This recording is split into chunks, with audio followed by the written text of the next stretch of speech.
What's the craziest butterfly effect that happened to you because of a small decision you made? I was given 2 start dates for an entry-level job in a large organization. The date I choose to start led to working in a small but high-profile team, so I got lots of exposure with senior management and I became the candid guy who'd fix a million tiny problems. That recognition led to promotions, a fantastic career, further professional qualifications, and working overseas for several years. I also met my best friend and my partner. If I'd chosen the other date, I'd have been sent to a data processing pool and been fairly anonymous. Edit. I can't believe I'm actually writing this, because in my many throwaways I've got at most 100 upvotes. That said, oh my god. When I posted this earlier I didn't expect anything like the reaction. With the upvotes, comments and kind awards, I think I've replied to everyone, and I've read all of your stories and personal experiences. Even the people who sub-posted mean comments. I know you're better than silly trolling. There's so many wonderful stories, I've had a massive grin reading through them. If you've posted, I have imagined whole lives, rich in joy for you. There are also some stories about people struggling through no fault of their own. To them I would say, please don't give up. It can seem reading these comments that everyone else got ahead in life, but that's only part of the story. Behind every success there's a lifetime of wrong turns and what could have beens. I've had more than a few bumps in the road and I expect many more lie on my future. You may be down, but you are not out. Thank you again so much for reading and sharing. I so wish I could meet you all in real life and raise a glass together. You're all such extraordinary, wonderful people. Decided to approach a girl in a wheelchair in a bar because I thought it was cool of her to be out and about having a good time. We become bar buddies. A week later she brings a friend with her. I get along with the friend. We start dating. We marry. We have a daughter. Had I not said hi to the wheelchair lady that night, I wouldn't have the most precious things in my life right now. Edit. Okay, since this got a little attention I'll provide a little bit more literature. Like said before, after approaching the girl, let's call her Y, on the wheelchair, we hung out the rest of the night and exchanged contact numbers. I did not intend to pursue her in any romantic fashion, even though she was actually very attractive. Her disability was temporary. She told Mr. she passed out in the bathtub and hit her head, and when she woke up she couldn't feel her legs. SHR was doing physiotherapy. As far as I know, I believe she started walking a couple years after meeting her. So, we were buddies for a while. I would push her chair all over town, and made sure she was accepted in my group of friends. Even though my friends made jokes about me liking her, I never put myself out there as someone who was interested, and she always shut those jokes off and kind of belittled me, as if I was not good enough for her. Which was fine. I took it as banter between friends. The night I met my wife, I took Y home because, well, she was in a wheelchair, and it was like 3 AM. We sat outside her house and talked until like 7 AM. We talked about everything, and she asked if I liked her friend, my wife. I said yes, and she asked if I wanted her to give it a little push. I said I didn't need that, and I prefer it for things to be natural, and that I would approach her friend on my own terms, and that was that. Well, she didn't like that. Not that I didn't accept her help, but that I liked her friend. Apparently I had been leading her on for weeks by being nice and considerate of her disability. I didn't know it when I approached her first, but she confessed later she didn't have a lot of friends, so I tried to be one. Even if I was romantically invested in her, which I obviously wasn't, she would often assure me I had no chance with her. Now thinking about it, I guess she was negging me? Well, it worked pretty well. I had absolutely no interest in her in a romantic way. And after hanging out for weeks I actually stopped liking her because she would create drama everywhere we went. Shouting at waitresses, bullying bouncers in overcrowded bars to let her in because she was in a wheelchair, playing psychological games with my friends. The list goes on. After finding out I was interested in her friend, she cancelled dinner with me and my friends and went to the restaurant her friend worked and created a scene and told her not to see me ever again. Her friend told her to calm down and still wanted to meet up at the same bar we always went. They came and I spent the whole night bad mouthing me to my friends. Every time I was talking to anyone in the bar, especially girls, she would come over and start shouting and telling them I wasn't worth shit. I had no clue why she was acting that way, and it turns out she liked me the whole time and told my friends I was acting like a teenager leading her on, even though she constantly negged me and belittled me in front of everyone. Someone was a little bit delusional. I had to come clean with her friend and said I never showed interest in Y and that I actually liked her and wanted to take her out. Y proceeded to run her friend over with the wheelchair. Her friend is now my wife, and every time Y's name comes up she won't shut up about how her foot still hurts even years after that incident. Y spent the next weeks trying to turn my friends against me. Even though they had known me for decades and knew I wasn't this mean person she was trying to say I was, I don't regret any of it. I was always fair and never tried or showed any interest besides friendship with her. When she asked me if I was into her friend, I straight up told her yes. I'm happy to have met her and that she introduced me to my wife. I hope she is well and healthy, but we don't keep in touch, no. So a few years back, I lived in Nice, south of France, for a while. As a musician I would make a bit of extra cash busking, and one day, I figured I'd go and busk at the Promenade d'Anglaise by the sea. It's usually packed, and it's just a generally pleasant place to be. I set up, played a couple of songs, and was doing pretty well, and making a decent amount of money. Then suddenly not one, but two of my guitar strings snapped. I even remember I was playing The Scientist at the time. I was massively gutted and decided to cut my losses early. I stormed off home, by the station, in a bit of a sulk at having to restring my guitar, and cutting short what was essentially one of my most productive days of busking since moving there. Literally 1 hour later, my phone starts to blow the fuck up with family and friends freaking out and asking if I was at the promenade. It was Bastille Day, 2016. The truck drove into the same crowd I was playing to, killing 86 people, including my at the time girlfriend's uncle. I had 2 other friends who were amongst the 458 injured. I moved home the next month because it was too much and haven't been back since. It's hard to explain. Sometimes I think I was super lucky. Sometimes I just kind of cry and wonder why I was lucky and others weren't. It's surreal, and despite what people think, it's a truly horrible feeling. Edit. I'm overwhelmed by the support of people. I will be getting therapy, and hopefully in time I'll be able to return to Nice, as it was one of my favorite places on earth. Take care of yourselves, and if you've been through something similar, it looks like help is out there. Thank you all. One day when I was about 11 years old, I went to a farmer's market with my father. While we were there, I saw a street performer who was juggling, and I absolutely loved watching him. So I decided I was going to learn to juggle. A few months later, I started 6th grade, and my middle school had a juggling club after classes 1 day a week, where the very same guy I saw performing at the farmer's market would be teaching kids to juggle. So of course I went. 2 years later, I'm now 13 years old. I was looking online for some juggling forums, and r/juggling was the most active one I could find. So I created a Reddit account. Eventually I started exploring other subreddits, and then one day I found myself in r/Armor, where I read an Armor by a guy who had loaded a bunch of camping gear onto his bicycle and spent a year and a half riding from northern Alaska to the southern tip of South America. I loved cycling, I loved camping, and at the time, I'd recently returned home from my first international travel to Costa Rica, a country he went through on his journey, and absolutely loved that. So the way most 13-year-olds obsess over something, I developed a bit of an obsession for bicycle touring. Finally, the summer when I was 16 years old, I felt ready to pitch the idea to my parents, though on a much smaller scale. So one day, I borrowed my mom's bike, because the bike I had at the time had no way to carry my stuff, and I took whatever camping gear I could find in our garage and haphazardly bungeed it to the back of the bike. And then I rode to a state park about 40 miles from a house that we'd driven to many times before. I camped there for the night, then biked back home the next day. I absolutely loved it.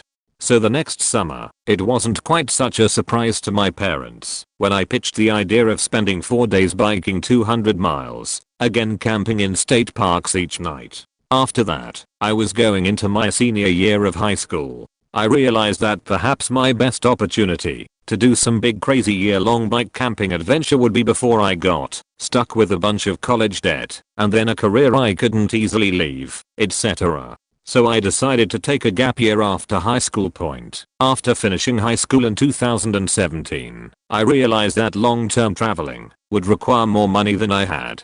So after spending one last summer screwing around with my friends from high school before they scattered across the country for college, I took what little money I did have and went off on my most ambitious bike trip up to that point, spending 20 days cycling 1,300 miles around Lake Michigan, starting and ending at my home in southern Wisconsin point when I returned from the Lake Michigan trip. I had $2 and change to my name, so I quickly found a job selling my soul to the world of retail for the better part of the next 2 years. The first 2 weeks of October of 2018, I took my vacation time from work and flew my bike out to Asheville, North Carolina to spend those 2 weeks cycling up the Blue Ridge Parkway and part of Skyline Drive before turning east to Washington DC point, and then, last summer, I decided it was finally time. I quit my job in early July and then spent the next month and a half preparing for that big crazy bike ride I dreamed of for so long. In mid-August, I was finally ready, and I left my home in Wisconsin with the vague goal of riding to Seattle and down the Pacific coast. I spent the better part of the next 7 months cycling 5,300 miles around the country, turning east from San Diego into Arizona. In mid-March of this year, I was hanging out in Sedona, Arizona, waiting for the nighttime temperatures at the Grand Canyon to warm up a bit, when the coronavirus really started to take a turn for the worst.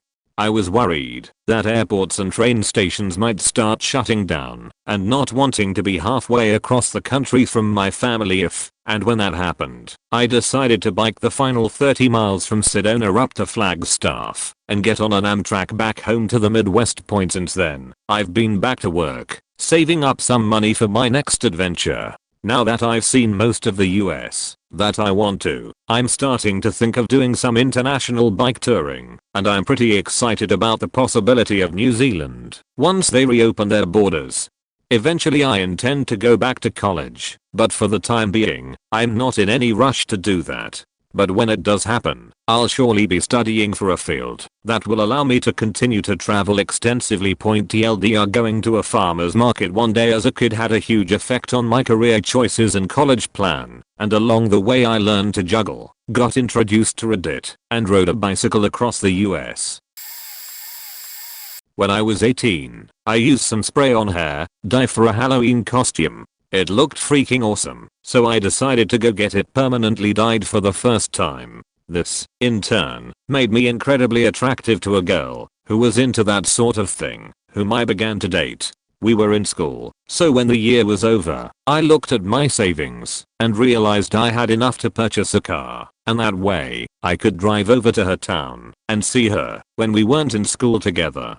Because I suddenly had a car, my parents realized I was more independent, which made them reevaluate their current hometown. See, they had both grown up in a big city, but they moved to a smaller town to raise my siblings and me. When they saw that we were adults, they decided they didn't need to live in that smaller town anymore, and then they moved back to that bigger city. Well, this meant that I took a work term in that bigger city, where I met a coworker who helped me see where my relationship with this girl was not healthy, so I eventually decided it would be best to leave it.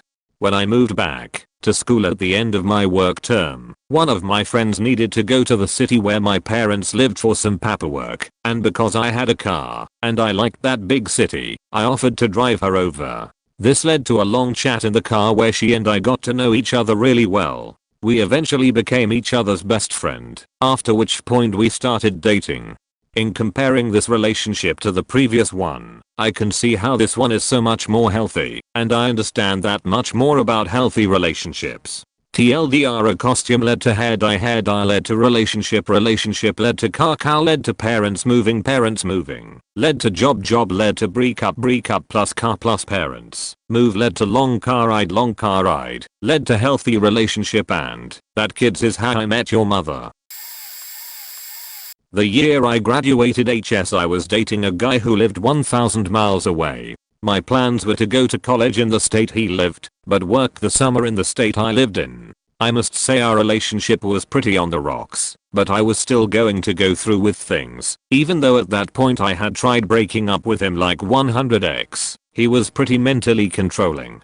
I went for an interview at the beginning of summer. I was straightforward and told them my plans for moving at the end of summer. They said they wanted someone who would be staying past summer. So I applied for a bunch of other jobs, one being a grocery store about 10 minutes from my house. Of all the places I applied, I really decided to pursue keeping up with my application process with them. They lost my first application, so I filled out another one, and after a week or so ended up calling just about every day to see if my app had been looked at. Eventually the manager of the position I applied for agreed to let me come in for an interview. After one with her, one at corporate, a drug screening, and so on, they told me I got the job. Well, lo and behold, maybe a week or so into me getting the job, I took my money in the back to be counted and saw this smoking hot guy. Oh my god. I smiled so damn hard my face hurt and I had butterflies in my stomach. I asked the girl training me what his name was and she told me.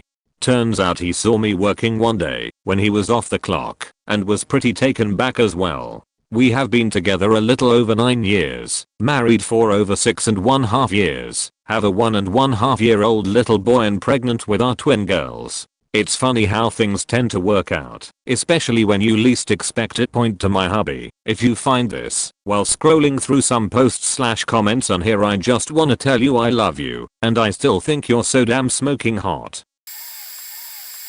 I was in the Navy, and for my next assignment, I asked to go to several places, but I just didn't want to be sent to Quantico, Virginia. I was an officer that managed public works. I had already done my time on the East Coast, so of course the Navy sent me to Quantico Point. My second son was born there with some rare and significant medical issues. The doctor that invented the surgery he needed was in New York, and Quantico was as close to him as I could have hoped to be stationed.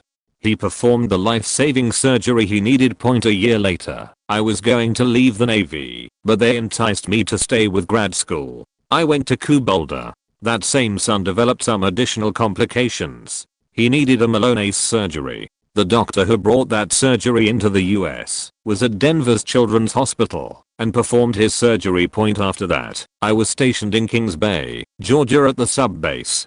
I was close to getting out, and during a security review of our site, post 9/11 security checkup, I ran into a contractor civilian that I hadn't seen in a decade since we got our undergrad degrees together in New Mexico, my home state. He was now manager at an amazing company in Albuquerque and was building a team. A month later he brought me out for an interview, and I have been working in my home state, close to my aging parents, in my dream job, with healthy kids. I couldn't be happier.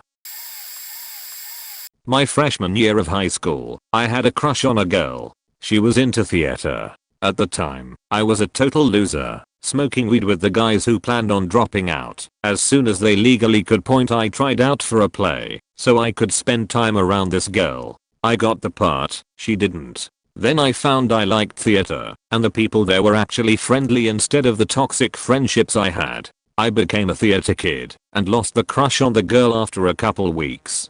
To get better parts, I decided to start taking care of myself. Lost weight, 270 to 190 pounds. Started going to the gym, doing skincare and taking care of my hair. My clothes didn't fit anymore, so I got into fashion and streetwear. By senior year, I was clean cut, in shape, and attractive. My theater friends had gotten me into computers and math too, so I joined an accredited mechanical engineering program. Now I'm nearly out of college with a mechanical engineering degree and a good job. Computers are a hobby. I'm working on website design for my home server right now, with SQL database design next on the list. I recently started moonlighting as a model. The friends I used to run with are still a friend group. They do whatever drugs they can find, and the most successful career in the group is day shift at McDonald's. One day in high school I was walking the hall in between classes and my right lens pops out of my glasses right into my hand. My English teacher just happened to see and said, "Hey, my husband can fix that. He is coming to the school today. I can help you out." In my head I was like, this sounds too crazy to be true, but I'm really blind without them, so I agreed. Didn't know what to expect, but I was called to my teacher's room during class, and it was her planning hour, so nothing going on. I come in and see this scrawny scruffy guy. My teacher is a tough, sometimes intense but very passionate, no shit here kind of lady, so seeing her husband I had a different picture in my head. A Viking I thought, but no. Anyway, he is polite, says hello and his name, and takes a look at my glasses. Apparently the screw just came loose. He took out a tool in his little kit, and there is his magic. I for some reason thought it was going to be a gigantic problem and process, but no instant help for a very critical issue, which is not seeing clearly more than 2 feet away. So I asked where he went to school, and my teacher helped guide me as to programs and such, and now I'm an optician going on 6 years. The husband is also a very good friend and a respectable work associate. He got me my first job in this field in his workplace, and now have a tight network, family and career, all because my lens popped out of my glasses. Extra content here. Even though I listened to what my teacher said about which college to go to, I sort of went to another because of my friends and my forgetfulness. It wasn't till a by chance Walmart run-in with my teacher and husband a year and a half after high school that I got back on track to my actually career. In her words, "What the heck you doing over there? Apply immediately when you get home." I did, however, meet my wife at the other college, so I'm grateful for the time there. Called a friend when my car broke and ended up losing all agency over my life. I had lost my job in Minneapolis and drove to Milwaukee to celebrate Christmas with family back home. I didn't have much money, but I still wanted to join my friends for a New Year's party in Minneapolis, so I headed back up in the afternoon. My car threw about, the tensioner died too, and instead of calling a tow truck, I called an old friend in the area for help to save money. After a multiple hours long debacle, we ended up at his dad's house, who he'd borrowed the truck from. His dad offered me a job, so I ended up moving back to Milwaukee and eventually renting a flat from my grandma in Minneapolis. It was me and friends. I had no responsibilities, no obligations except the occasional trip home to see family, and my life was truly mine. I didn't even have any financial pressure. I was free to explore myself and expand who I was, and every day seemed to have endless hours. Life was fantastic. Because I moved home, I'm now major support for my sister's mental health. I got into some bad relationships, including a throuple, and ended up with a dog with separation anxiety. I'm taking care of my now 90-year-old grandmother, and stuck in a relationship I get nothing back from. I went from my everyday being mine to snatching a few minutes at a time, here and there, for myself, and devoting the rest of my time to parents, codependent friends, my pup, who I do love, my boyfriend, siblings, my stupid job, etc. etc. I never even wanted to own a house because I didn't want to waste my days raking, mowing, shoveling, fixing, and painting, and now I have to do all that and more for my grandma and for a house that I won't even inherit. It seems like suddenly everyone always needs things from me, and I never get anything for myself. I've lost my life completely because I didn't call a faking tow truck. My life dramatically changed because I agreed to take a trial lesson, was a freelance English teacher at the time, with someone during a time frame. The person who connected me with students already knew I didn't want to do trial lessons. I said no and hung up, and 3 minutes later called back and said fine, but don't ask me this again. Turns out it wasn't a real trial lesson at all, but someone scouting for a private English teacher for one of the biggest celebrities in Japan.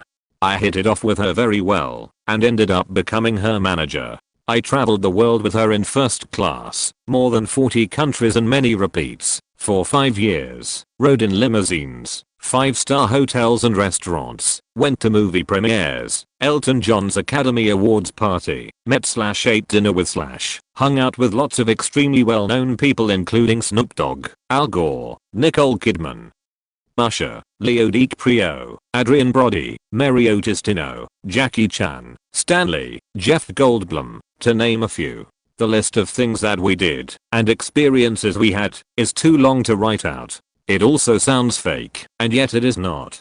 The best thing though, I had recently begun my transition from male to female and got to be coached in fashion and manner by a supermodel. And since I was a reflection of her, she made sure to take me shopping frequently. I'm a dorky trans girl from Mississippi who likes space, lizards, and video games, and I grew up dirt poor. To say this changed my life is an egregious understatement. All because I took a trial lesson I normally wouldn't have.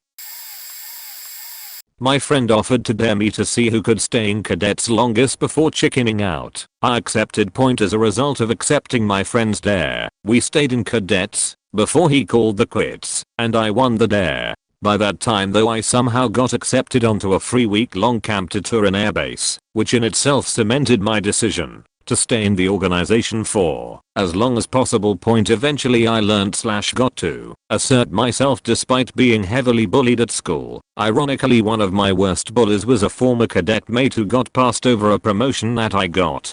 He ranked much higher in the school social hierarchy and sent his thugs after me, teach classes full of people. Since I was 16, make friends from all over the country, enter a national space camp competition which I won, giving me a scholarship to enter space camp in Huntsville. All see how a scrawny kid a head smaller than everyone else could stand among and find a place among the matches got a kickstart in an aviation career. Sadly they changed their rules and I fell below the physical requirements to continue onwards. Met a hero of a pilot who applied critical thinking to rescue 400 lives against all odds. His words have changed my entire outlook on life and contributed to a big part in why I love teaching. I honestly don't know where I would be without accepting his dare, because at that time I relied on impressing others to do things.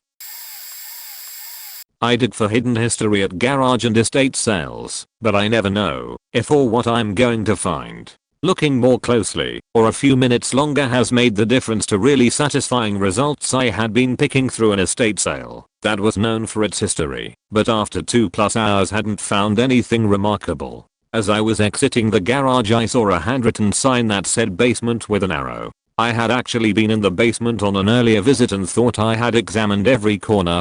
In a cramped closet with heating pipes I found a box of books. Many were from the 1980s on cat care, except for one. A beautifully bound book was in there from 1876 titled Pennsylvania Soldiers' Orphan Schools. Inside was a military pass from 1861. What a rabbit hole I tumbled down. If you want to know the significance of such a random lucky find, look up the name Elizabeth Hutter. You won't find much, maybe a decent description on the Find a Grave site. This woman and her husband should have been First Lady and President. Instead, when they had it all, seemed to give up their Washington political and society reputation and chose to return and serve their state of Pennsylvania.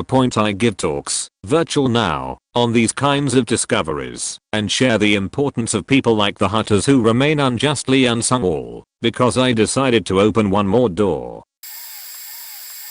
Around a decade ago, I'm 22, and, after years of academic failure, video games, and aimless drifting, I grabbed a summer job working as a maintenance guy for a parking garage, so I could make ends meet. My coworker, who I will call Jake, was quiet, stoic, mysterious, and spoke in short, monotone sentences. 3 or so months in, and he invites me over for a beer, and against my overwhelming social anxiety and isolationist habits, and my rules about hanging out with coworkers, I say sure, why not? So we both climb into his beater, and go for a drive, and end up at this dilapidated, beat the fuck up warehouse. It's just off a subway line, tucked into a weird little corner of overgrowth, and on the other side of the line are expensive housing developments and a brand new retail outlet. It is, quite literally, on the wrong side of the tracks, and I'm nervous as hell as he leads me in. The interior of that space was an absolute wonderland. Couches hung from the ceiling with chains in front of huge, professional projectors hooked up to fat, thumping subwoofers, turntables on turntables, stripper poles and dirty signs, paintings and graffiti and color bursting from every corner. There were rooms lit up to look like a dazzling night sky, complete with model planes hung on string, and LED lightning clouds which would gently pulse rainbow rhythms in time to the music. Kit-bashed photography dockroom doors lead to checkered dance floors, where somebody was inevitably mixing some real dirty, thumping sheet of their own accord. Somebody had built a hole as ball pit, and decorated it with backlit neon jungle forks flora. Holes had been sawed between the different floors and sturdy wooden ladders had been installed, so every floor could be connected without exiting into the drab, undecorated hallways and concrete stairwells which masked this glorious rainbow assault on municipal fire safety codes, and the people who maintained this marvelous work were utterly fantastic. Artists, musicians, welders, mathematicians, college professors, makers, and designers and coders. I got caught up in a three-way conversation with a professional UFO investigator, a woman who designed her own lesbian calendar photoshoots, and a guy who used 3D printers to build bigger and better 3D printers. Every surface was a canvas, every person was ardently whole and realized every doorway was a portal to something and somewhere new, and I'd never seen nor conceived of any living situation so radically spectacular in my life. I returned to Jake's side of the apartment to find him and his husband grinning at my reaction. I had been led to a burner loft, a home for those folks who make the yearly pilgrimage to Burning Man. I decided then and there that I was going to find a way to live there and contribute, and it was the best and most impactful decision I'd ever made in my life. How going skateboarding ruined my life, relationships, and almost my life. Point: I had just moved to Ohio and a couple new friends wanted to go down to the scatter park. I was drinking, it was late, but it sounded fun. Long story short, I ended up bailing off a ramp and broke my wrist, knee, and foot. That little trip to the hospital sucked, but what really sucked was the crazy amount of Percocet they prescribed me. It's been over 15 years, but I'm pretty sure I remember getting 3 refills, and each refill had like 45 to 60 pills in it.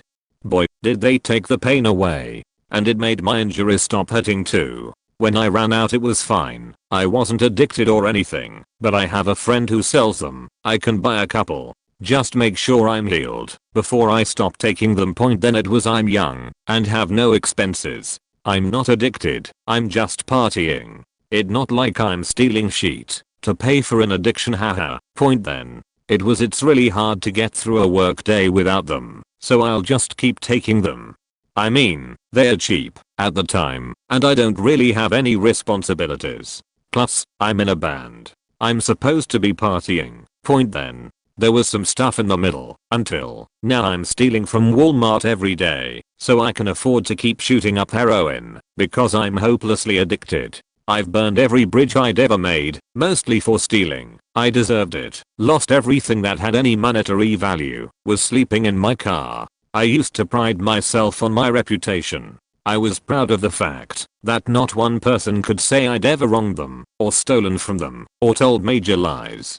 I used to have my friends' house keys because I was the only one they trusted. I used to really be proud of that. But at that time, you couldn't let me in your house, or I'd have stolen from you. I'm ashamed to admit this, but I figure if I keep saying it, then I won't forget the shame. And maybe someone who's considering trying, or in the early stages of opiate addiction, might have second thought. Let me just say, stay far away from that sheet. It grabs hold tight while telling you you're fine, and by the time you realize you might not be, it's far, far too late. You do just about anything to avoid withdrawal. I used to describe withdrawals like this. At first you're afraid it's going to kill you, then you become afraid that it won't. It's almost that bad. Anyway, long story, a little bit shorter, I got in legal trouble. I overdosed and died briefly, and I had completely given up on myself. Point: until my daughter was born. I'll admit the day she was born, before we went to the operating room, I snuck to the bathroom and shot up heroin mixed with crack. That's how important the drug becomes to you. I wasn't gonna miss the birth, but I might as well get well first. Disgusting. Point: anyway, when I held her for the first time, I broke. Like, bawling my eyes out. Broke. The person I used to be, that I thought was gone, was screaming and fighting with everything to get through to me. You can't do this to her. You can't make her go through what you went through. She deserves a father. I'll admit it took me about 6 more months, but I got clean. Started getting my life back together. Hell, paid off my student loans so I could build some credit. Point: I'm over 6 years clean now, married to the mother of both my children. I'll never understand why she stood by me through all of that. I certainly did deserve it, with 2 kids. I had my own business, but COVID kinda put a stop to that. For now, I hope. I'm happy. I'm clean. I've even rebuilt some of my old relationships and some of my reputation. Some people will never forgive me, and I don't blame them. Maybe they'll see someday I'm serious, but if not, that's okay too. Because after a decade of having no future at all, it looks pretty bright from here. I know it wasn't just skateboarding that led to this. I could have stopped. But overprescribing opiates has got to stop. And finally, I'm gonna end this post, like I do every time I talk about addiction. I was as bad as you can get. I promise you, you can get clean. You deserve to be happy. You deserve a good life. You deserve forgiveness. And you deserve to get clean. Please, get help. If I can do it, I know you can. It sucks for a couple weeks, I won't lie. But the rest of your life after that will be so much better. If you need help, PM me. I will answer, and I'll help in any way I can. But please, please get help. Nobody deserves to live like that. Sorry for the long post, if anybody is still reading lol. Dated a girl in college. Graduated a semester before her, and started a master's, because a job fell through. I wasn't crazy focused on doing a master's, but I needed to feel productive while job hunting, and if we got jobs in our city I would have done it. I stayed at my same school, because of the ex still being there. She got a job across the country when she graduated. I job hunted like a madman, and found one 2 weeks later. I abandoned the master's after a semester. Of course I moved to find out she was already cheating / moving on in the time it took me to follow her. Spent 6 months out there, and had no idea what I wanted from life. But, when I left it was for a job in quality. I'm an industrial engineer. Quality is one of the focus areas of the field. I never wanted to work in quality, but I strangely liked it. So, while in crisis mode I decided to move home. Home was the city with the master's program I was already admitted into. Didn't have a job when I moved, and I only justified it by saying I'll finish that master's, it'll be productive. And then I got a new job in quality. Finished the master's in night classes. Well, the butterfly effect. During my master's specializing in quality, working in quality, I've realized what I really want to do with my life. And that led to me applying for a few PhD programs. And that led to me being back across the country, different place, getting a PhD in engineering to get hyper specialized in the area I really want to spend my life working in. And it started with taking a semester of master's classes to stay in proximity to an ex. I absolutely would not have made the decision to start a master's in engineering after that breakup. I think I would have gotten an MBA eventually, but my education in engineering would have been done. I eavesdropped on a conversation at work, and it changed my entire life. I worked at a sandwich shop. I had just come back from maternity leave, and was feeling the pressure to do more with my life, now that I had a little one. I was also coming from a very judgmental family, that were very not okay with the young, unmarried, and uneducated mom and their family tree. I heard my manager talk to a lady at the register about taking a phlebotomy course.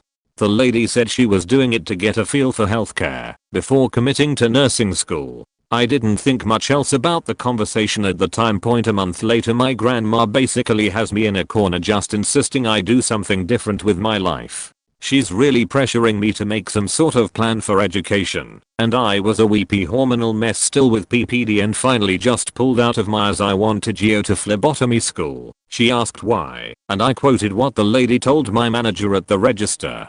My mom was a nurse, so my grandma thought this would especially fit.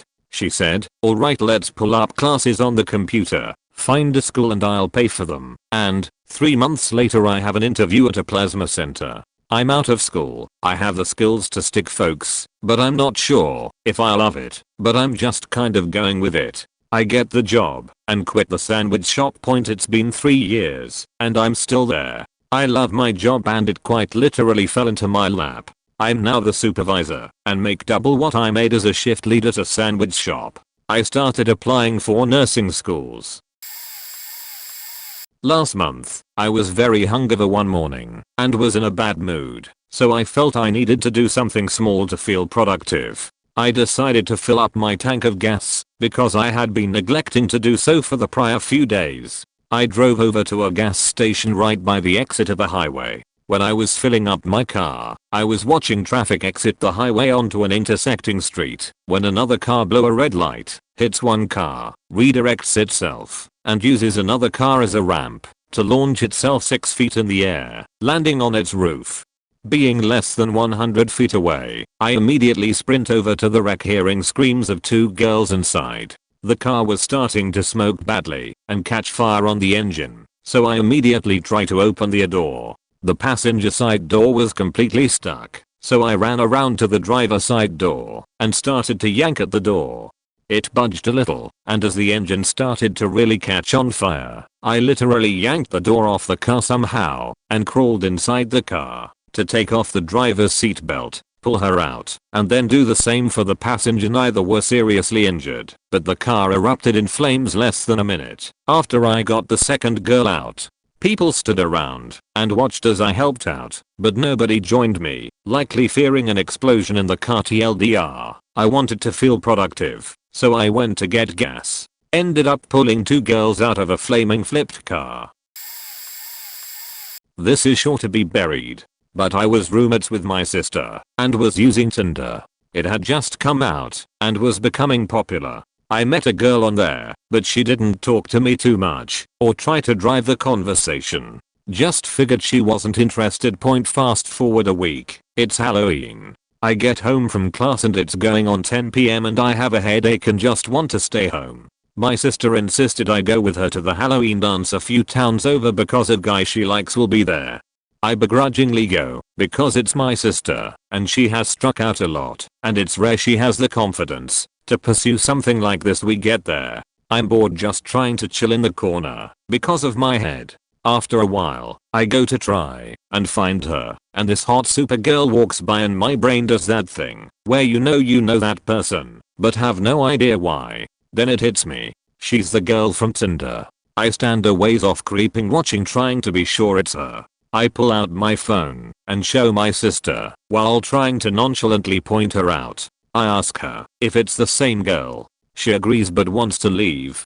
Now Tinder girl is staring at me and giving me that same blank look of mystified recognition. I work up some courage and walk over to her and say hi. We talk for a few minutes and she tells me she doesn't even live around here. She goes to university an hour away and was only here because she was visiting her sister. I get her phone number and leave after an awkward encounter. We text, go on a date a week later. Date for a year and got married and now have 2 kids. Been together for about 7 years now. And it's all because my thirsty sister really wanted her brother as a wingman. Got in a fight with my boyfriend at the time and decided I didn't want to spend the night with him, so drove 35 minutes away to my parents' house to sleep on the couch. My mom wasn't expecting me and I caught her on the phone having phone sex with a guy we later found out was the father of a little girl my mom was a teacher for. So she met him from school parent/teacher conferences. I confronted her and told her if she didn't tell my dad I would. She disappeared and I ended up driving around town to all hotels until I found her car and demanded the front desk to do a wellness check because I knew what she was planning on doing. When my dad came home calling me asking me if I knew where my mom was, I had to tell him over the phone that she had been cheating on him and that I wasn't sure where she went, and then had to listen to my dad sob into the phone asking me to please come home while I sat on the patio of a bar slamming whiskey shots.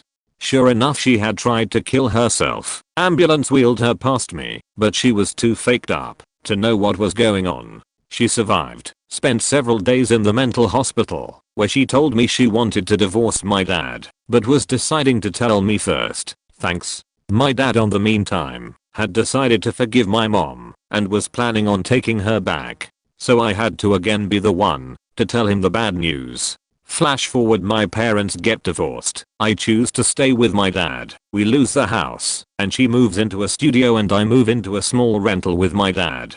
My dad hasn't been the same since and drinks himself a little closer to death every day. My mom met a guy at the mental hospital who had tried to kill himself also, and they have been dating ever since and now live together. 4 years later, they are both also alcoholics and have been their entire lives.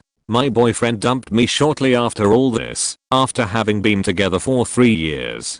So 2017 still has been the worst year of my life so far. I always knew my mom had issues and wasn't in the right place, but never imagined my parents divorcing. I have severe PTSD from the night I found her at the hotel and often wonder what would have happened if I would have just stayed at my boyfriend's that night instead of deciding to randomly drive over to their house. Around 6 years ago, an acquaintance of mine at school invited me out to the disco with him. We were only really talking to each other as we both had mutual friends. I asked all of my mates if they were going, but they all were not bothered going whatsoever, so I said I wasn't going. I had only recently come off an acne medication, so even though my acne was pretty much all cleared up and I had awful acne, my self-esteem was still at rock bottom. I still saw myself as a spotty ugly piece of shit. Anyway, my father asked me was I going to go to the disco, and I said I wasn't, because none of my mates were going, but an acquaintance was going, but I didn't really want to go out just with him. My parents really wanted me to get out of the house more, as they could tell I was sort of lonely stuck in the house all day by myself. For 3 years when all of my mates were going to the disco, I never went as I didn't want people to see my face with my acne. The disco was on at around 9 or so, and I went for a shower at around 7:45. I don't know what hit me, but out of nowhere I somehow got a craving to go to the disco. Suddenly I kind of wanted to go, probably because I had missed out on 3 years worth of fun, and I kind of started to realize that worrying what others think of you is an awfully toxic way to live. Even though I was infinitely more attractive than I was when I had severe acne, I called up the acquaintance and asked him if he was still going. He said he was, and I told him I'd meet him in there. We went inside, and I was buzzing. I didn't really care for the shitty house tunes that were being played, but I was just so overjoyed to be experiencing what I was missing out on for so long. Eventually, I seen this amazingly attractive girl, and I really had a bit of a crush on her the minute I lay eyes on her. My acquaintance introduces me to her, despite me protesting to him beforehand, warning him not to do that, as I was terrified of getting rejected. We talked for a bit, we got on very well, and we kissed a bit. Fast forward almost 6 years, we're still together and still mad about each other. I was sad, and was at rock bottom months before I met my girlfriend. Now I'm the happiest man in the world. We live together and do everything together, like fishing, walking, cycling, etc. I always look back to that day and wonder how differently my life would have been had I not got that weird urge to go out. I still always maintained that it was fate that night that brought us together. I'll never know why I got such a sudden urge to go out with someone that I wasn't really all too friendly with. After college, I was interning with a congressman. It was great, but eventually I had to go make some money. The last day I was there, one of the staffers asked me to stay late and help train the next intern. It was only for about an hour or so I said sure. In that hour, a job listing from a small non-profit got sent over to us, and the staffer, who liked me, immediately showed me. Had I left on time, I never would have seen that listing. I ended up applying and got that job, my first real job. From there, I randomly got involved in the organization's low-income energy efficiency program. I literally could not have told you the difference between a furnace and a boiler, fiberglass, or cellulose. In addition, our organization had a sister organization that was a little larger and a county over. There was a girl there who was super cool that I became good friends with. Fast forward a decade and I now write energy policy and implement energy efficiency programs with budgets in the tens of millions. I have a master's in energy policy and I'm on the forefront of a field that I'm immensely interested in and feel has incredible potential to revolutionize the world in so many ways. Oh, and I married the super cool girl. We just had our 1-year anniversary point all because I stayed late the last day of my internship. Upon becoming a mature adult, my grandfather would tell me stories from his youth. There was one in particular that stuck with me that would resurface later in my life. My grandfather Perry and his army buddy were traveling down an old state highway, circa 1950, after a night of drinking with friends, eventually leaving the party location to return home. My grandpa had lost the cap to their whiskey bottle, so he stuffed a map in the neck and was riding passenger with the bottle secured between his legs. On the way home, their book roadmaster was T-boned at an intersection, and their vehicle rolled and landed upside down in a ditch. No one was seriously injured, or reprimanded for that matter, but nonetheless, a pretty significant event for someone. Fast forward about 60 years to 2009. I was in college, and made good friends with a guy named Jeremy. He was from a rural town about an hour away from my hometown. He and I shared a passion for music, and formed a band together. After we graduated, we went off to pursue life's many endeavors, and had mostly lost touch. At some point around 2015, I receive a random message from Jeremy asking if my grandpa's name is Perry. I confirmed that indeed it was. Jeremy's grandmother recognized my unique last name from his Facebook friends. His grandmother, Joan, told him that she was supposed to go on a date with my grandfather Perry back in the day, which was arranged by their mutual friends George and Sparky. Well, here's where it gets weird. Joan never went on that date with my grandfather, she said, because he got into a bad car accident the night before. Instead, she went on a date with another man, who she married, and eventually started a family with. That family then lived their lives, matured, and then begat a third generation of lives and significant events, that is Jeremy. This all happening in tandem with my grandpa remaining isolated in his own world because of this one incident, going on to raise a family of his own, then my dad having me, and me growing up, and going to university, only to become acquainted with this stranger, Jeremy. TLDR trillions of unique moments running in parallel across 3 generations, never crossing paths until 60 years later, just so Jeremy and I could start a stupid cover band. After dreaming a lot and putting pennies in shoebox for a long time, got just enough to buy a good PS camera. That day the camera shop, Fuji, was introducing new models and a lottery was arranged. There I won around $100 and got an even better camera, a semi SLR. At night there was a party and there were disco lights and fog machines, creating a dreamy atmosphere. To test the night performance of the new camera, took a shot, but due to a battery issue, couldn't take any more. Posted that in my FB Flickr tagging disco plus night plus dreamy etc. From the other side of the country, a girl got the duty to arrange the stage for a cultural program at her medical school. So while searching for a proper backdrop for her set, she searched with the same tags and my photo was brought up. As we weren't friends and had no mutual friends, she knocked me for permission to use that photo and to have the raw file. First time I got the DM, I didn't check the whole MSG and was actually on the way to my office and thought I will see it later. The next second, my phone was pickpocketed. Didn't have money for a new one or any other PC access. Back in 2012, social media wasn't still that big of a thing. Also had a big certification exam, so started studying, and 40 days later it was done. New certification resulted in a promotion along with some money for a phone. Logged into FB, after like 70 days, was checking all the DMs, and found her MSG. I was very sorry that she actually requested for the photo, and I didn't even know. So I knocked her back. 7 days later got first response, 2 weeks, her number, 3 months. First date, 3 years, got married, 5 years, in my arms, wish to count years with her till my last breath.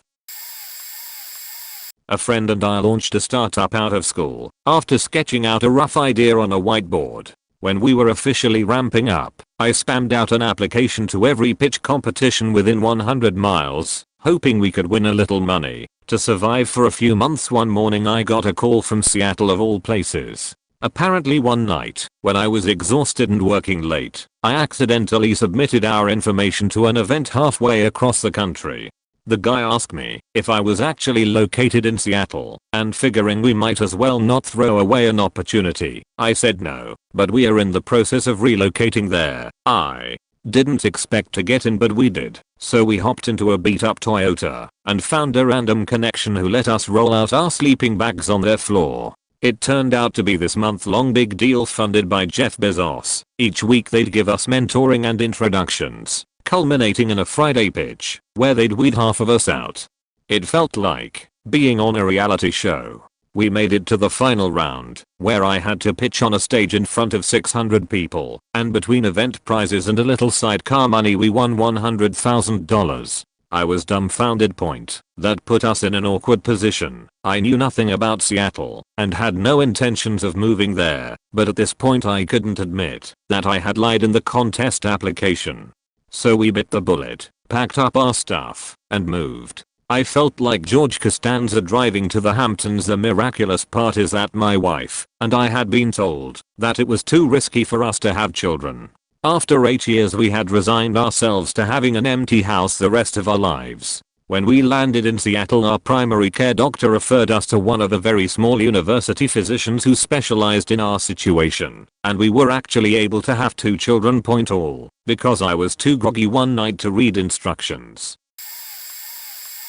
TLDR, deciding to show up early to class led to me becoming a respected author, so I was at university studying English and Lit to become an English teacher. I was one of the few people living on campus, and I decided to go into class early every day to get the assigned reading done. Turned out there was another girl who liked to come in early who was a real go-getter, and she respected my contributions to class, so she started making a point of coming in to discuss the assigned reading before class and writing assignments.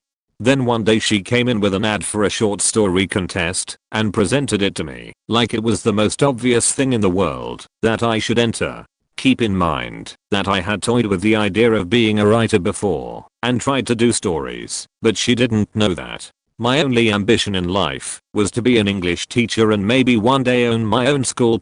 Anyway, the prize was $150, and I thought that'd be a good amount of pocket change worth a little effort, and so I penned a 2,000-word sci-fi allegory for race relations with blue and green people.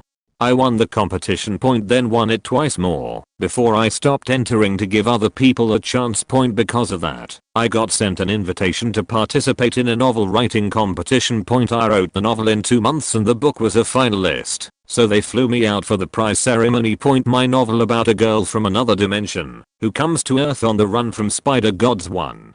The prize was a publishing contract and cash. So, because of my very out of character decision to go to class early, I now have 2 published novels. There isn't any real money in the tier of sales I'm at, but I have been hosted at a few international book fairs, all expenses paid, and now get invited to participate in discussion forums and classroom talks etc. Like I know what I'm talking about, and best of all, I have fans. Earlier this year, with the release of The Witcher on Netflix, Andrew Klavan made the comment that above all else a woman using a sword was the most ridiculous thing in the show. I don't normally linger on random drama, and since I'm a woman I've developed thick skin for this sort of thing. But one day a YouTuber I occasionally watch talked about this. He mentioned how bullshit the claim was because HEMA, historical European martial arts, exists and women do often fight men in this sport. Now I had never heard of HEMA, so I did some digging, and it looked really cool. There also happened to be a local club in my area, run by a woman coincidentally. Now the thing to know is I'm a huge nerd, not known for being athletic, and often painfully shy due to low self-esteem, but I thought, what the heck, why not? I kept expecting to reenact the episode of Goatee where they introduce Samuel. Nevertheless, I went to a class, then another, and another. I got hooked. Next thing I knew I was pushing myself more, exercising, thinking more about my food choices, and getting better and better with a sword. I found myself feeling more confident, less nervous/depressed, and even walking tall, not hunched, staring at the floor. I feel better about myself than I ever have, and I have something I'm proud of. Now I still have a long way to go, but I'm at the point where I'm helping others who are new to the sport learn. I even hope to compete in the coming years. And to Andrew Klavan, I'd like to say I'm a woman who regularly fights men with swords, and yes, I can win fights. TLDR. One man's chauvinistic comment online accidentally created the thing he hates most. I was working as an engineer in a textile plant in a very small town in South Carolina, having graduated from university a few years prior. I was terribly bored and depressed. Felt there was so much to see and do in the world, and yet I was stuck in the middle of nowhere, with few friends, and no plan. but on course to get a house and a mortgage, get married, get a dog, whatever, but just get stuck in the middle of nowhere, never really having experienced life. My boss at the time subscribed to Time or Newsweek, can't recall which one, and I would occasionally read it if he left it around the office. This was before the internet, before even email. By chance I found an article on Prague, how lots of young Americans were moving there as the Berlin Wall had recently fallen, and the Czech Republic, Czechoslovakia at the time, had cheap beer, beautiful women, and a very low cost of living, all in the heart of Europe. Right then I decided to move to Prague, although I couldn't find it on a map, and didn't even know what language they spoke. I was thinking German. 6 months later, after working out my plan, I quit my job and flew to Prague, eventually became fluent in Czech, married, now have 3 kids with my Czech wife, found a great job that allowed me to travel all over Europe, open offices in Russia, Hungary, Poland, witness and participate in the Orange Revolution in Ukraine firsthand, while on an extended business trip.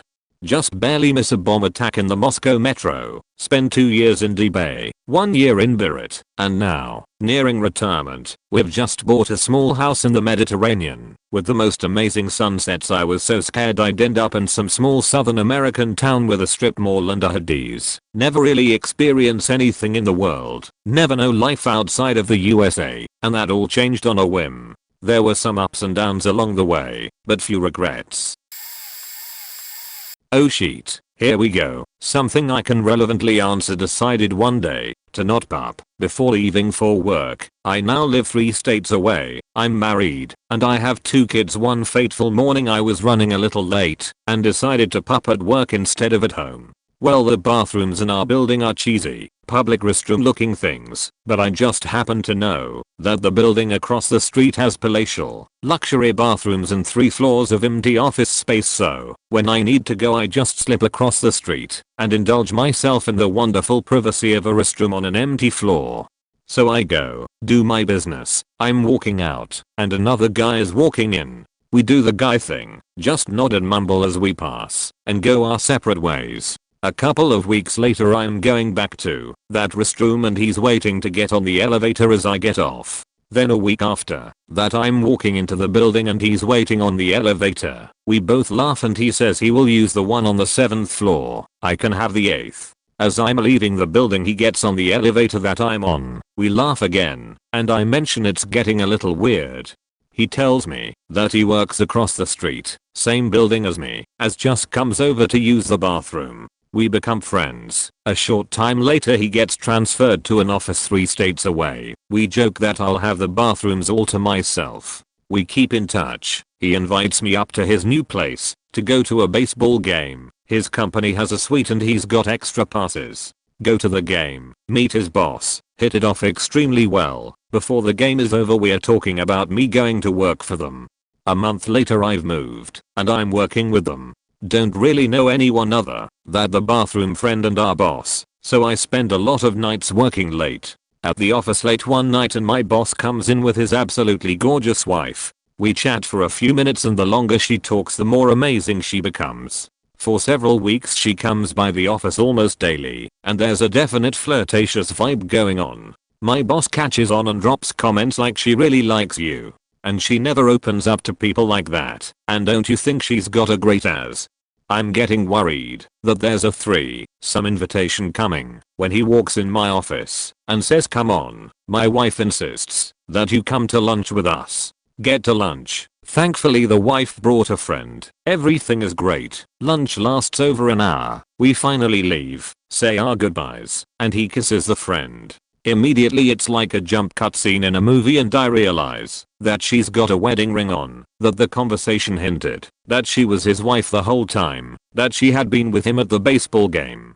I blurt out she is your wife, not girl from office. They all laugh hysterically when they realize what's going on. My boss's actual wife says he may not be gay after all. The girl from the office is the sister of my boss's wife. I immediately asked her to dinner that night, married her 6 months later, and we've been together ever since. At our wedding when everyone else was throwing birdseed, my groomsmen threw rolls of toilet paper, and that, my friends, is how I have kids thanks to not pupping at home. Content warning. If you hope to see a heartwarming love story, skip this post. This is just a random post about finding a new hobby or something. In 2011 I came back from work to my small studio to play some video games like every other day at that time. My windows were to west, and that is where the sun was at that time of day, and it shone directly through the windows, making the apartment to feel like being in sauna, and like for the first time ever I felt I had to get out of the house because of that. Especially since it wasn't even a hot day, but only like 20°C or something, but in my house I was sweating. So I decided to skip video games and head outside, but where? I wasn't that into walking, and never really been a swimmer guy, so what to do? I jumped onto my 3-gear bike and went for a ride and saw some areas I hadn't visited before. Now I'm not gonna lie, this was something I had thought for a long time, years maybe, but never got in real time to do so. Games don't wait.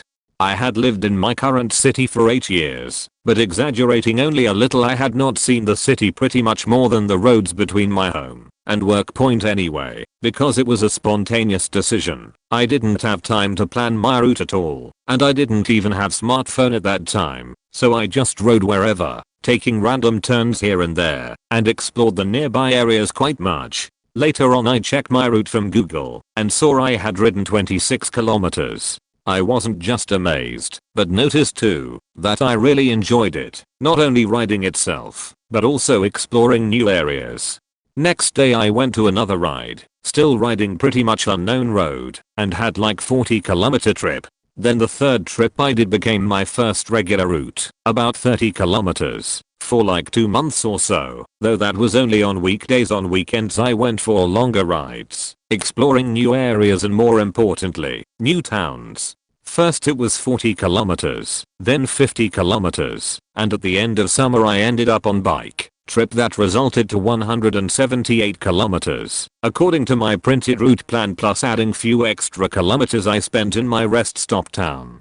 After that summer's main journey I bought a fitness bike, and since it was faster than my old bike, my regular working out route's distance rose to 40 kilometers. On next few years I continued to explore more and more, and my longest one-day trip ended up to be 264 kilometers, and still is. By the way, in 2014 I started to dream about Tour de Iceland, but decided that I would go for it when I got even faster bike, i.e. a road bike.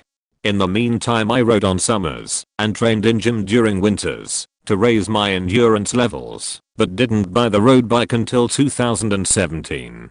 By that time I had found out about ferry going from Denmark to Iceland, whereas my original plan had been to fly to Reykjavik from Helsinki. Living in West Coast Finland, my new plan was to ride from Finland to Denmark, via Sweden. I had planned 2019 summer to be the year of Tour de Iceland, but I couldn't leave for such a trip without experience of overnight trips. So 2017 I did my first bike tour on my road bike, resulting about 300 kilometers in 2.5 weeks, and sleeping mostly in tent in camping sites. I'm glad I did it, because I learned a lot during that trip, and the most important thing was, the road bike was definitely the wrong choice for touring, so my fitness bike became my main tour bike. Before the next summer tour I got a new idea. Before I go to Iceland I wanted to ride to Arctic Sea. That was so, because I thought that going to Iceland would be my grand finale and none experience could ever go beyond it. So if I went to Iceland first, I wouldn't have had interest to go for Arctic Sea anymore. Would it have been true? That we never know. So I decided to head to Arctic Sea first. I didn't have enough holiday in 2018 to go Arctic Sea that year, and to tell you the truth, I wasn't sure if I was mentally ready for such trip at that time. So instead I traveled from west coast to east border and back, and when I came home, I said to myself, now I'm ready. So 2019 I headed to Arctic Sea, and on my 6-week trip I saw amazing landscapes, reason I wanted to go there during the trip, and even though sometimes I went like 6 km/h on up hills, and the Nordkap tunnel was hell, every single kilometer was worth it, even the rainy ones. Amazing trip which I never forget. And Iceland? Well, this was supposed to be Summer Olympics year, and since nothing comes between me and Summer Olympics, even cycling, and I also had to save holidays for the trip, my new Iceland year was to be next year. Then COVID-19 happened, moved Olympics to next year, and thus Tour de Iceland moved on another year as well, and should happen in 2022 now, of course if the pandemia situation has gone past us. I'm pretty confident that even after all the delays I will see Iceland by bicycle one day, but in case it doesn't happen, at least I have the sweet memories of Arctic Sea trip to carry me through the years. Anyway, just because my apartment was too hot to be inside on one of the first warm days of that summer, it didn't just result me to have a new hobby, but also amazing trips on bicycle around Finland and other Nordic countries as well. Go figure. TLDR. Apartment too hot. Hey, let's go riding a bike. New hobby, exploring more and more new places on bike. 6-week road trip to Arctic Sea and back. Thanking Slarty Bartfast for the views. Solid plans for Iceland trip. So there. I was working as a car salesman in 2013 to 2014 with a group of about 8 other salesmen. We would call people who were walking near the lot. If that person stepped onto the lot, you got to go try and sell that person a car. As this was our paycheck on the line, all the salesmen would gather around the front looking out the large windows to call everyone. I wasn't feeling up to fighting over calls for the day and decided to go sit at my desk away from them all. And from the back of the store walks in a beautiful girl. She walks right up to my desk unbeknownst to the other salesman. She was looking to test drive a new car that she had already picked out online. Awesome. I thought I had just scored an easy deal. We take the car for a test drive and she really liked it. After the test drive we went back to my desk to start working on the deal. I was asking her the typical question to fill out a credit application, payoff, trade, in value etc. In the middle of the deal the power goes out.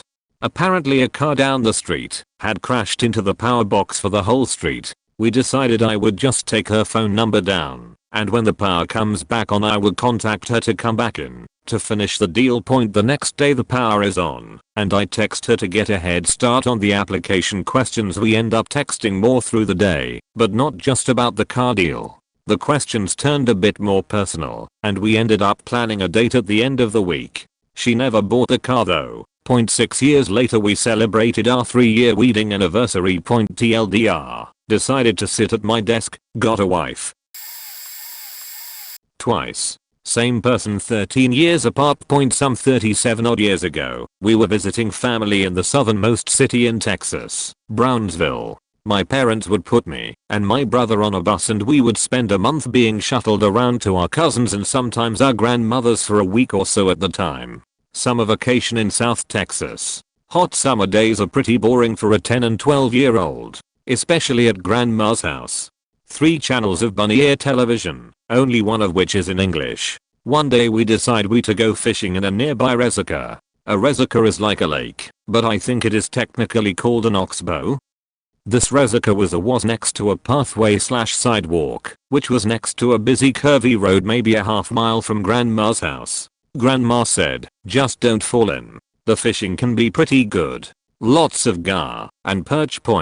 So we are fishing, and a couple of girls come speeding by on skates and maybe a minute later a younger sibling comes whizzing by.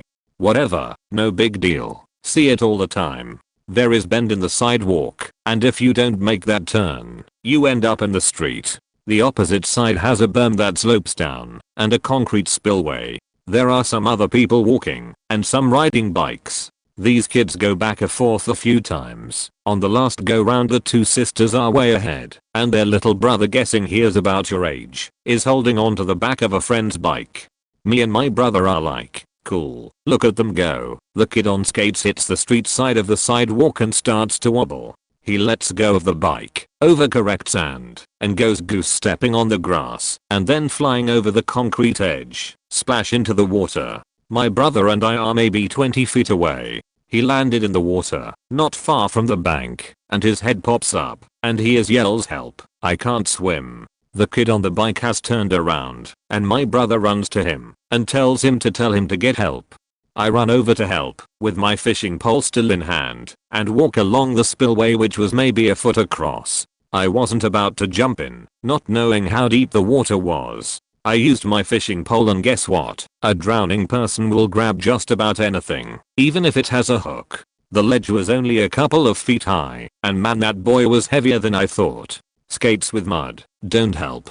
Managed to get him up and out of the water, and we sat on the ledge for a bit. He had a hook in his hand, and my fishing line was tangled. My brother had flagged down a passing cop and he helped out. We got a police ride home, and so did the kid. We thought grandma was gonna kill us. She thought we got busted for shoplifting. Kid on the bike found his sisters, and they showed up by the time the cops were helping us into the car. Super friendly dude. Very positive experience. Right place at the right time. So fast forward to about 2014. Wife and kids and Mill are eating out for breakfast. One if the boys must have had a sporting event the night before for my Mill to be in town. A toddler a few tables over starts to joke, and her parents are flipping out. My boys and I had just completed first aid training for our 2-week film and hike. I walk over and give the toddler the Heimlich, and out pops a perfectly round ball of pigs in a blanket. Place is dead quiet. Paramedics show up super quick, give the kid a once over, thumbs up, and back to the meal. My Mill says to our table, "You'll do anything for a free cup of coffee." Pretty good joke. No free meal or coffee. My Mill says to my wife, "Have you ever told your boys a story of how you almost drowned in 3 feet of water?" I'm like, no wonder she is paranoid of pools and the ocean. Happens to every kid at some point in their life. So my wife tells the story of falling in a lake while roller skating. I ask if there was a police car ride home and muddy skates and being towed by a bike when it happened. If this event happened in Brownsville, and if her older sisters who were supposed to be watching her got all the blame for what happened. Turns out they were living a few blocks over from my grandmother. In that moment I put 2 and 2 together. I realized that I had pulled my future wife out of a reservoir while on summer break when we were about 12 years old 38 years ago. Her family lived in Brownsville with her mom for a few years after her parents split up before moving to DFW. We've been married 25 years and met while in college. She had never told the story of nearly drowning to me or our boys, and I had all but forgot about pulling a boy out of the water. All these years I thought that kid I fished out of the lake was a boy. My wife caught grief for looking like a boy when she was younger. Talk about fate putting people at the right place at the right time. We met in college at a party 30-ish years ago. I was there hoping to meet someone else who happened to be a friend of hers and still is to this day. I was leaving the party and my now wife pulled up with a partial flat on her car. She had not noticed. I pointed it out and changed her tire. Very small town college. Thought that was it. She said thanks and I went home. Got a phone call to drive a buddy home a few hours later. She was still there. We talked and there you have it. When I was 22, I was living in a small town in NC. I lost both of my parents within months of each other. My fiance cheated on me with my best friend. I had no job and my life fell to pieces. I packed a military bag with clothes and supplies and resigned myself to a life of hitchhiking and train hopping, living as a nomad. I just wanted to run from everything and never look back. I was at a truck stop in Val looking for a ride further north when a random trucker asked me if I had seen if they had a mailbox there that he could drop something in. I showed him where it was and we started talking. We got lunch at the buffet and he told me about himself. Turns out he lived in CA and was heading home. He offered to let me ride with him. I had nowhere better to be, no destination in mind, so I took him up on his offer since I had never seen the West Coast. We made it to Cali and I never left. He convinced me on the way here to get my 450 as well, and as soon as I got to CA I began trucking school. We became roommates and co-drivers for a company he worked for. I met a girl, fell in love, moved in together. We've been together 6 years now. I drive for a company where I get to be home daily and we have a great life. All because I decided to accept that ride. I was in pain and running from my life and accidentally found a new one. I found my clean slate at rock bottom. I spent some time working as a personal care provider for individuals with mental disabilities, washing dishes, changes diapers, going on outings, the like, and usually in that order. Unfortunately, I also have a severe anxiety disorder, which could make the constant noise of the job difficult, as all food for 4 people had to be blended in an industrial blender in a tiny, itchy kitchen. Not to mention, one of the individuals moaned constantly. One day, I needed a quick break, and as I walked out the door I joked that I need some weed. While I do live in a state where recreational marijuana is legal, it's illegal to smoke pot on the job, especially that type of job. Really, all I did was walk to my car, park 2 feet from the front windows, grab an energy drink from my front seat, and walk right back inside to get some ice. Total time out of sight, maybe 30 seconds. If I dawdled. My coworker decided that I couldn't be joking. I had my hair dyed bright red and admittedly did, and still do smoke, when I'm safely at home, so clearly, I was a heathen. Really, I think she was pissed that I was being unwillingly groomed for the soon-to-be empty manager's job. So, 2 days later on my day off, I get called on my cell and told that, effective immediately, I'm under investigation for consuming drugs illicitly on the property, that I will not be receiving any type of compensation, or allowed to work again until the charges are cleared, and that the investigation may take 2 to 4 weeks to conclude. Mind you, this call came 2 days before Christmas, and I was the sole employee scheduled to work 12-hour shifts Christmas Eve, Christmas Day, New Year's Eve, and New Year's Day. After receiving that phone call, I sat there for a minute, decided that that job wasn't worth the additional stress. I'd been doing the manager's work for her for a third the pay for 6 months at that point, but that's another story, and I was done.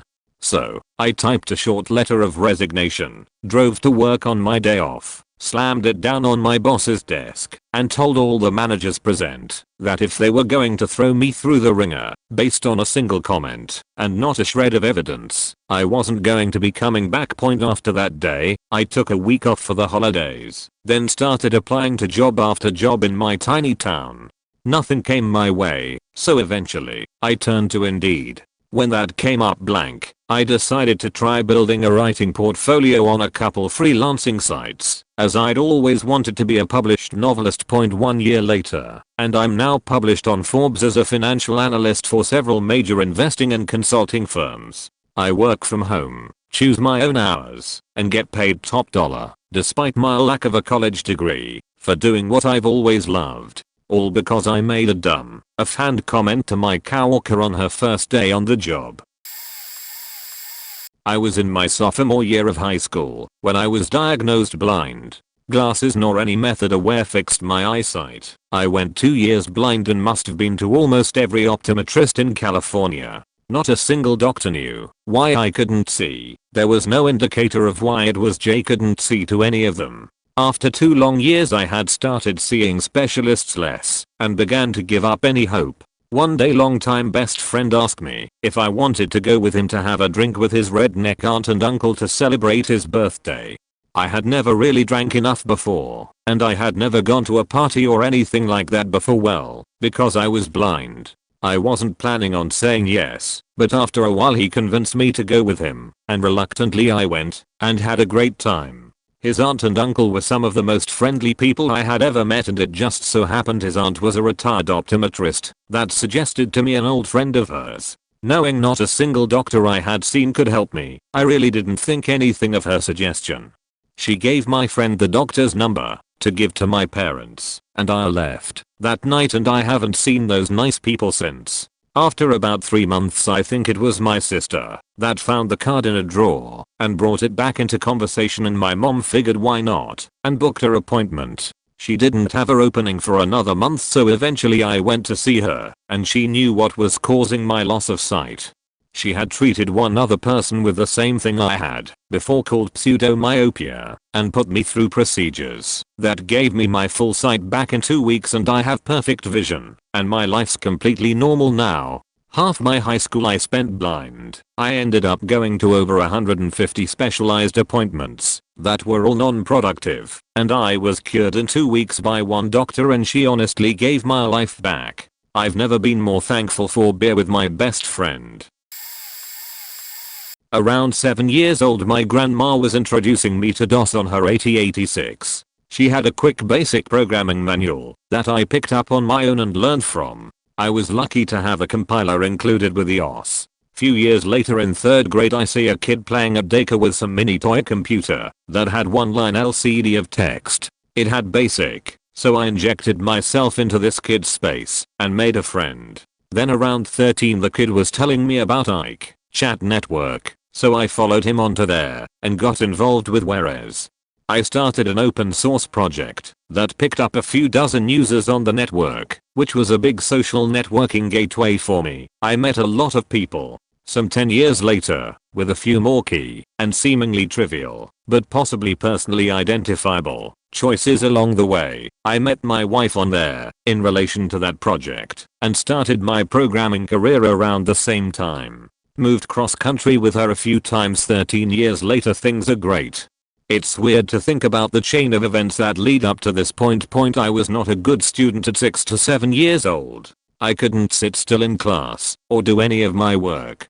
But somehow that programming book appealed to me. My life would be drastically different if it were not for that book or that Bill Gates included his GW Basic compiler with DOS. I would have been very savvy with computers still, but not a programmer, nor with my family or even the state I'm in now.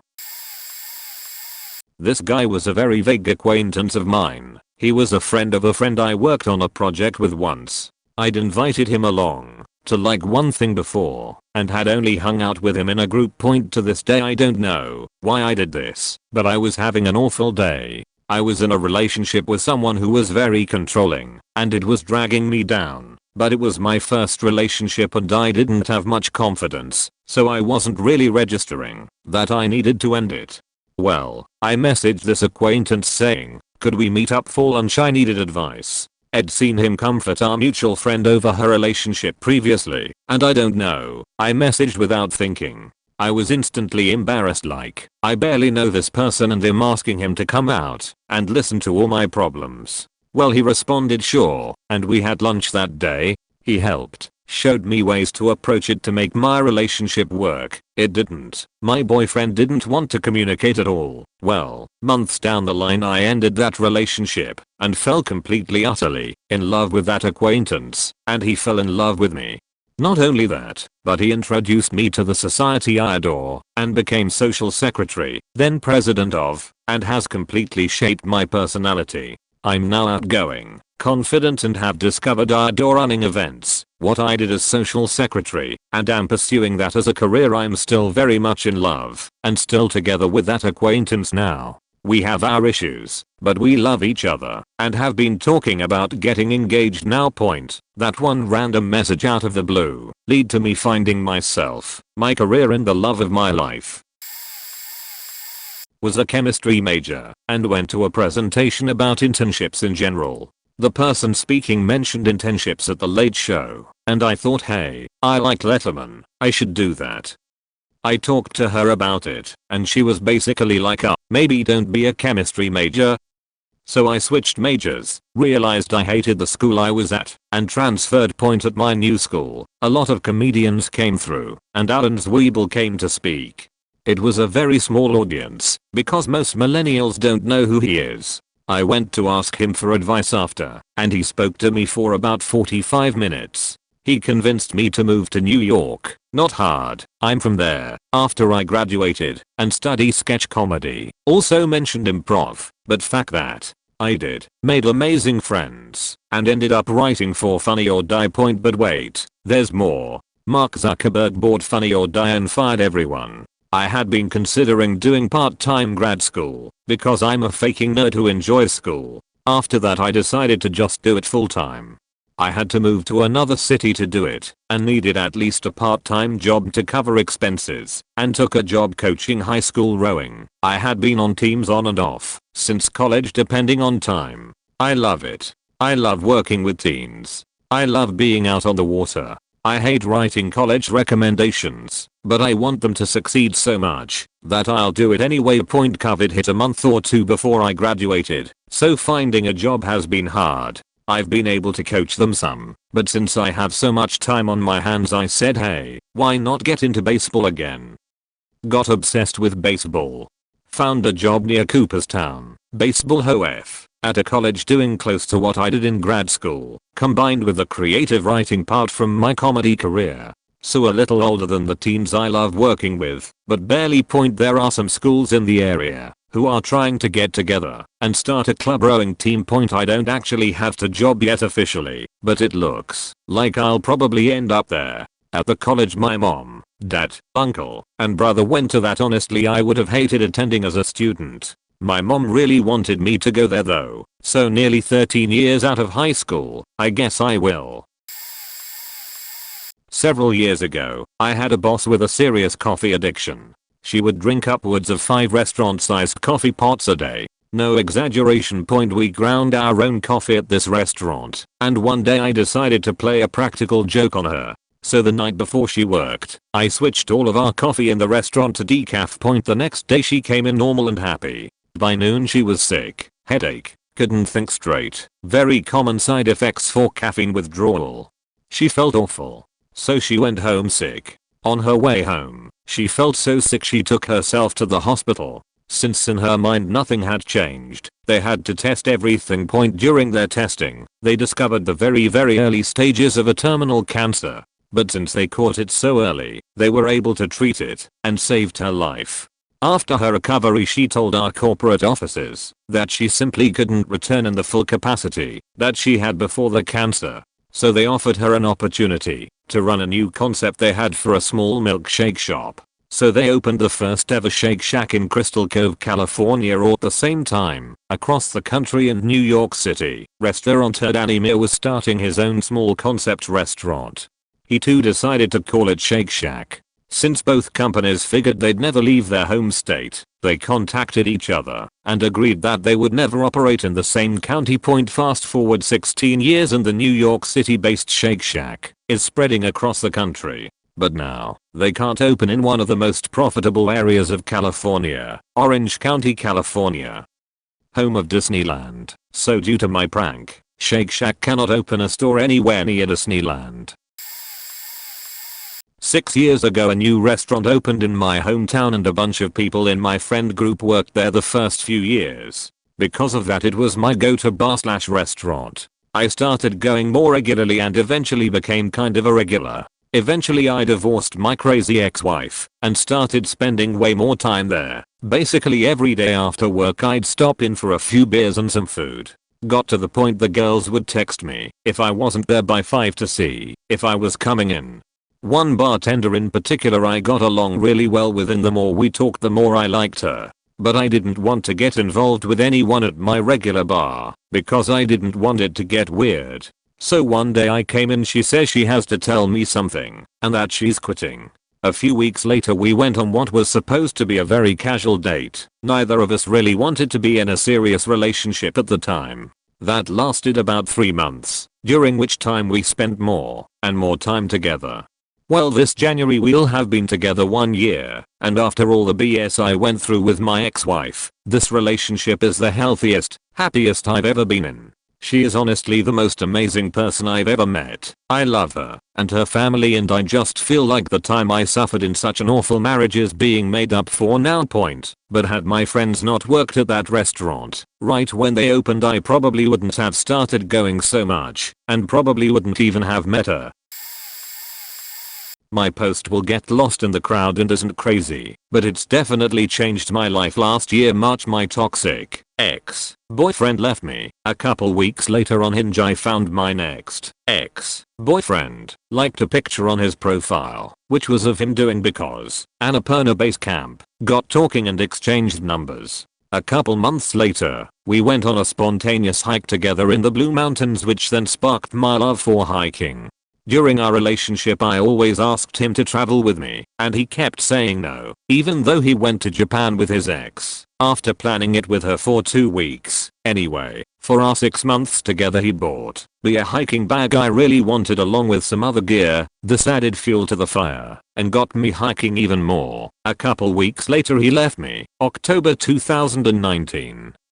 Depression hit because everything else around me was turning to crap, but my passion for the great outdoors didn't die.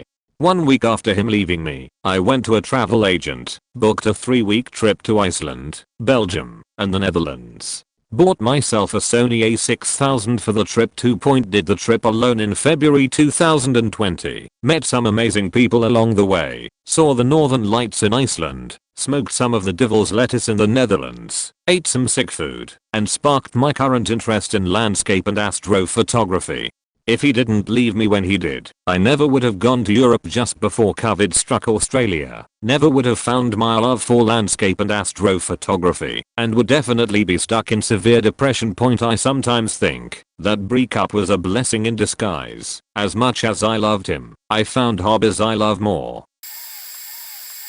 I was looking to join a research lab in undergrad. I had a Comp C class, where discussion sections were optional, and you could go to any one you wanted. There were 6 sections I believe. One day I randomly decided to go to a different section in a building of campus I had never been to. After class was over I walked down the hall to use the bathroom, and saw a poster on the wall of some research stuff that looked interesting. I never went to that discussion section again. There was another one whose star I thought was better, but I emailed the pie whose poster I saw. A few weeks later I ended up joining the lab of that pie.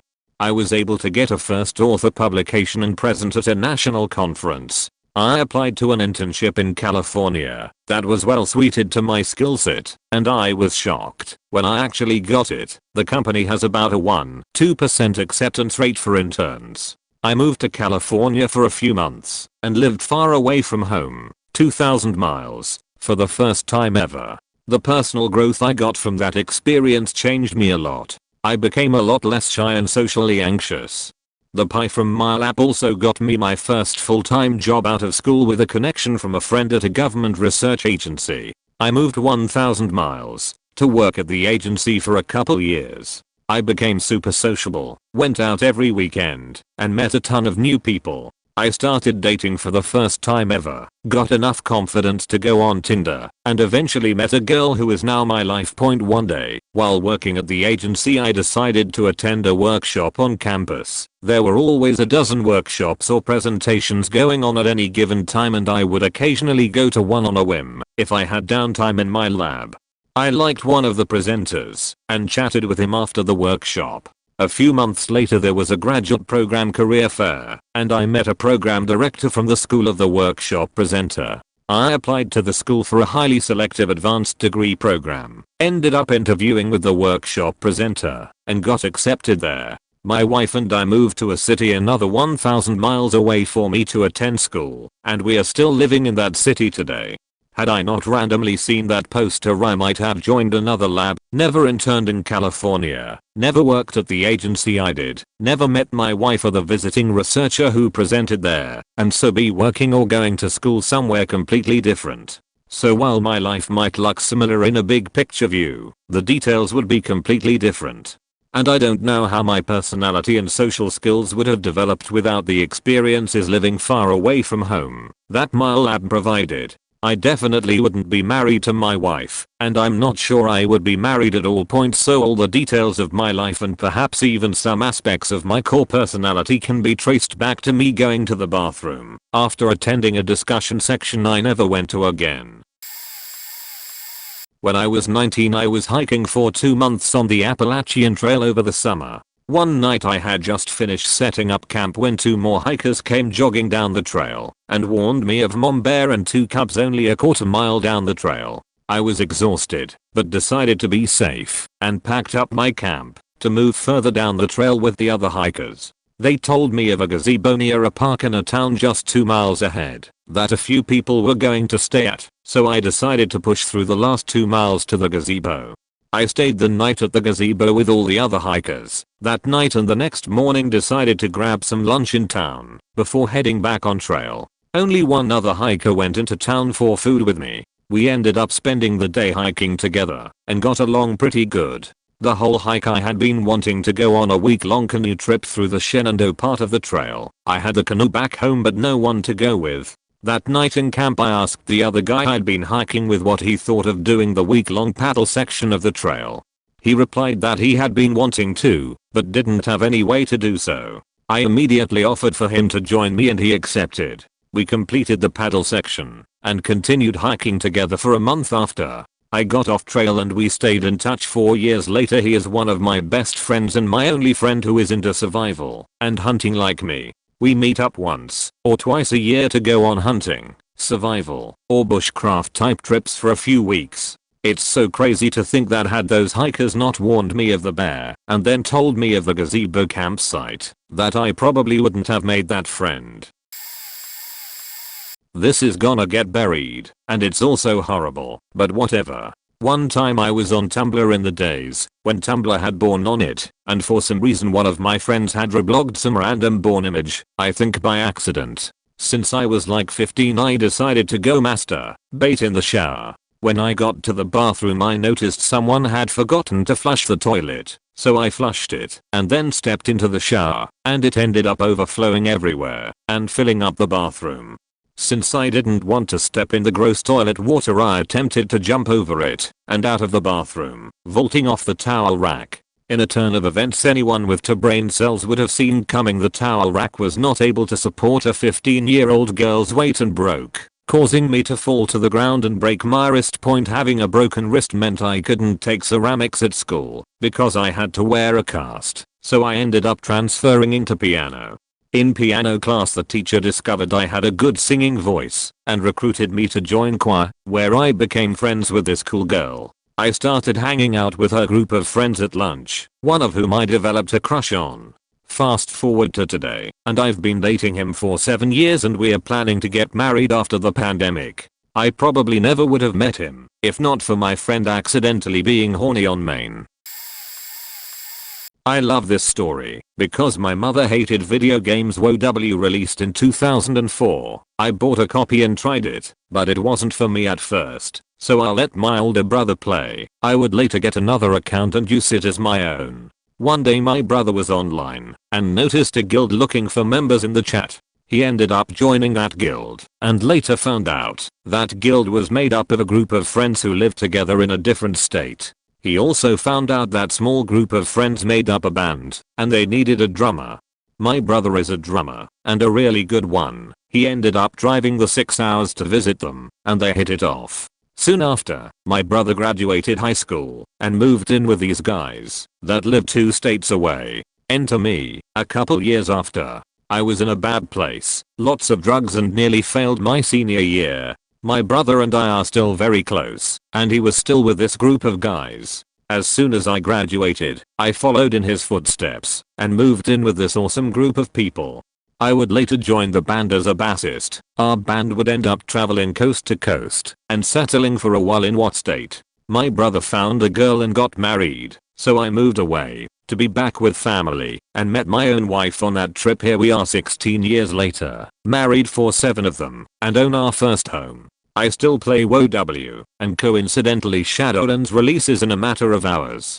I'll be in Azeroth tonight with some of my friends I made along the way. The kicker is that WoW literally saved me, and my mother hated video games with a passion. She's gone now, but we still love her, and I'm grateful for everything she taught me, but I like to relish in the fact that she'd go nuts after hearing this story. TLDR, WoW turned my life around, made some great friends, stopped using drugs, me and my brother met our wives.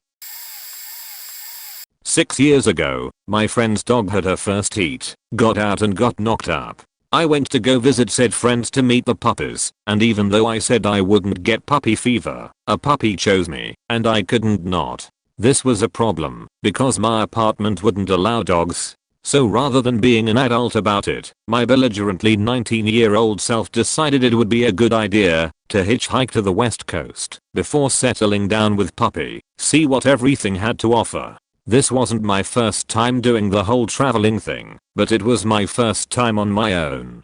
Anyway, first leg of the journey was going on a camping trip with my best friend, a little out of state, in the desert. He had car trouble, so we got delayed for a few days, which wasn't a big deal. Within those few days, I got a Facebook event invitation from this guy I only sorta kinda knew from a band I liked for a clothing swap thing happening in the state me and my friend were going to, but it would take place when we were supposed to be camping.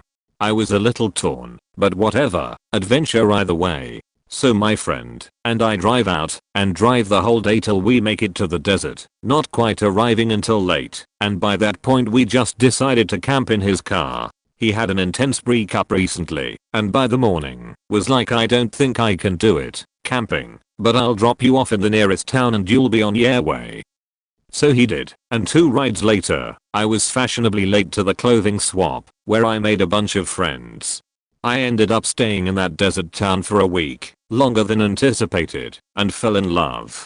I decided to move there after a little bit of work at home after my trip point. After I returned to my hometown from the coast, the person I fell for hitchhiked to see me. We started a relationship that lasted, on and off, for 5 years, and to this day I live in this little town in the desert point. Always wild to me how much tiny happenstance lead me to stay 500 miles away from where I was raised and the life I'm living now.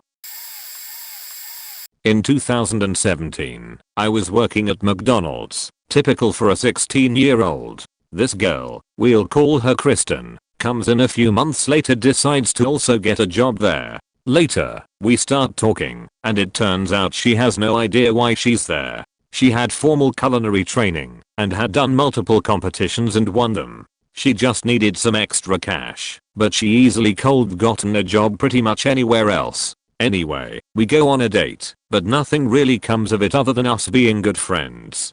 But I knew one thing, I was crushing on her hard. 2 years go by. We have extremely limited contact, mostly me just commenting on Instagram posts and stuff. I go through a few girlfriends. I hadn't really thought her, and I would go anywhere. One night, I decided to text her, because she's posting sad stuff on Snapchat, and I wanted to help.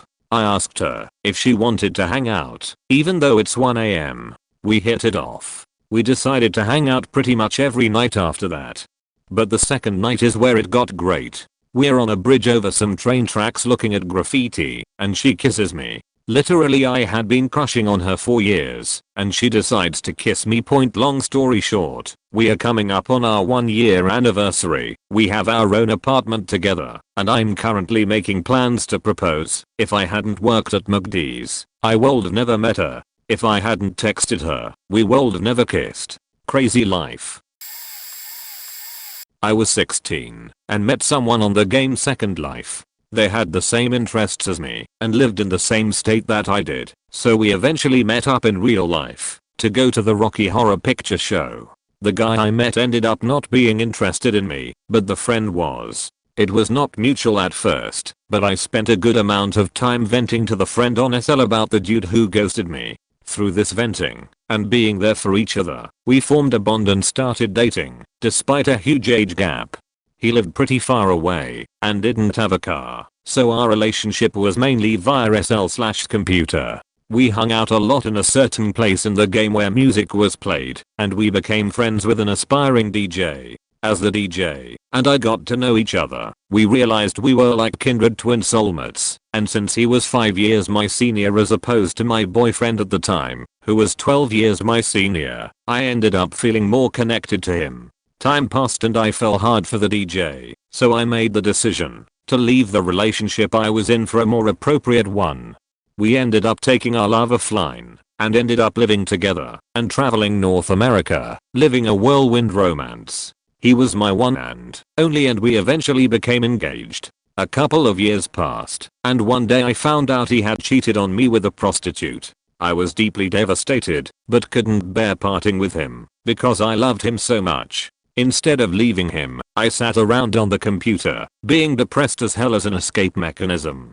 He showed me the game Counter-Strike Source, and I spent a lot of time wasting away. After a few months of playing on the same server, I got to know a lot of the regular guys. At the time, gamer girls were a myth and kind of unheard of, so I garnered a lot of attention and had to thwart off a lot of horn dogs. One guy ended up being my friend, and since a friendship was all he appeared to be interested in, I formed a bond with him.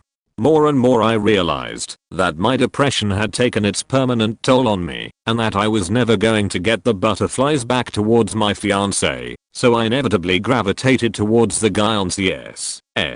Eventually I decided to let my fiancé go and moved out. I lost a lot of weight and used my newfound confidence to hit on the CS guy, who I flew out to visit me. One thing led to another and now 12 years later, S guy is my husband. We have been married for 9 years and have 3 children together. He's still a gamer and spends a lot of time playing games, but I have since learned my lesson and don't get on the computer very often, if at all point. If I hadn't chosen to sneak out of the house when I was 16 to go to the RHPS, I wouldn't have the life I do 16 years later or any of my children. To show for it point, needless to say, for the most part, I'm grateful. When I was in middle school, I played a ton of WoW. I got into RP and joined a guild that was basically focused on pretending to the police force of Stormwind. I was immature and dumb, of course, and ended up leaving the guild for about a month to pretend to be an edgy thief of an elf on another server. I came back a month later and wasn't sure about rejoining the guild at first, but eventually I did and discovered there was this new guy that had joined a few weeks after I left the first time. Everyone thought he was hilarious. I thought I had been the hilarious one before and loved him. So, middle school girl logic? I hated his guts. I was vocal about it. Things stayed that way for a few months as we both climbed the power structure of the guild, until one day he asked why I seemed to hate him. I, of course, had no good answer beyond jealousy, and admitted that. We ended up talking for hours. We talked more the next day, and the next, and things grew from there. We were both 14, though we lived in very different places, and in very different contexts. Long story short, his parents and my parents spoke on the phone, found a way for our families to meet, and we started dating, long distance, when we were 15. We got married on our 10th anniversary this year. If I hadn't rejoined the guild, who knows? In my late 20s I was going through a bit of a rough patch. I wasn't satisfied with my career, not having much luck on the relationship front, and just felt kinda stagnant. One night on a whim I agreed to go on a blind double date of sorts. My roommate was dating a chick and I went along to accompany one of her friends. This chick was attractive, but one of the most annoying people I've ever known. We grabbed dinner, then found ourselves at a bar where she decided to take out a fake microphone from her purse, insert around $50 into the jukebox, could be exaggerating, but it was a lot, and perform karaoke to each song in a way that everyone in the bar, whether they wanted to or not, could experience. At this point I started drinking heavily, and at one point I went to the bar and saw a familiar face. It was a girl that I knew through some mutual friends, and she looked sad. I asked how her night was going, and she said terrible, and I noted that mine was going about the same. It would turn out that through a series of events every one of her good friends had to cancel their plans that night to go out with her, and that it was her birthday. She was getting ready to leave at the time because she just realized she would be spending the night alone. As I looked over and saw my date enthusiastically performing Jason Aldean to a captive audience, I decided to hang around the bar for a few more minutes. I told her that I really hoped her night improved. She said thank you. I asked if there was anything I could do to cheer her up, to which she replied, you can take me out Saturday night. And left. I took her out, had a fantastic time, and we've never been apart. Since 3 years later we were married, and we've now been together 10 years, and have 3 young kids. TLDR, going on the worst date of my life landed me the most rewarding relationship of my life. Side note, each of those friends that stood my wife up that night are wonderful people who are still dear friends of hers. It was just one of those things. I had just gotten out of college, and to the disappointment of my family, I didn't go straight to law school. I knew it was a big commitment and wanted to be sure, so I got a job as a paralegal at a local law firm for a couple years. Due to a variety of reasons, I had almost no friends at this point, other than occasional happy hours with coworkers. One day a new attorney started in our office, and of the empty offices they chose to put him in, they chose the one right next to my desk. We quickly started talking, and it was clear we both shared a good sense of humor, both enjoyed football, going out for drinks, etc. Didn't take long before we became close friends. I became buddies with his whole circle of friends. We had a couple years having an absolute blast. Time came for me to apply to law schools, and he recommended I apply to one in his home state. I was applying all over and thought, sure, what's one more application? Well, around the time I got accepted, and it turned out to be my best option, he accepted a job offer in his hometown about 4 hours away. So I would visit during school breaks the next 3 years. When time came for me to graduate, the job market was horrible. But he helped me get a job at his office, and now we've been working together for 8 years. Before meeting him, I had never even heard of this city, but now I have a good job, a huge circle of friends, new hobbies, many years of wonderful times and memories. He has since gotten married, and his kids call me uncle. I have my whole current situation thanks to the boss's decision to give him the crappiest available office.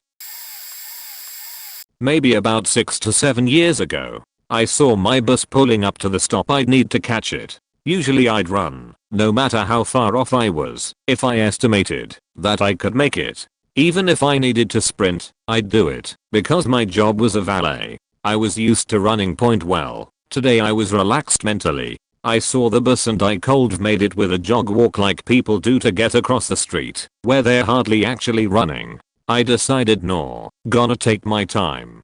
I'll just walk up a few blocks and catch another route that will still get me to my destination point. When I get there, there's a sign that says the route had been temporarily rerouted and wouldn't be passing by. I shrugged and kept walking. There's another stop for that route a couple streets up. I'm just going to head to that one point. I'm downtown at this point, so I'm jaunty walking down the sidewalk. I need to get to a different corner of a block that is taken up by one big building. I can go right or left at the building. Then I need to walk up the block and turn left or right accordingly to get to my intended corner. If I go right, it'll take me closer to people and the hustle bustle, which I enjoy. If I go left, I'll be in the sunlight, and I decide I'd like to feel it in my face. I go left. Building to my right. I walk down the block and turn. Now I'm coming up to a stoplight. I need to cross. I'm about to press the button that does nothing, so I can cross. Another gentleman in a suit walks up, presses the button. He's carrying a briefcase. He turns to me and I say, "Hi, Ryan." He says, "What in the fuck are you doing here?" "How the fuck?" I said, "I don't know. Missed my bus and here I am." So, my destination that day was my best friend's apartment. We had plans to hang out. I figured by the time he gets off work, I'd be by his house and he would have time to change and unwind and such before I arrived. We both have never stood at that intersection in our lives, but today here we are at the same time.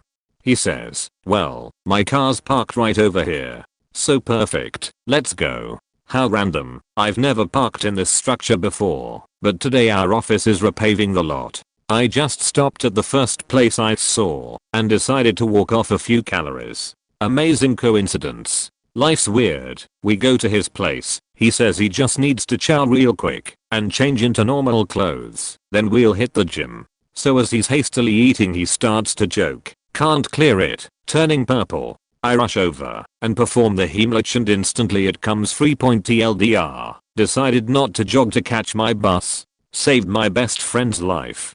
Been friends about 11 to 12 years since college days. I chose to go to a different college and do the same course because my boss is leaving.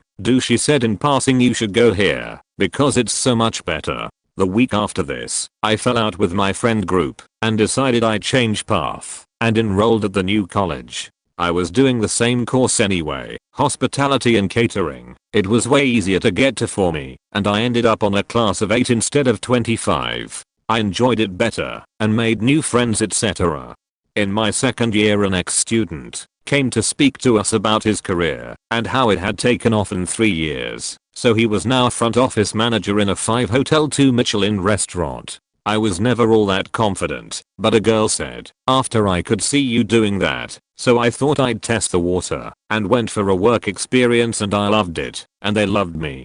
I even had a guest comment on how happy I seemed even though I didn't work there. After I'd made the connections, I finished my course and got offered a job. I've been there 2.5 years. Met my partner, and I'm qualified to work on yachts. Something a small village girl never expected. None of this would have happened if the ex-boss of a bakery in my tiny village and a girl on my course hadn't made these small comments. I truly believe small conversations change your life and I live by that. I'm a very social person, but not very close to my family as I grew up in an abusive home.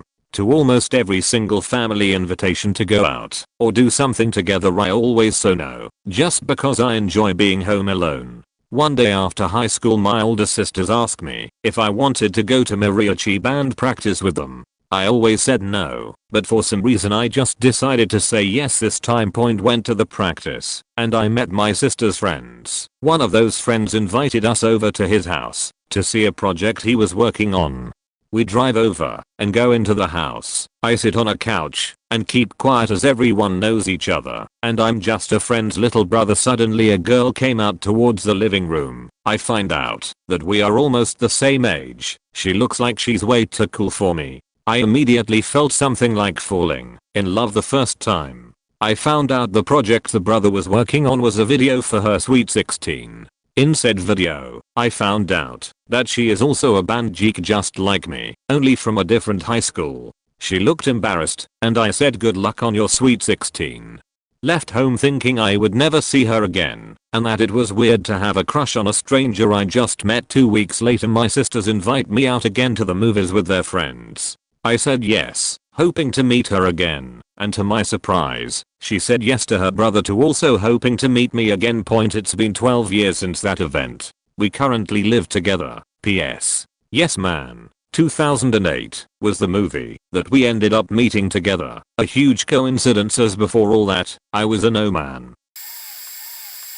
I stayed up till late the night before my GMAT test because I wanted to hang out with my friends some more. I felt like I hadn't been spending enough time with them and just wanted to be out and have fun. The next day, I took the test really tired. On test day, you can choose where to send your scores, and on the version of the test I had, you had to fill in these 4-digit codes that represented the schools you wanted to send your scores to.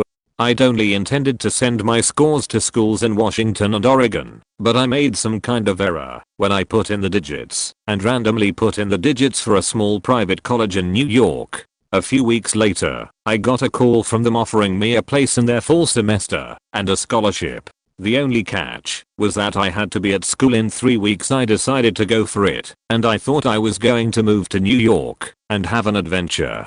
And I was right, but I never went back. I've been here ever since. 2 decades later, that night I spent with my friends before the test was the last time I ever hung out with everyone like that ever again. The next time we all got together was my going away party, but that's not the same thing. It's all a coincidence, but it's almost like if I hadn't gone out, I wouldn't have ended up in New York City and had a last night with my friends. But since I did go out, it was like I ended up having this one last hurrah with everyone. But in a way, that made the night nothing special in the most perfect way. It weirds me out sometimes when I think about it. I know it's all coincidences, but at the same time, it's the one part of my life that feels like fate.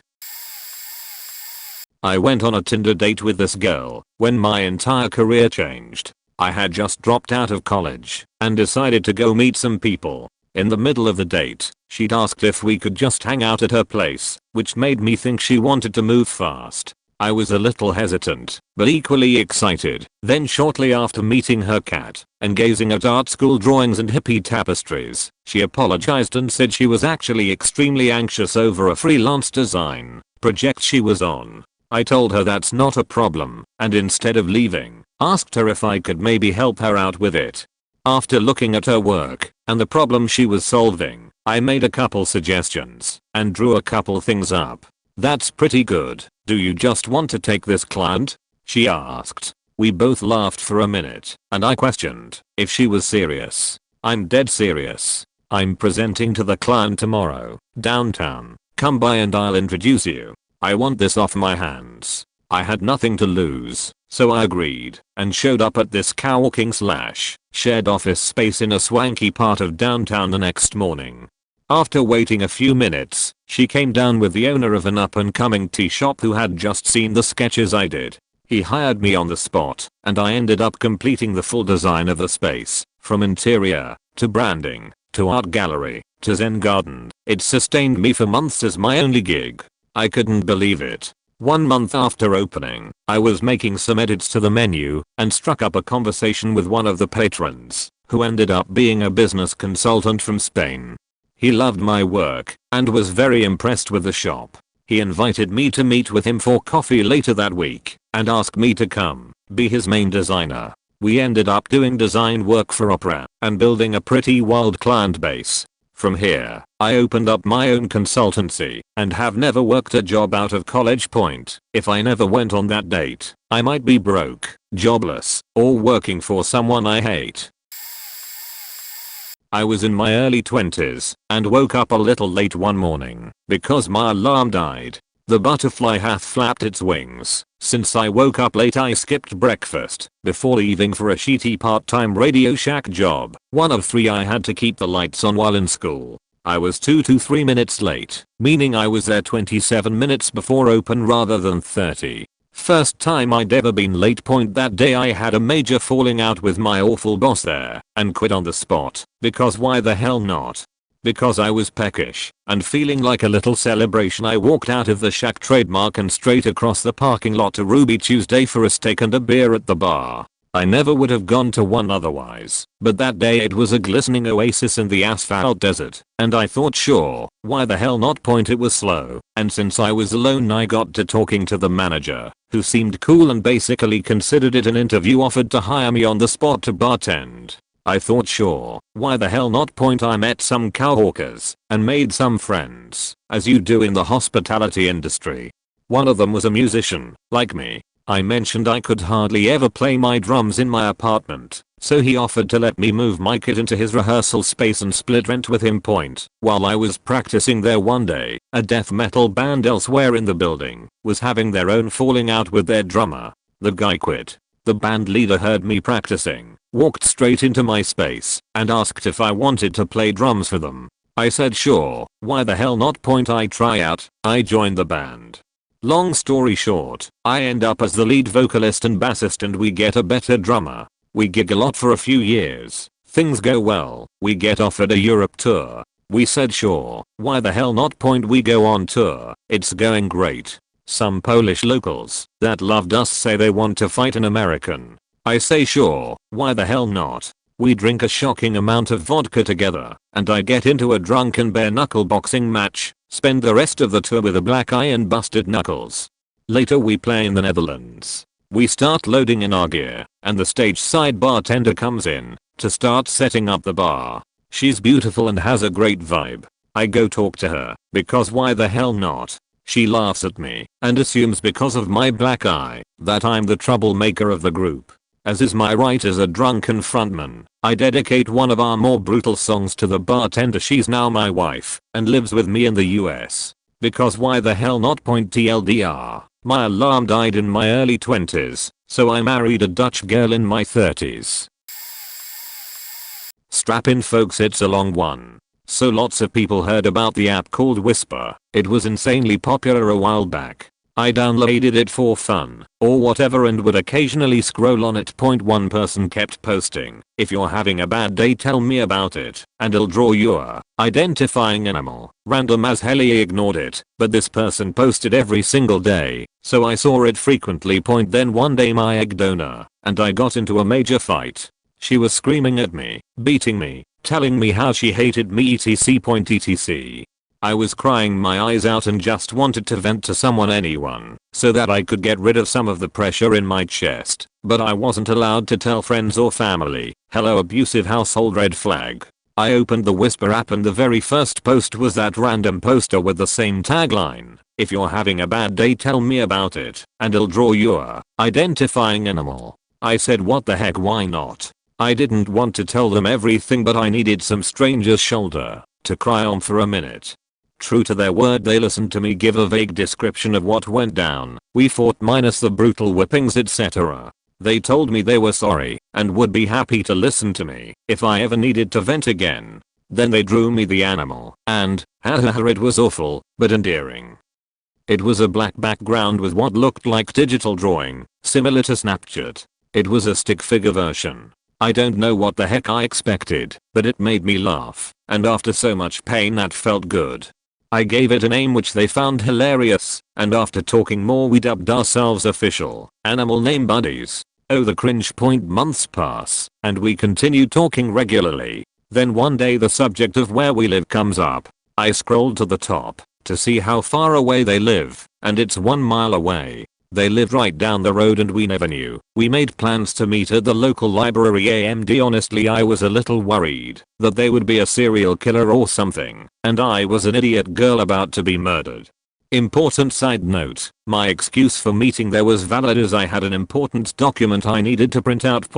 So I get to the library to print my things and wait for them to show up. Library was closed. I was devastated as I needed these papers. Ladies were inside tidying up and saw me. They let me in anyways, which I was so grateful for. He shows up and sees the place is closed, and with me not outside decides to start heading home, texting me as much while I'm inside busy printing. I check my phone after getting it all set up to print and hurry to text him. I'm inside, come back. So I get my papers, yay, and I do a little happy dance outside thinking I'm still alone. Little did I know he was sat at the memorial bench behind the corner and stood up when he heard the door. I thought he was still on his way, not right there. Remember this moment for a second. I turn and face him mortified and has staring at me with the goofiest grin I've ever seen. Dork level 9000. He lows and hugs me. I'm embarrassed but laugh it off too. Then we realized we knew each other. We had the same friend group, we just never talked. Who old guessed? He didn't talk to them much anymore, so odds are we wouldn't have seen each other again through them. Fast forward another month or so, he begins noticing odd things about my life. How I talk about my family and my duties to them. He figures out that I'm being abused, but I still wouldn't believe him. He takes it upon himself to get me food every day, at least once, as it was rare I got to eat a whole meal by that point. Then one day he witnessed the abuse firsthand. Saw my egg donor slap me to the ground. He said he would have stepped in then and there, but knew if he did, and I didn't leave with him, my life would have gotten a lot worse. He spoke to his mother that night and they both offered to let me move in with them as I was a legal adult. I pushed it off, but after my egg donor went to hit me again a few days later, I decided to give it a shot and see if life truly could be better. The universe put him in the same friend group in the same area just a mile down the road. The universe gave him that goofy smile and my goofy dance. Remember that? He said it was the moment he knew he wanted to date me, and now calls it the first time he fell in love with me. You can see where this is going. Since I trusted him enough to move out with dated, he started putting his focus on a career. He was previously unmotivated, but wanted to be able to start a life with me, so immediately got work as a temp, and happened to love his career field so much he stuck with it, and now works for another company in the same field.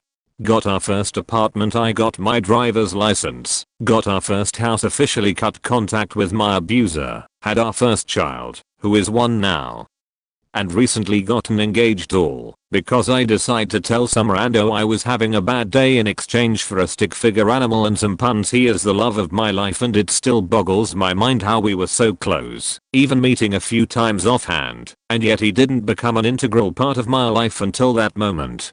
I never would guessed I'd be laying beside him and calling him my fiance, the father to my first child. Had you asked me about the guy with a goofy smile at the library, or even the guy I texted for months about the animal and day-to-day life, I never thought I'd cradle our beautiful baby girl who has his golden locks and apparently his sense of humor. She always says yes or no to perfectly compliment his jokes. Do you want pizza? Yep. The council has decided on pizza. Celebratory screeches from both the grown man and tiny human with high fives. I love my goofs. I'm currently sitting on a boat in the Bering Sea with my dream starter job with my marine science degree as a fisheries observer, all because of a dick pic I sent in the summer of 8th-9th grade. I've told a lot of people this story, but I've yet to write it out officially. Buckle up rapscallions and scalawags, this is a long one. So here's where it starts. TLDR, at the end point I attended a private Christian school from pre-K through 8th grade. Such a small school that pre-K 12th grade are all in the same building, and my class had a grand total of 10 to 12 people. And I took a summer vacation by myself to visit my cousin out of state. This was peak days of puberty, and being at a Christian school and living in the Bible Belt, I didn't exactly have the best outlets for understanding anything sexual. That's a more taboo subject within those realms. I had always had the hots for a classmate, and I stole my cousin's phone while I was out of state, and I proceeded to send the most god-awful dick pic that an 8th grader could possibly send with their phone in the mid-2000s to my classmate. Of course, I later deleted the evidence, went to sleep a happy person thinking I was the sex master, not even really knowing how I'm even supposed to use my penis in any sexual situation. I woke up to my cousin on the phone with my classmate's parents, who are calling for legal action. We are in 8th grade, and they eventually work out the connections between them and my cousin, and I was caught within a measly 24 hours. My 8th grader hormone-infused plan to be a sex god was foiled. I still had no idea what sex even was. I was that sheltered. I owned up to it, after trying to lie my way out of it of course. I fly home at the end of the summer. My private Christian school had called for an emergency board meeting because of my actions. My parents were on the board. I was more than embarrassed. It led them to the conclusion that I was not fit to attend this Christian school and was expelled. I later learned this was a very hypocritical action with regards to how a Christian child truly acted. I had had no other infractions or mess ups until that point. So my family and I had to rush to get accepted to a local public school. It's a relatively small city where a lot of the parents went to school together and grew up together. It was technically too late to enroll for the beginning of the year, but the Christian school principal was very close friends with the public school principal, and they were looking to make an exception. However, there was one minor detail. With the expulsion on my school record, I was told I would have to attend 40 days of alternative school before I would be deemed fit to attend public school. I literally shuddered and almost cried at the thought. Now back to my parents, having been on the board at the old Christian school. When that news broke about alternative school, my family went to the rest of the board and convinced them to overturn the expulsion and change it to suspension with voluntary leave on the grounds that I had never done anything to this degree prior. This expunged any idea of alternative school, and I was now an official public school student. I then went on to my freshman and sophomore year as if nothing had happened. I lost all my friends from the old school, but they never reached out to me either in the coming years, so I guess it was for the better to release myself from close-mindedness. Luckily at this new school, I had other friends that I had known for years from other routes, and they were more accepting of my reason of being there. My best friend throughout life was also attending there. I had found out they were attending a school for the arts and sciences, a magnet school. A high school for juniors and seniors only, with major-based programs, like early college, without the college credit, smaller classes, better quality teaching, more openness to the sciences and arts. You get the point. I greatly wanted to change to this school. My public school was still my base high school, but I went to this other one, and just felt happier. From there, I chose pre-engineering as my junior major. I had a lot of fun in this class, but it was never fulfilling. I then found out that right across the hall was a major called environmental science. This captivated my young self. I heard that my senior year was going to be the last year they were having this program, and I just had to get in. With the right approval from both teachers, I was in. I had found something that interested me to no end. My senior year, I got a job at a popular tourist aquarium, and I became infatuated with the underwater world. I would constantly take the time out of the staff's days to bombard them with questions on husbandry, scuba diving, aquarium maintenance, education pathways, etc. They didn't seem at all annoyed either by my constant bombardments, and I realized they weren't pursuing the money, they were pursuing passion. I fell in love with the water. This led me to my creation of a 55-gallon saltwater aquarium that I utilized for my senior thesis. This aquarium sat in my classroom along with my classmates' other thesis, and I painstakingly learned that saltwater aquariums are not for the passive hobbyist. I spent hours and hours monitoring this aquarium, studying reef habits, understanding hardship for once. I knew where and what I wanted to study for college. I graduated from my magnet high school and pursued my bachelor's in marine science. I luckily had a nationally prestigious marine science program at my local university at my disposal, and I applied and got in.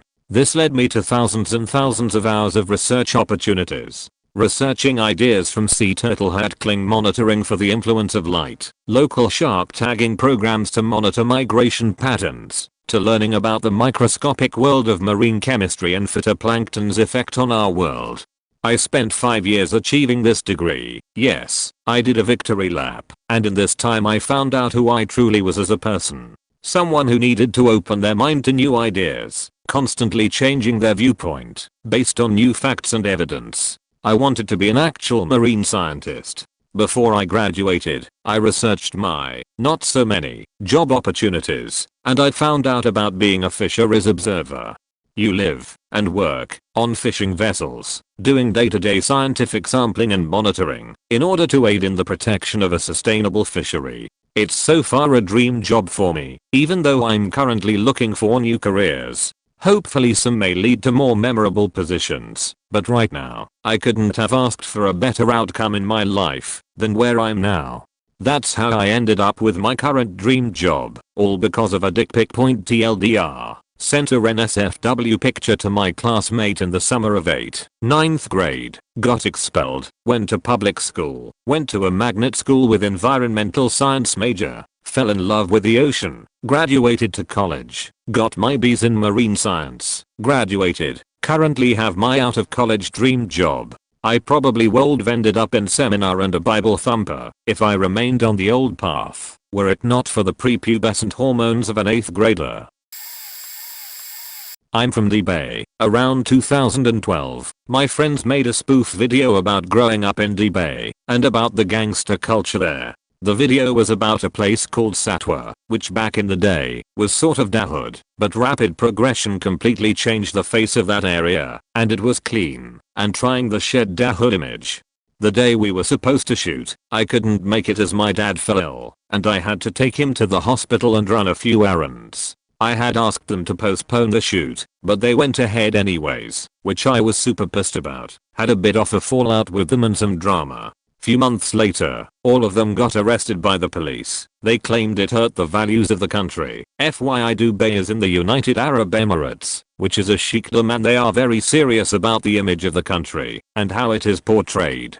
It obviously offended someone high up who was from that area and not pleased about the spoof video mocking the recent history and uncovering the image they were trying to clean up. My friends had to spend close to a year in prison, and the only reason their case came to light was because one of them was American and the American embassy took the case up.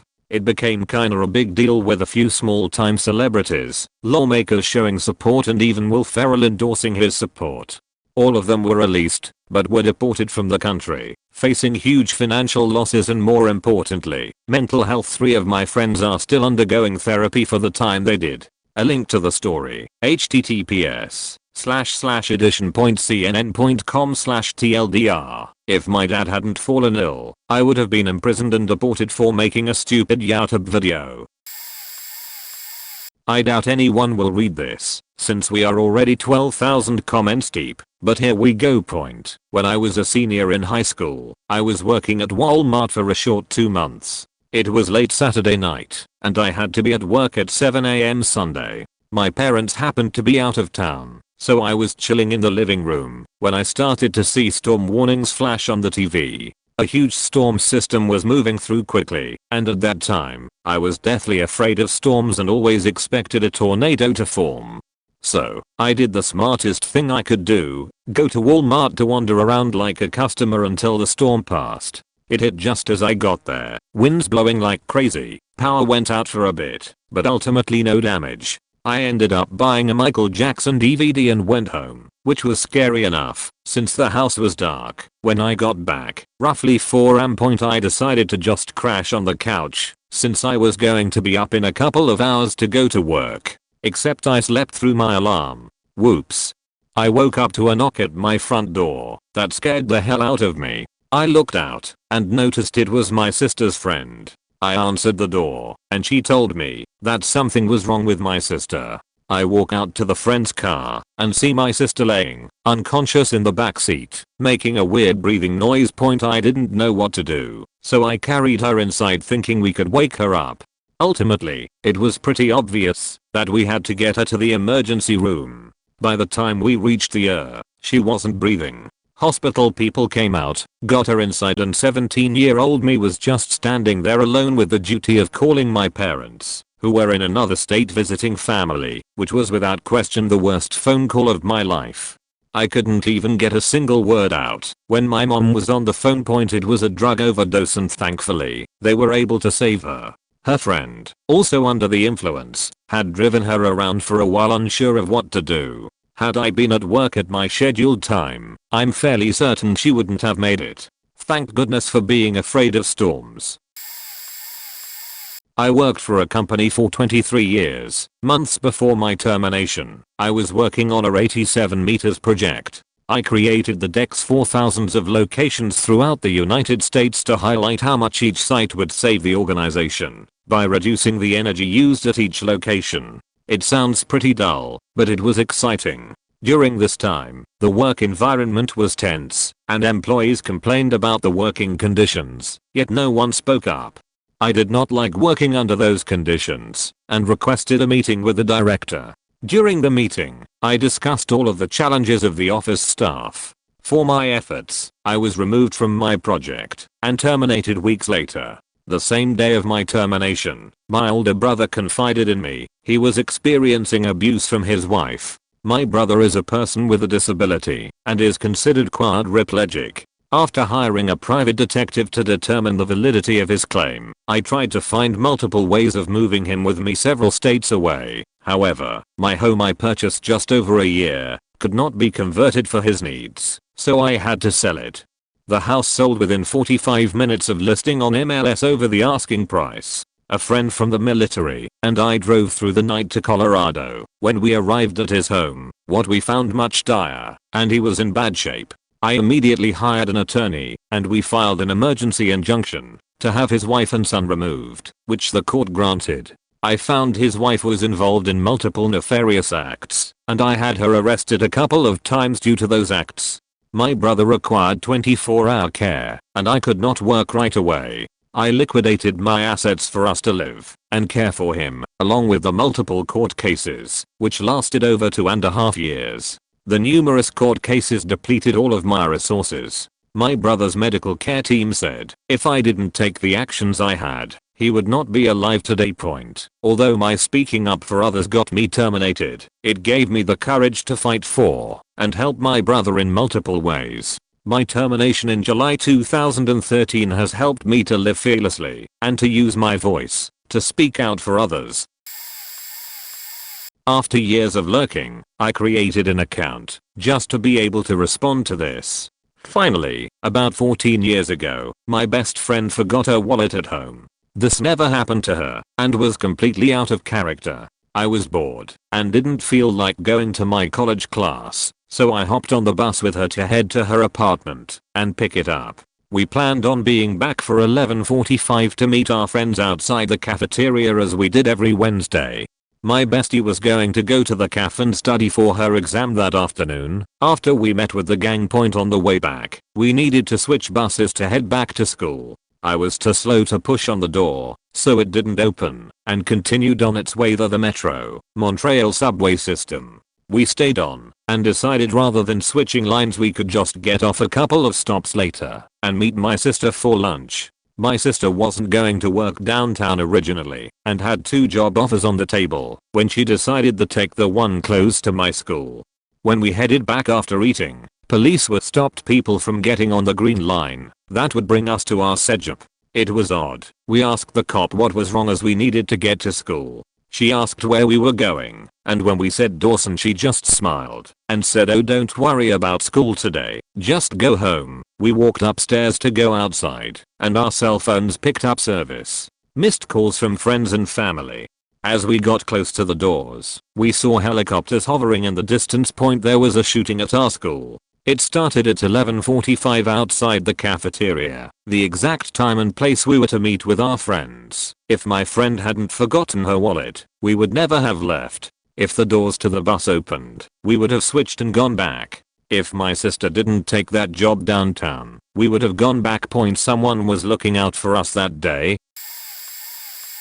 In high school, I went on a road trip to Atlanta one summer with some friends to go to a theme park. The day we got back, I was so wired from lack of sleep that when a friend invited me to go play tennis, I said sure, even though I was wiped and had never played before. It turned out that I had a little bit of a knack for it and had a ton of fun. I played every day that summer and gradually improved. In the spring, I tried out for my high school tennis team and made it. I was low on the totem pole. I think I was ranked #10 of 12 players, but I had a ton of fun and kept practicing. The next year, I moved up and was playing competitive tournaments and matches for my school. I even got to play a few matches as the #1 ranked player. I wasn't nearly as good as the really good players. One of the matches where I played #1 was against the previous year's state champ, and he destroyed me, but I was still pretty decent.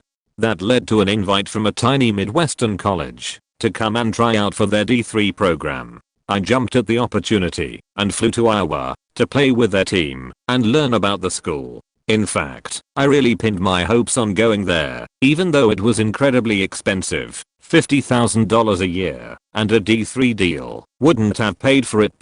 And then I didn't get in. I hadn't really applied to many safety schools, so I took a semester off while most of my friends were enjoying their first semester in college and worked at a grocery store. One weekend, I got a text from a friend of mine who was now attending a university about 3 hours away. I was so bored that I drove up to go to a football game and fell in love with the town and the campus. I applied and got in as a second semester freshman and made friends with some of the people my old high school friends lived with. The next year, we decided to room together and got a spot in one of the fancy new dorms through our school's housing lottery. At the first floor meeting of the year, I met a few girls from our floor and later met one of their friends, who I thought was incredibly pretty and really fun to hang around with. I became best friends with that girl, and we became a couple after about 18 awesome months. We got married in March, and she's still my best friend. TLDR, went to play tennis on a whim and ended up with a fucking wife. When I was 15, I went to a concert with a group of friends at a small local venue. Afterwards, while the band was packing up, we lingered so we could talk to the band. A guy came up and started talking to my friend's brother, who was 21, and I recognized the guy's name as being someone my cousin was also friends with. So we chatted for a moment. I found out he was 19 and had graduated, and he seemed really down to earth and chill. But this teeny voice told me not yet. Besides, I was 15 and he was 19, and I knew my mom would kill me should I try to get involved, so I let it go. Never saw that guy again until I was 31. I heard about him here and there through my cousins, heard about his wedding, and when he had a kid, he helped a few of my cousins out by getting them jobs, etc. But our paths never crossed. When I was 16, I met a guy and fell madly in love, eloped with him when I was 18, and spent 12 years married to him. He was all wrong for me, and I was increasingly miserable. He kept me isolated from my family and friends. I endured a lot. In the last year of that relationship, I had this increasing feeling that there was a looming window of opportunity heading my way and that, if I wasn't ready for it, it would pass me by. I did a lot of soul searching, changed some aspects of my life, but it still lingered. I finally bit the bullet right after my 31st birthday and dropped the D-bomb on my marriage. Immediately, I knew it was the right decision. It was very freeing to be able to be around my family again. I started rebuilding, lost connections and healing. A few months later, I was at my aunt's birthday party, and guess who's there? That same guy. Only I didn't remember ever having met him before, only having seen him in passing at that concert over half my life ago. I had been about to leave the party to go home for the night when my aunt said Bev just got here.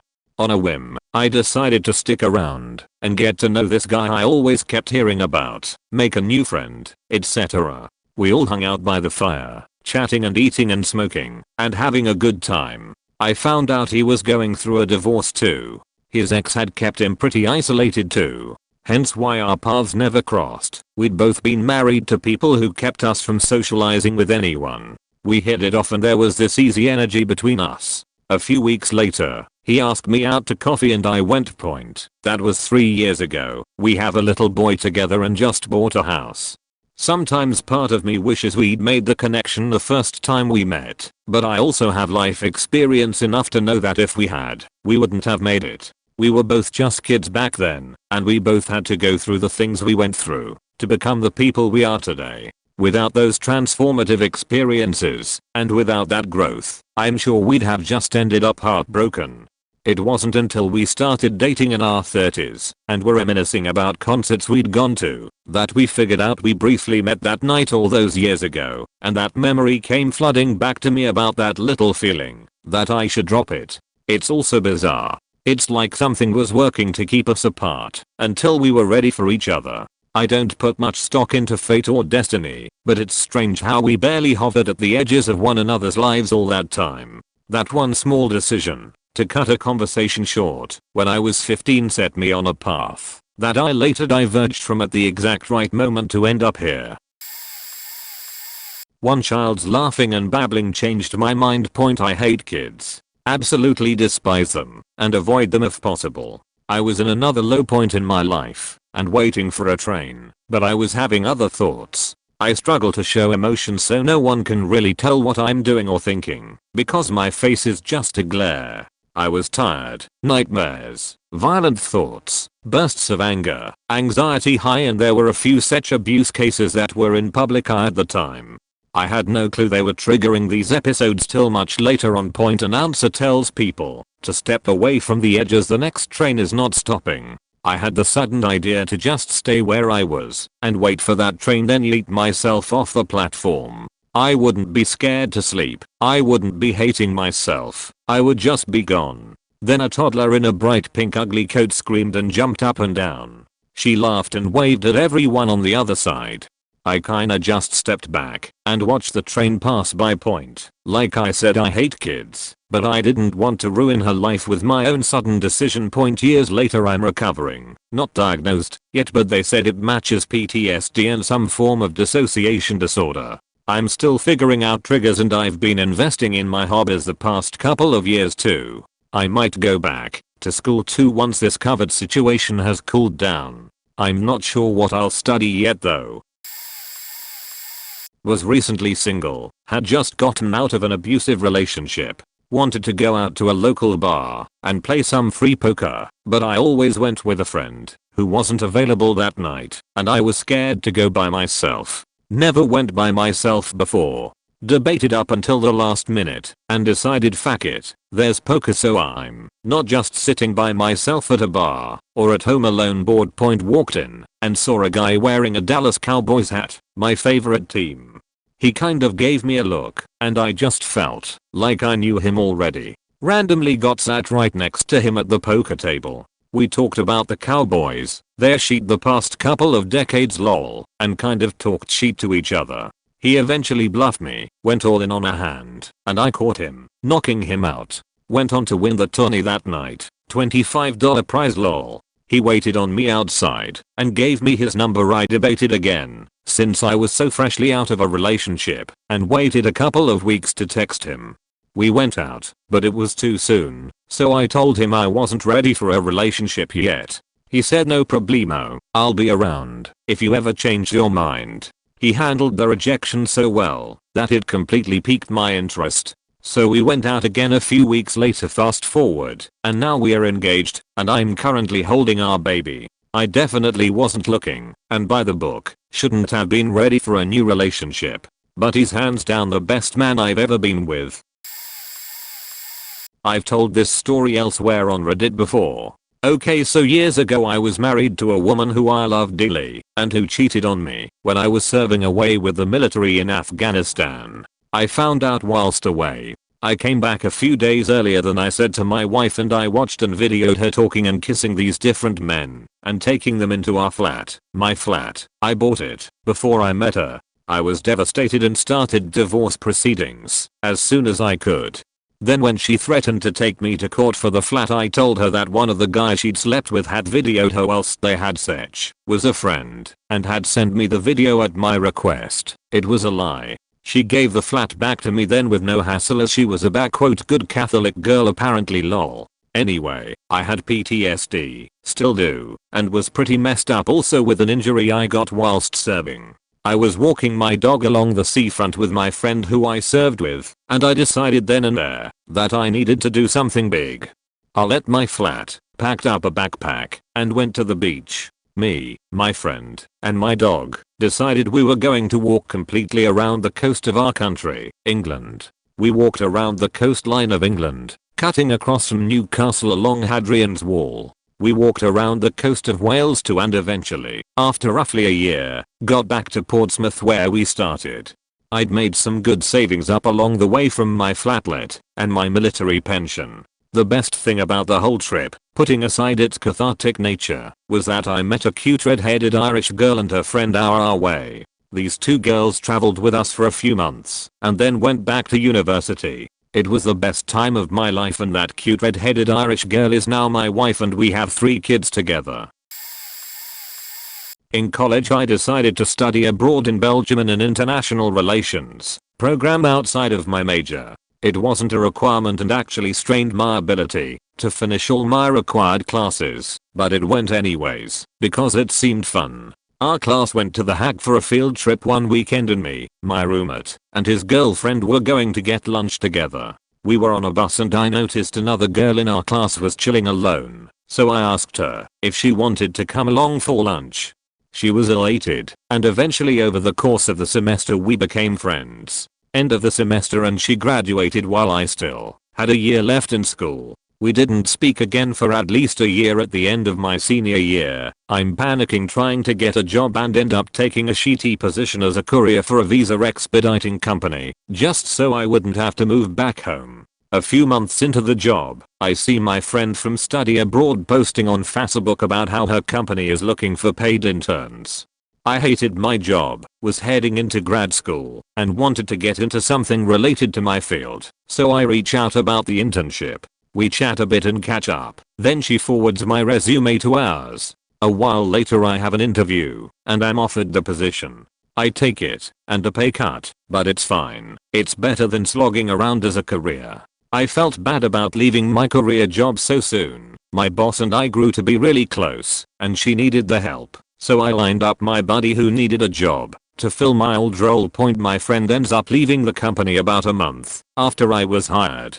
I stuck around for about 8 months while in school, and on my way out one of the managers offers to put me in touch with a friend of his at a big consulting firm. I take him up on the offer, but it takes probably a month to schedule a call, and by this point I'm unemployed for a month scrambling for another job. This time I end up getting another internship, this time with a government agency.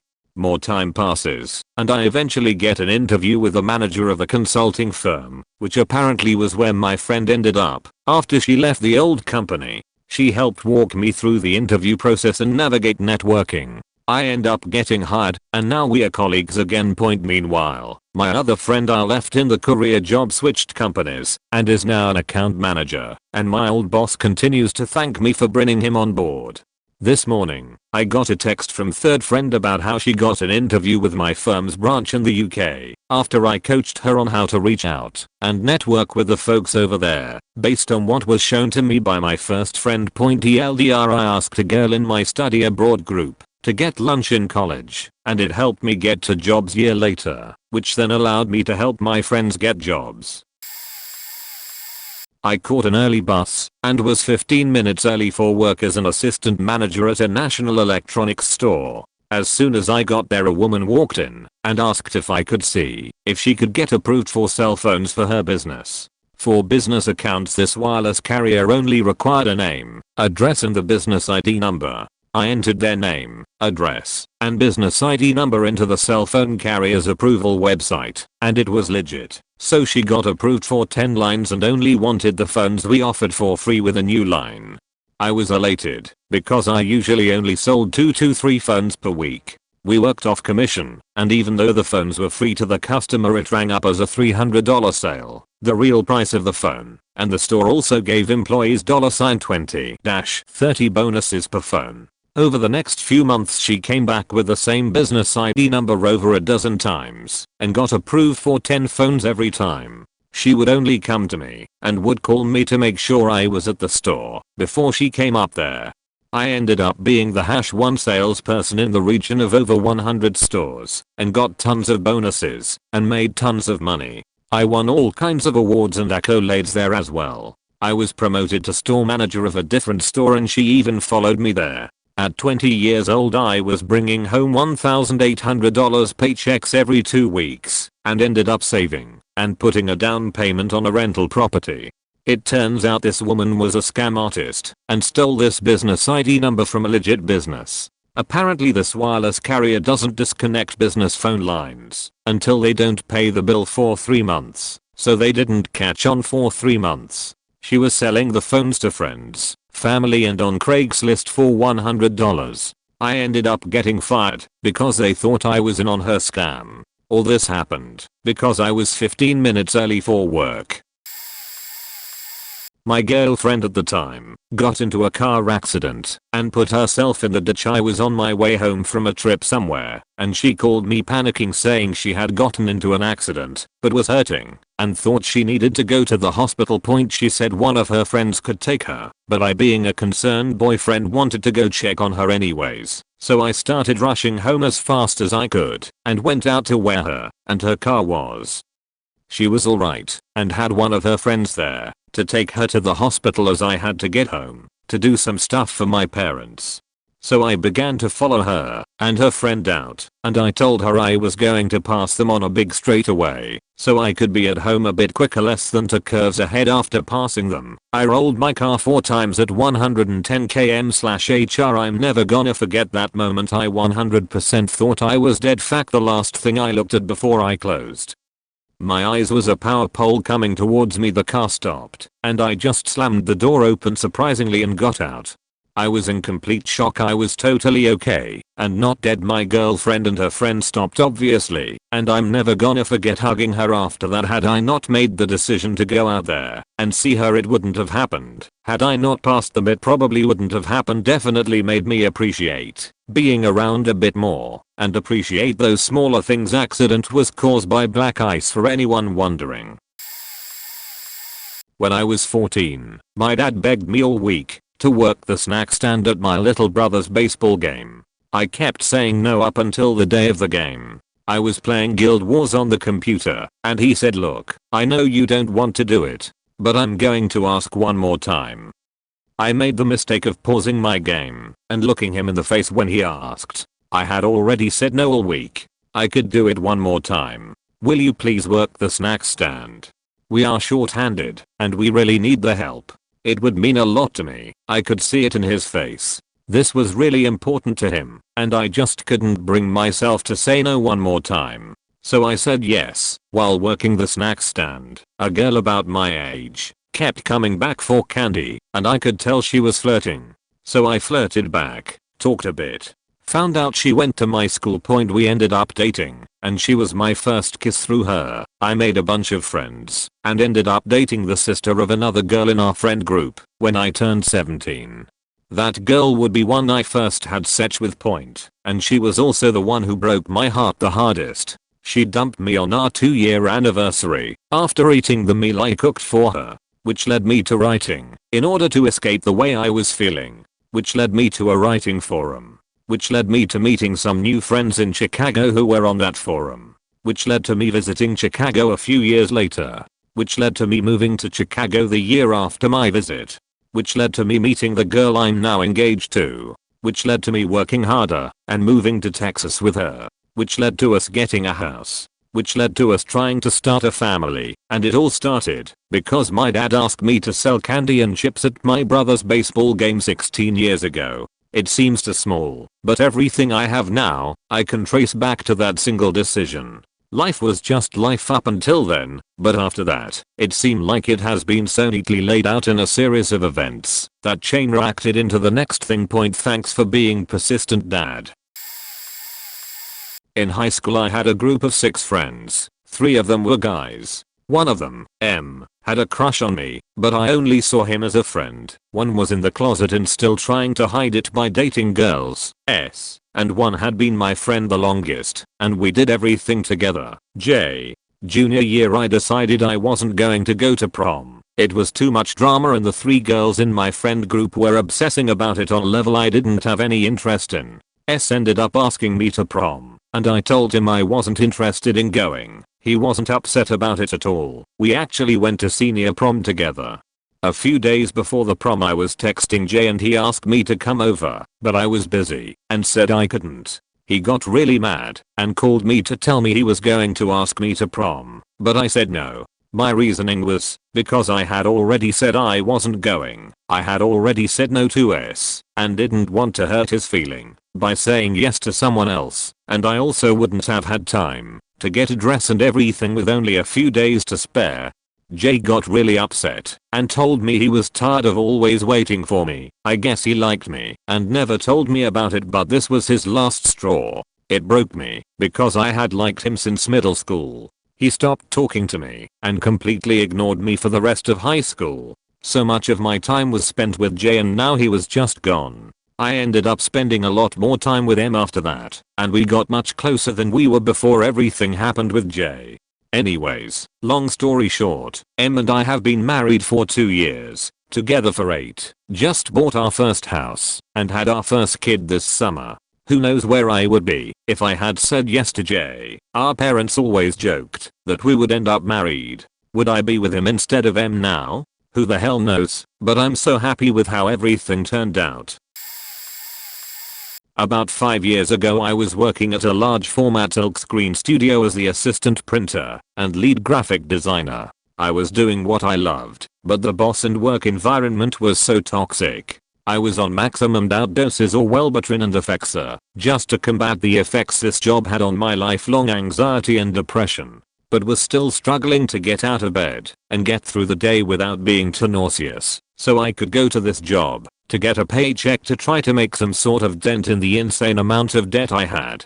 It was a freelance job on top of it, and I was horrible at money management. Fast forward to meeting my now husband at a mutual friend's birthday party. He taught me how to budget and allocate my measly paycheck to try to combat the crazy debt I was in. Husband then takes me to another friend's housewarming party, where friend's father overheard me complaining about my job.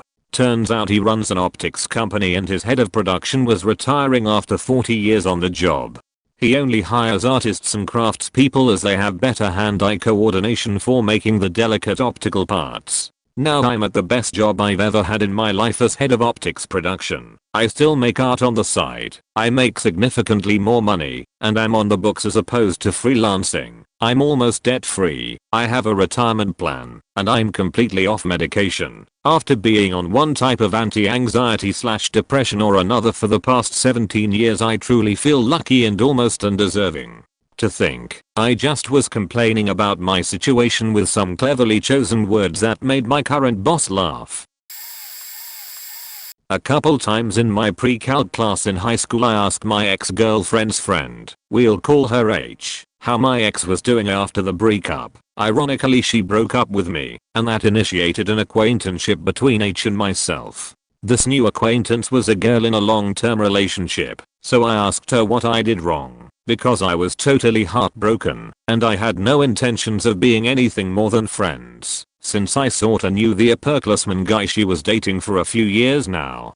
While I really liked H, I couldn't make any moves on her, but I could date her single friends. I dated a couple of them, but those relationships had nothing for me to stay for. Fast forward to the next school year, our first time in college. I moved 500 miles away to be independent for the first time in my life. I was so nervous because I knew literally nobody. I had to make a whole new set of friends and create a new lifestyle for myself, but doing all that without a familiar face around seemed impossible. During orientation I see a lady that looked really familiar, which was really weird since I moved so far away. Turns out that lady was H's mom, and H moved to the exact same college. Out of something like 2,200 students at my high school, only 4 went to that college, with H and I being 2 of them. I eventually found her, and she was just as happy to see me as I was to see her. I asked her if her boyfriend moved with her to this new town, but she was reluctant to answer and only said we are still together, but we are trying long distance. I figured they could pull it off, since they'd already been together for 5 years at such a young age. H was 18 at this point and her boyfriend was 19. We became best friends and we really only hung out with each other. None of us made any friends on that town. Fast forward to that summer after our first year of college. We are both back in our hometown, and she gets to see her boyfriend anytime she wants. They've been apart an entire year, and are still together, so they should be all over each other, right? Sorta. H and I got really close in college. We had absolutely zero intimacy between us, because I respected her relationship, but we talked 24/7.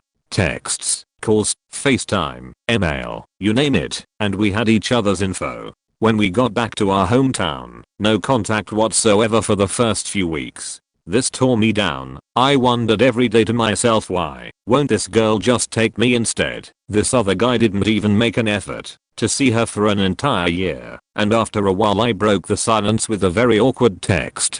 It went something like, sorry for not talking to you lately, I'm just sorta in love with you, and I can't stand you turning back into boyfriend's girlfriend instead of my best friend anymore. That day she broke up with her boyfriend. He had cheated on her, mentally abused her, and made her feel like she was ugly, and that nobody would want her, but I wanted her.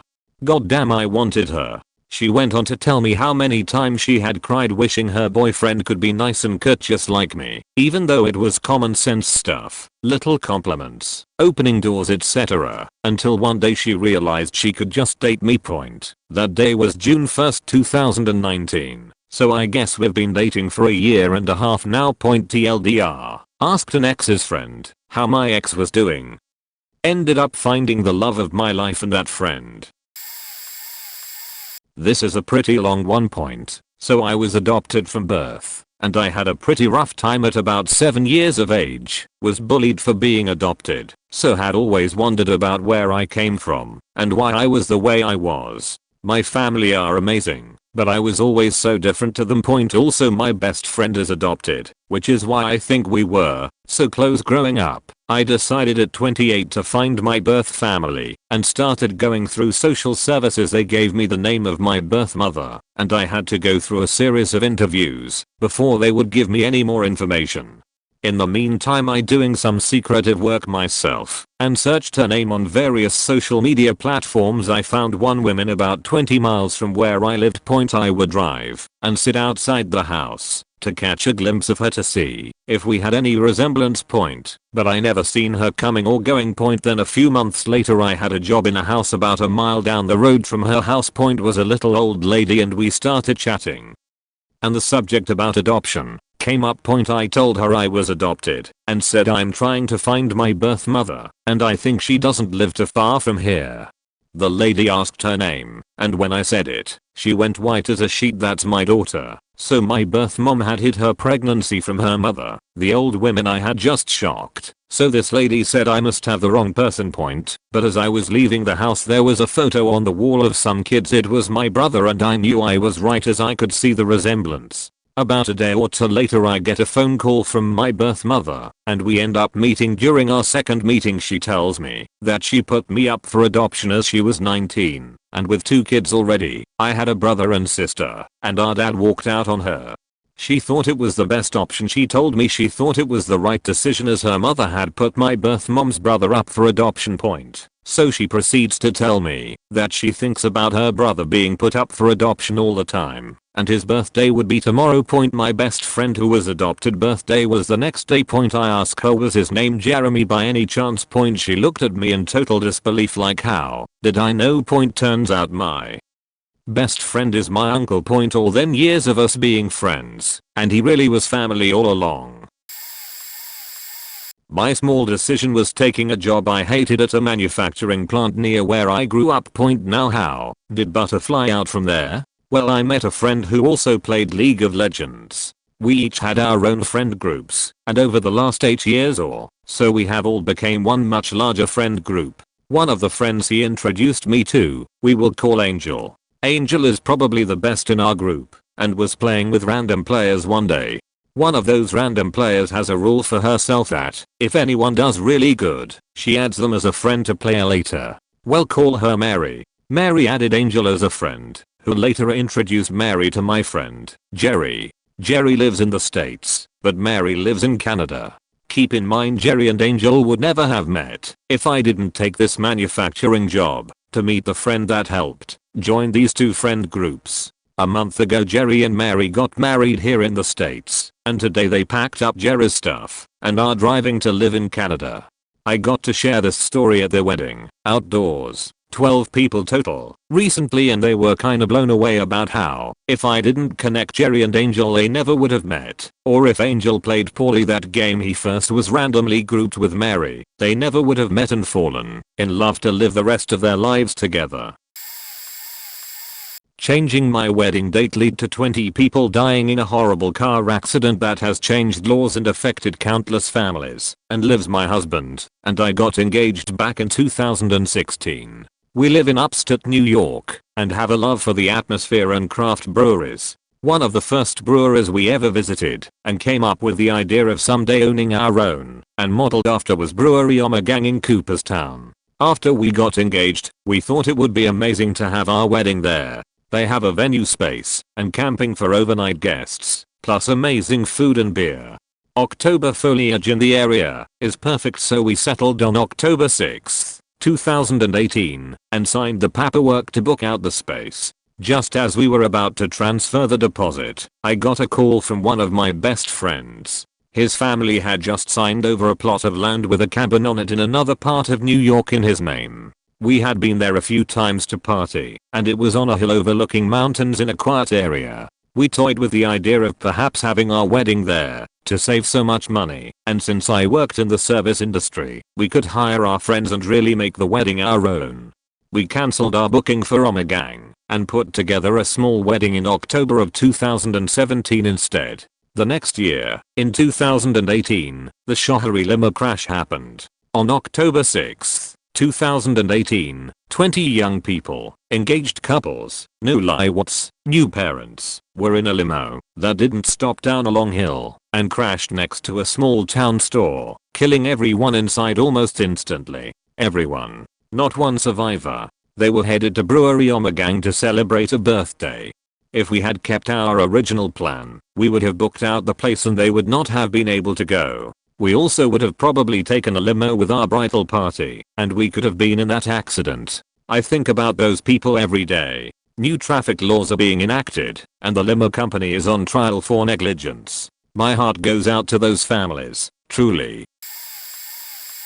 Friend's ride didn't show up to take them to a career fair around early 2009.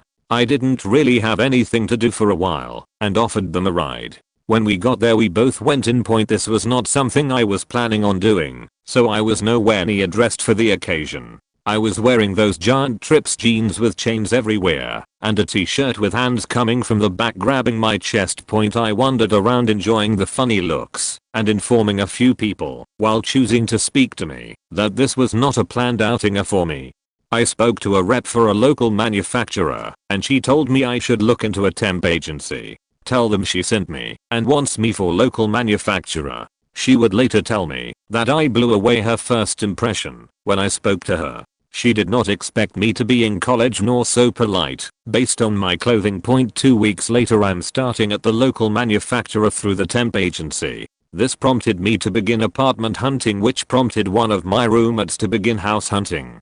They located a house that I was then able to afford to split the mortgage payments with them and move into. Moving to that house led to me getting fired near the middle of 2010 from the local manufacturer due to traffic constraints that I did not account for at the time. The same day I was fired I applied to the company I currently work for. 2 months later I was hired. The hiring person told me I applied minutes before the application window closed. Point being, with this company has allowed me to pursue 3 degrees, pursue my hobbies, and generally be happy. Been here for just over 10 years, and I'm now engineer, all because I gave a friend a ride and I wore baggy chain covered gothic jeans and a shirt with hands grabbing my boobs one day. My career was because I was lonely at college.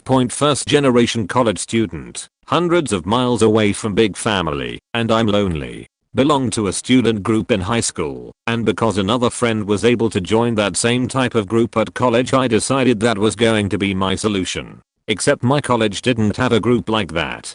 Asked one of my professors, and they said there was a certain professor who would probably be down for advising that.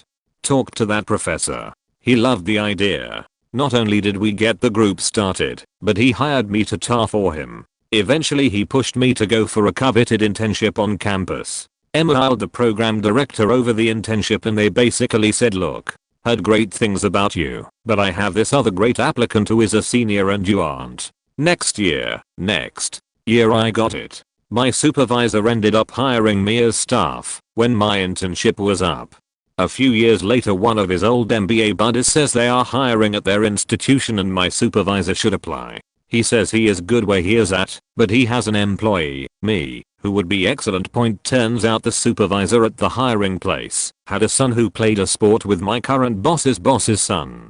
They ended up talking about me, and I had a shiny new department to run. It was such a game of networking dominoes I can't imagine it ever starting without getting lonely in college. A friend of mine, my roommate at the time, was in New Orleans for a work conference. He had been in a serious relationship that had ended when she had to move back to her home country and had been kind of aimlessly depressed and inert for about a year. Smoked a lot of weed, drank too much, gained some weight, generally not taking great care of himself. He called me from the hotel and asked, dude, should I go out by myself? Now, being pretty gregarious guy, I said yes man. First of all, New Orleans is amazing. Don't you dare sit in your room all night and miss all those bon temps rowlering all over the place. He wasn't convinced. So I said one of my favorite things in the whole world is to go out by myself, have a couple drinks, meet some fascinating people, have a good chat, become best friends with someone I'll never see again, and write about it the next day. He reluctantly said I guess I'll try. He texts me about 2 hours later, dude, this girl won't stop looking over at me. Should I go talk to her? As I'm about to say yeah dude of course. He texts me, she's coming over. I don't hear anything for another 12 hours or so when he texts me a photo of some clothing he left at his hotel room. I'm super glad for my boy, and he is suddenly a ray of sunshine. He's positively gushing about this girl, how funny and cute and sweet she is. They're already making plans to see each other again after the conference, which it turns out she was there for a month or so later. He tells us she's coming to visit, so me and my other friend are probably not gonna see much of him for a week while he's in his sech cocoon or whatever. We literally don't see him at all for a week and a half. Not once. I'm stoked again for my buddy. He drops by my place after she leaves to regale us and say also she doesn't really like weed, so I didn't want her to know that I smoke as much as I do, so I figured it was best I just didn't have her around you guys. I get it, I think. But also I think, what the hell man? I can chew with my mouth closed and not talk about weed for a night or two. She comes down again a month later. We don't see him again for 2 whole weeks. Barely even a return text. He apologized again and just repeats that he's in love, wants to spend all his time with her, and that he doesn't want this girl to see his pothead friends whatever. He needs this to get him out of his rut. I'm a nice guy. I say I understand. Mind you, when she leaves he goes right back to smoking like a chimney and pretending he never touches the stuff. They start FaceTiming every day, and he stops telling us when she comes to visit and just disappears for weeks. I kind of don't know what to do at this point.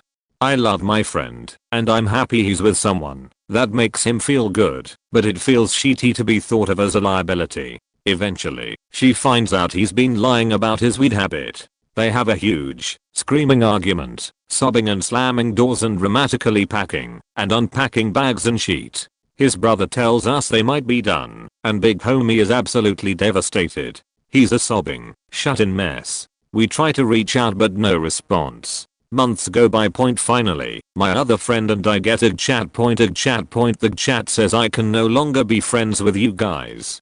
I need to work on myself, and part of that involves getting help for my addiction and removing people from my life that trigger that addiction. I'm stunned. I try to reach back out and say, hey man, it takes a lot to admit you have a problem, but it's weed and we've been friends for years. Is that all I was? No response. Just like that, someone I considered my best friend completely cut me out of his life. He went on to marry that girl and have kids with her. He's a totally different person now. Point all because I convinced him to go out by himself in New Orleans. I took French in high school and stuck with it into a 4th year.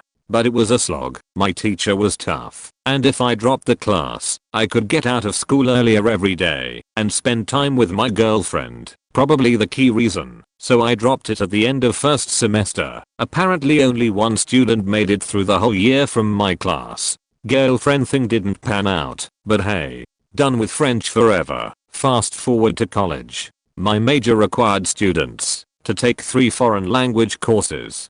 That requirement could be waived if you finished 4 years of a foreign language in high school. I'd taken just 3.5 FAC. Got to take French again by one lousy semester, but since I'd already taken it, I had to take a placement test, see how much French I remembered.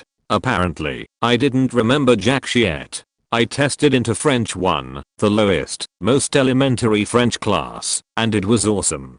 Day 1, I had my I know kung fu moment, and everything flooded back to me. I was easily the top student. Everyone in class turned to me for help, and I aced the first 2 semesters with ease. And since they were both 5-hour courses, those A+ weighed heavily into my GPA and floated my lazy ass through the next 2.5 years of college. Just keeping my GPA high enough to stay within my major. This in turn led to a career I'd consider successful so far and a good fit for my family. So thank you, high school girlfriend, for your unwitting help. My fiance and I have been together for 19 years, and here is how it began. It all started in my high school. I was kind of brainy, so in my sophomore year, I had a chemistry class with juniors. This is where I met her sister. My now fiance didn't want to go to a Catholic school, so she wasn't at the same high school as us. I found out the sister in my class had a crush on my best friend. So I played matchmaker as I had a class with him and her. They got together, so as a result of this, my friend and I would hang out with her and her sisters for 2 years. My fiance and I were friends. But when we met, I had a girlfriend at the time. Then, when that relationship ended, she had a boyfriend at the time. Then when her relationship ended, I had another girlfriend at the time. Lol. During this time my friend and the sister mutually broke up, but we all still remained friends and still chatted on AOL. Finally, after 2 years of friendship, my fiance and I were both single, and we finally got together in 2001. We had been friends for 2 years at this point. We have been together ever since. We have also never had any breakups or anything in 19 years as a couple. Next June is 20 years together, and we will probably finally get married. Lol. It's pretty much a formality at this point. Basically, if I wasn't a straight A student, if I didn't get my friend and her sister together, and if any of our previous relationships lasted, we would never have been together. Fate can be crazy sometimes.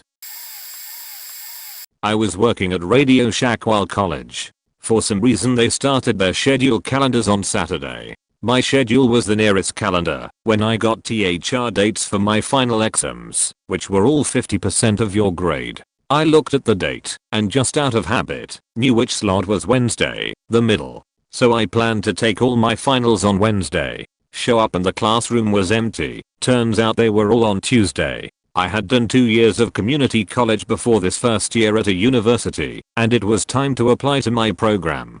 Though I did really well in community college in the other 2 quarters, the quarter I missed the finals I failed 2 classes. If I did okay on the finals I would have been between 3.5 and 4.0 on all classes. Because they only look at the time you were at their university and didn't care about my sob story, they said my GPA was too low to get into the program. I ended up switching universities. Out of that experience came my wife, the job that set off my career, and a friend who is now co-running a department at the second firm I worked at. We now have a son and live in the same town as university number 2, which I never stepped foot in before. Some person at Radio Shack corporate didn't decide to do their schedules starting on Saturday. I would have a different job, different friends, would never have met my wife, would probably never have stepped foot in what is now my hometown, and wouldn't have my son. Thank you, random Radio Shack employee. I went to brunch with my dad in November 2017. While at brunch, I saw a friend who told me about a strange Christmas parade in the middle of nowhere about 20 minutes outside my town. I had never heard of the Christmas parade, despite living in this relative area my entire life, though it's apparently a big deal, attracting upwards of 30k people to an otherwise unpopulated rural area. This parade included tailgating prior to it starting. So, when the weekend in December came, I had my son, from a recent at the time divorce. He was 3, and we had already had a holiday festivities packed weekend, so when he woke up on Sunday morning crazy early, as he is wont to do, I was exhausted. But he has a power over me, like Popey with his spinach. Despite my exhaustion, and despite my brief temptation of not going to the parade on that Sunday morning, telling myself we've had a busy weekend, maybe we should just relax, but that passed quickly. I don't have him all the time, though I wish I did. So I wanted, and needed, to make the most of every minute. So, I packed the car and drove with him out to the sticks, no clue where I may find my friend and her tailgating spot. I figured I could just call her when I parked, and figure out where to go. That was a mistake. The thing about an otherwise unpopulated rural area attracting 30k people is that there is not enough cell tower bandwidth. My phone couldn't get a signal, and my son, who is a parent's dream of a kid, was growing tired from walking down the spectator-packed main road pre-parade, so I carried him. I was exhausted, but determined. I don't know how, but by pure luck, about 30 minutes into our wandering, my friend called my name as we walked past. We arrived at our destination, finally. My friend and her fiancé introduced me to their circle of friends. Somewhere along the group conversation, my friend mentioned 2 others she had run into me at a musical production of Evil Dead on Halloween that year, to which I responded how great it was, and how much I love horror. That, apparently, was the kicker, that really caught the attention of one woman in the circle of friends, whom I had already noticed at first glance. She was gorgeous, appeared to be my age, blonde, and the kind of bright smile and personality that brings life to any setting. Though my attention was always on my son, as he played with other kids nearby, I was constantly trying to find an opportunity where this woman was alone, since she appeared to be at the gathering with an older woman friend. I wanted to try and talk with her, one-on-one, to get to know her, find out if she was single. But the time never came. Though I was able to passively learn about her from the jokes she made, her commentary on the bizarre parade that ensued, we both found ourselves as the only ones laughing at each other's jokes. Genuinely, the parade ended and everyone went their separate ways to where they had parked. I was disappointed I hadn't found the time to talk with her, but I was not defeated. Once back to my car, my little dude buckled into his seat. I had to wait for foot and auto traffic to clear before I could pull out of our spot. So, while I waited, I texted my friend. Hey, your friend, she wouldn't happen to be single, would she? Almost immediately my friend responded she is. Do you want me to give her your number? And of course I quickly replied yes. About a half hour later, my friend responded with her number, and with a heads up, that she told me friend she was about to go into a movie with friends, but she looked forward to hearing from me. I texted the new woman of my attention, and we were off to the races. I had to travel out of town the next day for work, but we texted constantly, getting to know each other quickly, before we even went on our first date, which happened 4 days later, as soon as I returned home. We hit it off tremendously, and I learned she noticed me immediately, as I noticed her. We were completely in sync, before we even knew it. The things she said, that resonated with me aligned with things I said, that resonated with her. I was beyond smitten. Never had I met someone so gorgeous, so funny, so kind, and so aligned with my values. And the fact that I found her in a part of the country where we both saw each other as unicorns was nothing short of a miracle. We've been married over a year now, and every day we find ourselves crazier about each other than the day before. All because I went to brunch with my dad that random Saturday in November 2017. Just out of college and needed a real job. Formally educated in architecture, but no longer wanted to pursue the career in it. Was always good at computers though. Anyway, just looking for a job, any job. I pulled up the jobs section in the new paper, early 2000s, and there was a temp agency hiring, but the phone number was missing a digit. So I googled the temp agency's name, got the full number, and set up an appointment to come in.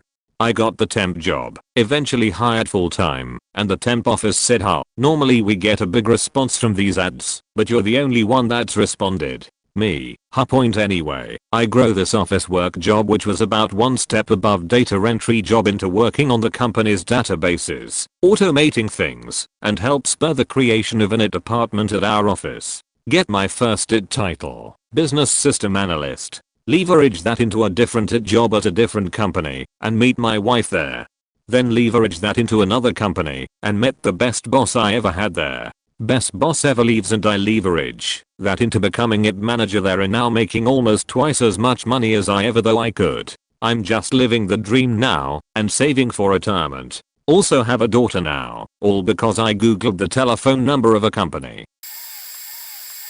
So it all worked out, but I was 10, and was getting up to go on the bus. I was bugging my mom saying how I needed my lunch made. I was kind of a brat. She was kinda hungover, claiming she already made, but I got used to kinda doubting her when she had been drinking. Anyway, I end up missing my bus cause I was complaining along with getting myself ready for school. So I tell my mom I missed the bus, and she says she'll drive me to school a bit later. We lived in the country, so mom was having a particularly hard time in her life at that point of time. Details don't matter, and she ends up calling my grandma in the morning, as she does always. Grandma beaches mom out, saying how she's a bad mother cause she let me miss the bus. That phone call lasted about half an hour, so it must have been bad. So I notice my mom is sad, and she says nothing is wrong, and goes outside and just kind of collapses in the snow. I watched from our window, so at this point me and my at the time 4-year-old sister are mortified. Mom's phone rings and I pick it up, and her friend asked if my mom was okay cause she got a voicemail from her saying stuff. They ended up out at our place about 15 minutes later, and brought my mom outside. She was passed out for like an hour before we got her awake. Later found out she took a bunch of pills. My lunch was in the fridge hidden behind some juice. I post this pretty regularly. It's the whole reason for this throwaway, but here we go again. Point: in 2009 I was working a dead-end job, living paycheck to paycheck, and my then girlfriend, now wife, and I were continually struggling with the stress of financial difficulty, and I could never get a job in an industry I wanted to work in. Fast forward to Easter 2009. I was sitting in the passenger seat of our little car while my wife was driving. We got T-boned on the passenger side. That crumpled the entire side of the car and banged me up pretty good. I managed to get out of the car, check on my wife who was okay. I started to feel a minor throbbing in my leg, but quickly composed myself and ran over to check on the other driver. He was fine. It was a big truck, but he was pissed he hit us and immediately admitted blame. It was pretty clear since he ran a red, so we sort out the towing, exchange information, and I'd go home. That night I get a frantic call from my brother. He always calls asking for help. I don't even remember what it was for, but I was like, look man, we were just in a bad car accident and my leg is really feeling faked up. I can't help you. My brother was stunned and told me that I need to go to the doctor. I was mostly exaggerating. My leg was just bruised up and I didn't want to go out and lend a hand. Next day my leg is a bit stiff and I started to feel a bit lazy, so I called into work saying I'm having trouble standing up after the accident. They say no worries, work from home and take it easy. So I do. I spent the day playing WoW and eating old Chinese food. My girlfriend came home and I was really just feeling lazy, and I make this big scene of not being able to walk easily to help out.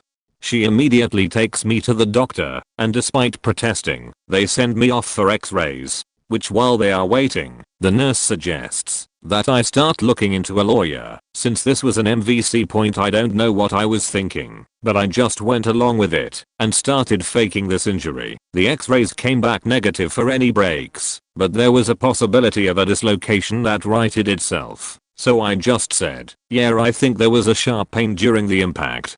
Anyways, I went on short-term disability. My girlfriend was forced to carry the weight. I went on long-term disability and started going through physical therapy, which I faked my way through. Now, fast forward 12 months. I'm done faking. I've recovered from my injury. I'm at a party with some friends who introduced me to this guy who heard my story and my struggles. He was so impressed by my perseverance.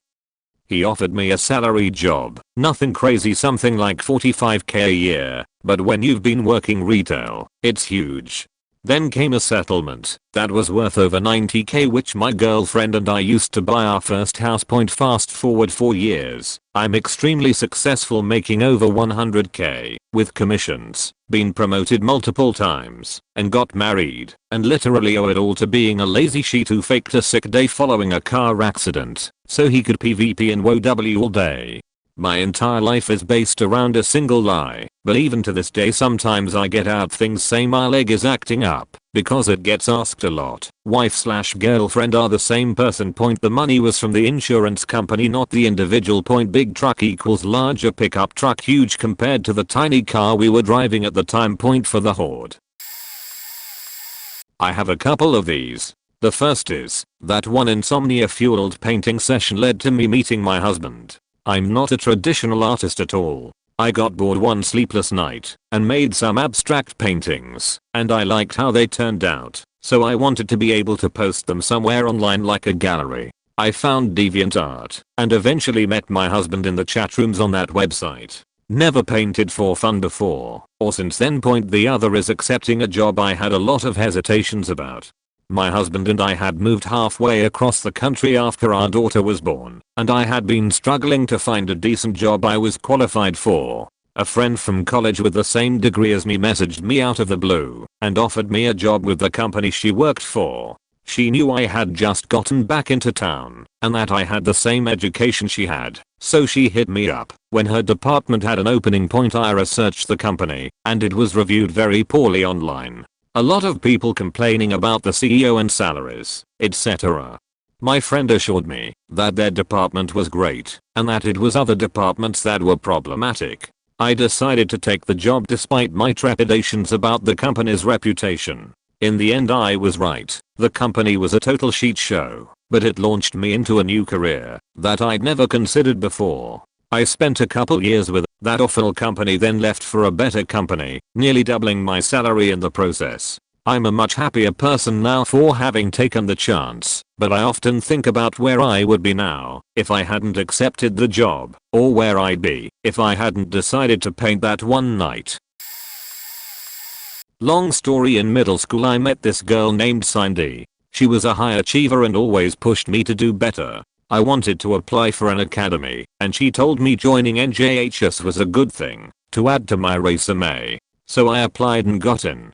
Doing so I met another girl who was friends with Cindy and was an officer. I got really close to all of the officers and ended up working with them the entire time. Officer meaning like official, president, vice president, treasurer, etc. The girl I met I thought nothing of and didn't get close to her specifically, but she had a very unique name. I eventually got accepted into the academy I wanted and went to a different high school than all of the NJHS people. In my freshman year I see this girl who is a friend of a friend and I immediately think she's extremely beautiful. Cut to senior year, I'm in English and she's in the class too. I sit next to her and we start talking and become very close. At the time I'm dating another girl, however. About a quarter of the way through the school year an app gets really popular. It was a fad. The app gives you a little sentence like most likely to make you laugh or the cutest person you know and gives you 4 options out of your followers to choose from. The key to it is that it's all anonymous, but you can see who the other options were. I start getting some that are very much flirty and this makes my girlfriend pissed, so I eventually deleted it. But before I did I looked at all the name options and there was the girl from middle school. The one with the unique name. I knew who was sending them. It was the girl next to me in English. She was friends with a lot of people that went to my middle school and now a different high school. So I knew it was her. I brought it up a few times trying to pull out a confession, but she never did. Until a couple of years later. Now I'm in college my second year and a Discord is created with her and a few friends. By this time me and my girlfriend had broken up a few months ago. Close bracket.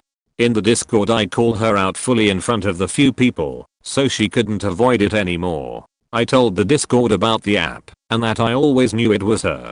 We ended up talking that night and have been off and on dating since then. So the story is kind of ongoing now. TLDR. I remember a girl's name from middle school that gave me a hint to who was flirting with me. I brought it up in college with the girl who was flirting with me, and we have been off and on since.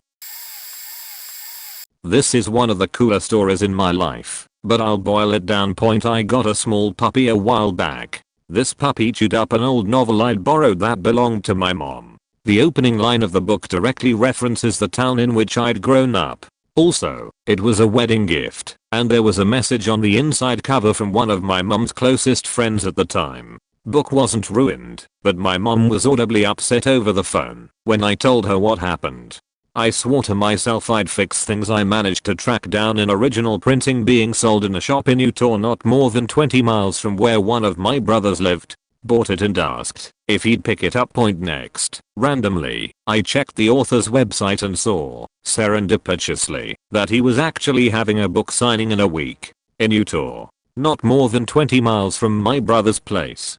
But said brother would be out of town. A different brother lived 50 miles away, and I convinced him to go to the event and get the book signed by the author. During all of this, I'd searched Facebook for the woman's name who had gifted the book and left a message inside for my parents' wedding. I sent out half a dozen messages to random people with similar names living in the Utah area where my parents got married.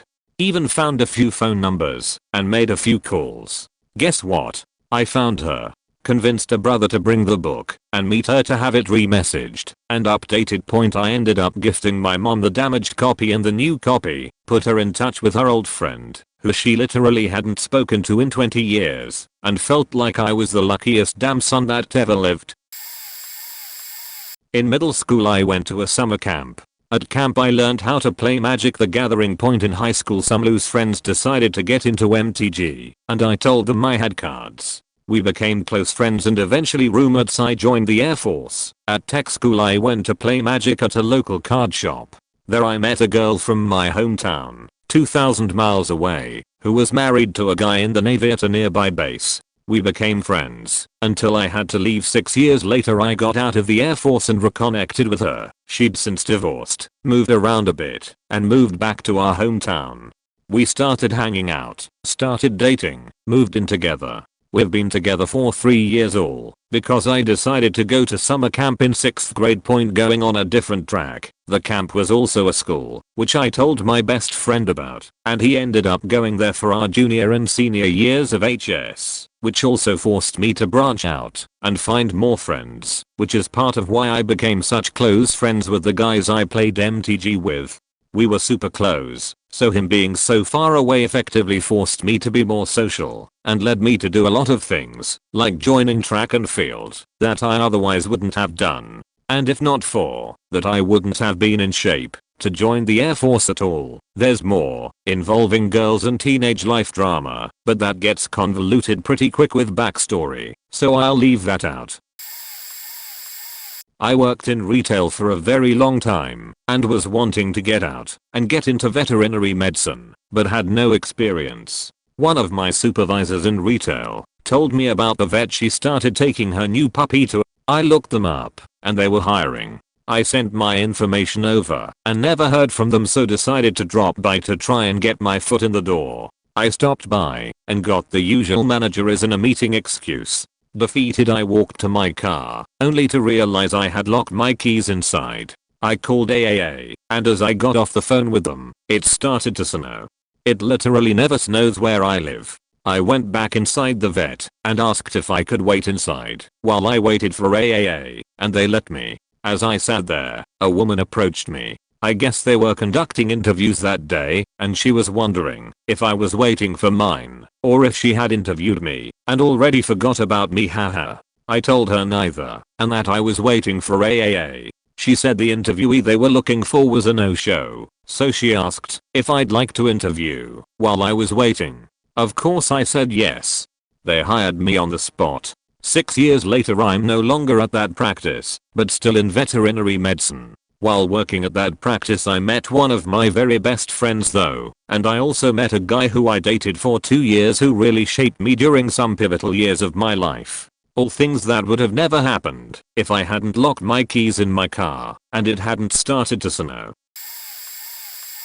A career in computes starts with randomly joining my little brother to watch him compete as a Cub Scout in the Pinewood Derby. I'm approached by a scout leader. I joined the scouts. On the way back from one of the camping trips, two of the senior scouts are talking about computers. This is the spring of 1981. How with a computer you can program Pac-Man to do whatever you want. I was a poor kid in the projects, but I begged for a computer.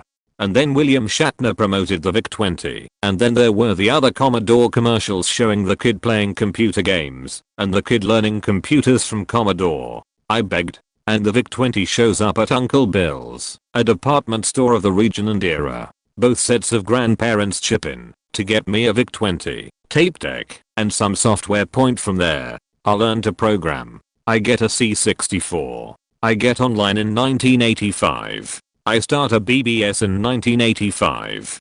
I hook up with chicks online. I hook up with like-minded people online. My so of the last 7 years is a woman I was introduced to by one of my users in the 80s who I dated from 89 to 91. I'm introduced to a new area in Cleveland called Coventry. Imagine a collage town in the city, 2600 meetings. I make real friends. We'd does that. We'd sit at an apartment picking locks, talking about computers, working on programs, collage kids sharing what they are learning, over weed. I lose my welding job, and my friend gets me a help desk job, and boom, no formal education, a JED, and today I make 62k as a provisioning engineer in the ISP/telco world. I knew a lot of the people who started local ISPs, they were BBS users in the 80s. I had a strong reputation on the local online scene. We'd have parties, groups I was in would go to parties, we ran a lot of BSEs, and so on. Some of the first drinking experiences of some of these folks were at these parties. I was hired at one place kinda because someone knew my alias and was like, holy wow, we need him working here. We would take our co-workers and pull them into our social scene in the 90s and zeros. It was kinda easy. We'd bring co-workers to a wine bar after work, and that was in the Coventry area. Out friends would hang out and bam.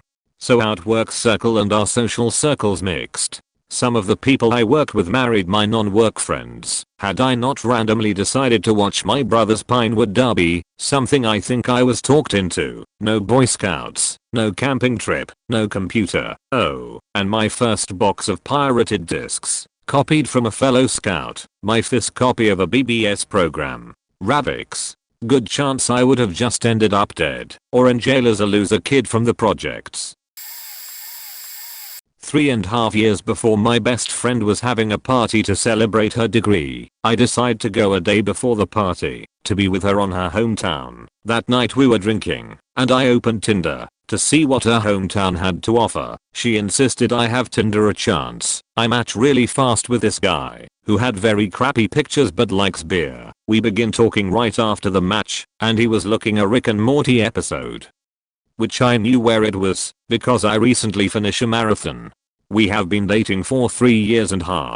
Now there is no way we had match on any other way. We lived at that time on different cities very far away for each other, way too far for our match radar. That day he was traveling to his hometown, that is a little close to my friend hometown, but still not quite for our match radar. So, we match while he was still traveling, on the bus, so he was closer to my friend hometown, because he has to pass by my friend hometown to reach his hometown. Basically if we haven't opened Tinder on that exact moment there is no way we could had met. Bonus, we had friends in common but not too close to had met either way. He was a classmate to my best friend's boyfriend on freshman year, but she had break up with that boyfriend years ago. She remember him, and he also has changed university and city after that year. He will play a card game, a local version of Magic, with my best friend, but they were only acquaintances. And I lived on his small hometown for a month. Hated the place. Exactly at the same time he was on holidays there, but I never get out to the few places around, so there weren't any change to met. I didn't shave one Sunday morning when I had a 3 AM shift due to the store I was working at having sales on everything, and they needed everyone to put up signs/prices. The store was a 15-minute walk, so I didn't want to be late. Was going to cross a street when I noticed a Hummer just parked at the corner of the street I was about to cross, where usually they'd turn into the street. Decided to walk several yards behind it. Walked under an overpass. Crossed the street to a gas station right next to the store I worked at. Walked a few feet to a shortcut I usually take between the corners of two fences. Not even a yard away from the shortcut I end up getting hit by a car. If I had shaved, I would have more than likely missed the Hummer, which moved about an hour after I walked behind it cause it was being shady as shit. And either witnessed the driver that hit me slam into a fence, cause as it turns out they hit someone's rear bumper as they ran a red light and proceeded to freak the fuck out. Driver was intoxicated and hit me on the side in the process while hitting the chain link fence facing the street point. If I had just decided to go on and walk in front of the Hummer without shaving, I'd probably be okay. The time I wasted there, I would have more than likely have already crossed the shortcut I was about to take and probably would have only witnessed the accident. Meeting and clicking with my boyfriend will always seem so tenuous to me. First, I only apply to the uni I got into because a friend sent me a nice picture of a bridge there. It looked pretty and I thought it would be a nice place to spend 3 years. Then I get accepted into the uni. For some reason, despite getting lower than the required grades, AAA star instead of A*, I had decided to do an open application, so any college/dorm could invite me to stay, instead of me choosing a specific college. I get accepted into a certain dorm point. My now boyfriend applied to a different college. That one rejected him, and my college said sure, come on over. So he went to the same college as me. Point, he was vaguely in my friend group, but we never had time alone together. One day I decide to uncharacteristically go make another cup of coffee in the shared kitchen around lunchtime. My now boyfriend has for some reason decided to go do work in that shared kitchen, which was a weird choice considering his room was the complete other side of the dorms and he had his own shared kitchen group. He just wandered around and decided to settle in my kitchen. Point, we got chatting for 12 hours and now 3 years later he's still the best goddamn weirdo of mine that I found in a kitchen at a college we both lucked into, at a uni I shouldn't have even been accepted into, that I applied to on the whim of a picture. Point, nuts. Was researching a friend's family. Pretty sure he got born because of some bad eggs. The mayor of a town in Maryland had a restaurant, and my friend's father, call him Norton, was a cook at a nearby naval base. He went to the restaurant to eat one day, and he didn't like the food that the mayor's restaurant served. Very specifically the eggs. So he complained, and they got into a loud, abusive argument of some sort. There's differing accounts of what happened, but something like, the mayor told him, fine, if you don't like it, just leave. Norton says he was leaving when the mayor hit him on the head with a nightstick. The mayor, after first lying about the incident and saying he knew nothing about it, later claimed that he was escorting Norton to the door when the sailor took a swing at him while he was leaving. So he tapped him on the shoulder with the nightstick first, then hit him on the head with it when he continued to be abusive. Norton claimed the mayor took a second swing at him but was stopped. Either way, the mayor definitely hit him on the head. Point, so the sailor Norton waited about 2 months, then put out a lawsuit for $1,000, 1960s, in damages for serious pain and injury. And the mayor countered that action a couple days later by putting out a warrant for Norton's arrest. Again, after the mayor initially lied and said he knew nothing about it. The sailor was arrested by state police and was then tried in court and found guilty of disturbing the peace. A whopping $10 fine. Point, the trial of the sailor against the mayor got delayed, but a year later, they put the mayor on trial, and he lost. Had to pay the $1,000 plus another $4,000. About $42,000 today. And so, a couple months later the sailor and his new money got married, and 9 months later my friend was born. Marriage didn't last long at all, though. About 15 years ago or so, a co-worker friend of mine asked me if I wanted to go see a movie after work. Another co-worker of ours was going to, and they were going to travel together. I said yes, but later flaked out after he called me saying he was going to come pick me up. Point, before they got to the theater, my friend pulled up to a red light, and since he was really into fast car stuff, he decided to challenge some other fast car that was next to him.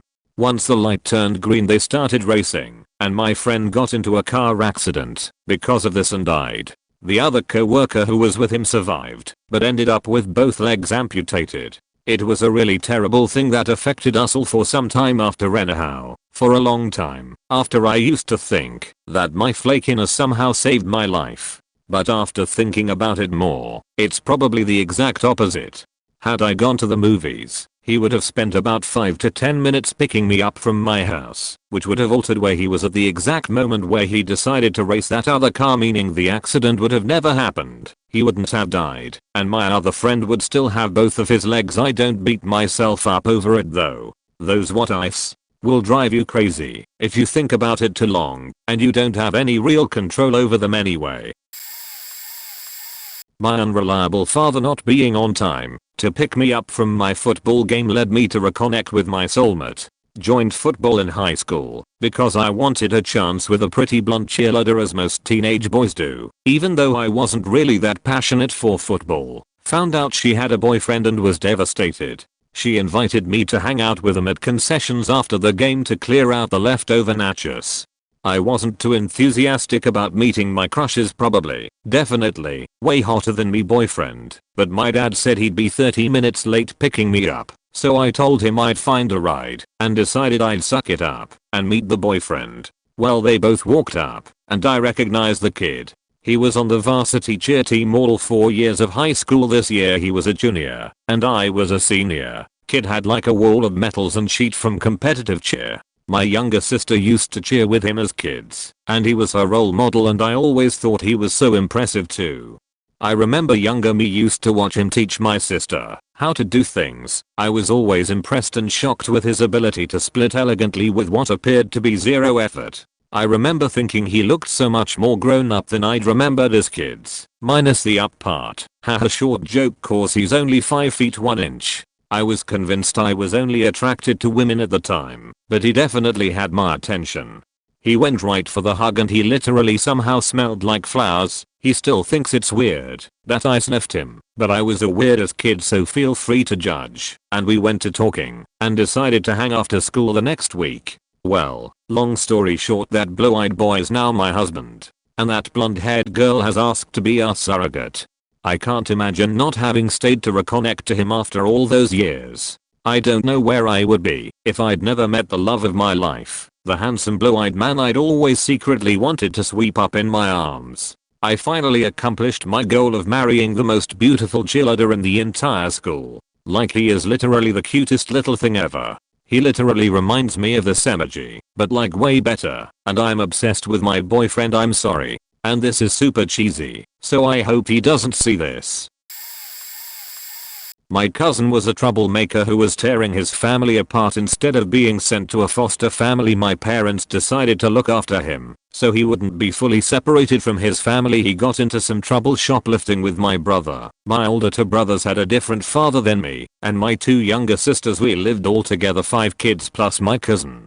So back to the story. My brother, 13, and cousin, 13, were being disciplined. My dad didn't beat them or nothing, but he did scare their socks off by giving them a pretty degrading 13-year-old spanking. That action led to our family being completely separated, starting with my brother moving to his father's house. My mom couldn't forgive my dad for scaring her son, so she left with one of my sisters, and my oldest brother being old enough to leave the house, he moved away. We went from being a house of 8 people to being a house of 3 in the span of 3 months. This butterfly effect continues to this day, and it's been over 20 years. My dad fell apart after my mom left him. It led to a massive depression, losing his house. His business still has a black heart to this day. Peas, my cousin ain't doing too good to this day either. Bum on the streets bumped into him pan handling at a concert 15 years ago, and even in our digital age he's impossible to get a hold of. When I was around 12, I had a friend that was a bit of a bully. She would throw things at me, hit me, and pretend she didn't know me in public. I didn't say anything to anyone about it for a while, but my mom noticed things here or there. Finally, this friend threw something kinda heavy at me, and it left a bruise on my arm. When my mom asked where the bruise came from, I decided to tell her the truth instead of just saying I fell. Within a month, we had cut off contact with that friend, changed churches, where we mainly hung out, and that was that. When I got to my new church, I quickly developed a crush on one of the other kids in youth group. Because I wanted his attention, I picked up some of his hobbies and musical tastes. Because I picked up some of that, I met my first boyfriend. The boyfriend broke my heart and took my crush with him, leaving me alone. Because of that, I met my high school best friend and my computer interest was still hanging around, so it led me to meet my first husband. My best friend soon started dating the guy that would later become my second husband, and 10 years and a long, climactic, meandering storyline later, I'm now married to the second husband, studying to be a web developer, and I've got 2 kids, one with first husband, one with second. If I had lied about the bruise, we never would have changed churches. I wouldn't have gotten into computers to impress my crush. I wouldn't have had my heart broken by my first boyfriend, also a computer nerd, and I wouldn't have met my HS best friend, or my second husband, or my first husband, etc. I wouldn't have my 2 kids, probably. And no, I wouldn't have met either of these guys any other way. I've really thought about it. TLDR, a bruise I got when I was 12 led me to both my marriages and my kids. Finally, in Askreddit I feel I have a good answer for. First things first, I had 2 offers from universities I wanted to go to, so it was a literal coin toss which one I went to, meaning this whole story was a complete coin toss. So I was at university, and we had a field trip in my first term. I had made a few friends from lectures that I had been sitting next to, so the plan was to sit next to them on the bus. I ended up being very late because my printer wasn't working, so I had to go to the library and was pretty much the last person on the bus. The friends I had made were already sitting next to other people, so I ended up next to this guy who I had never seen before. Things were a little quiet at first, but we got talking and ended up having loads in common, and he seemed like a really nice dude, so we ended up spending most of the field trip talking. The next lecture we had I decided I'd go and sit next to him and the couple of people he had got talking to us. To be honest, they seemed like a nicer bunch. A couple of months went by, and we formed a tight-knit group, and on one night out he brought along a couple of friends he had made from kayaking, one of them being this gorgeous girl who I was immediately attracted to. Let's call her Co. At this point I had a girlfriend I was very content with, so it didn't cross my mind at all that I would ever think of her as more than a friend of a friend. Fairly soon after this my relationship broke down, and it's fair to say I was distraught. For a good few months I barely left my room at university and my flatmate would drag me out for a walk occasionally. It got to the point that I almost dropped out of my friendship group entirely because I became such a recluse. I end up feeling better about things and end up going out a little more and start bonding with Co, who was very patient and supportive with me for a while before I felt ready to ask her out. Luckily she said yes, and here we are today 5 years later, all moved in with each other. The other side of this story which makes things even more wild is that Co didn't originally intend to go kayaking. A flatmate of hers wanted to go and convinced her to. Co can't stress enough how close she was to not going in favor of an app being cozy after many nights out. There are just so many things at play here which could have changed our likelihood of meeting and actually dating. I'm so thankful things turned out the way they did.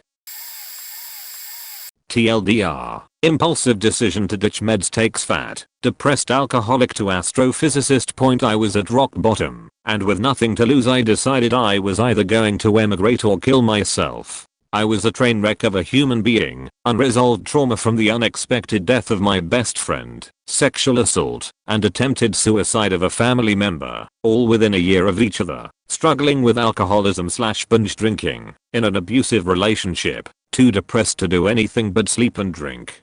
I had dropped out of university because I was too out of it to follow the material. I would slur when I spoke even when sober. I was having panic attacks almost weekly. I was sleeping 16 hours a day. Then something that I thought was just a minor detail in my plan turned out to transform my life. I figured if I moved country I couldn't afford to keep taking my meds, so I started weaning myself off them. Immediately I started to come back to life. I could string 2 thoughts together for the first time in years. I had energy for the first time in years. I could follow conversations and was starting to gain the confidence to make jokes and tell stories and contribute to my relationships. I was still sleeping 14 hours a day. With the newfound consciousness and support, I started to take an interest in my health. I finally had the faculties to track symptoms that I had been ignoring for over half a decade. I got diagnosed with celiac disease. I was forced to restructure my life around a restricted diet. My weight stabilized and my energy levels soared. The brain fog began to clear. I stopped having full-blown panic attacks. I was sleeping 10 hours a day. I abandoned my plans to emigrate and enrolled into university again, a fairly prestigious one in a new city. I struggled to keep up as my body recovered from years of unintentional poisoning. I managed the absolute minimum despite still dealing with anxiety attacks and agoraphobia. I just made it into second year. I decided to continue my trend of removing potential poisons from my life, and I stopped taking the contraceptive pill. I stopped having anxiety attacks. I could go outside whenever I wanted. I passed my second year with low as. I was sleeping 8 hours a day. I finally put down the drink about 18 months ago, and I no longer have anxiety symptoms at all, despite being diagnosed with GAD. I'm still recovering from CD, but getting better all the time. I've won a handful of awards for being amongst the top of my class last year, and I'm on track for a first-class master's degree in astrophysics. I plan to start applying for PhD funding in 2021. I'm happier now than I have ever been. So yeah, I had given up on my life, and there is just no way I could have known that I was about to trigger a knock-on effect that would still be improving my life 4 years later.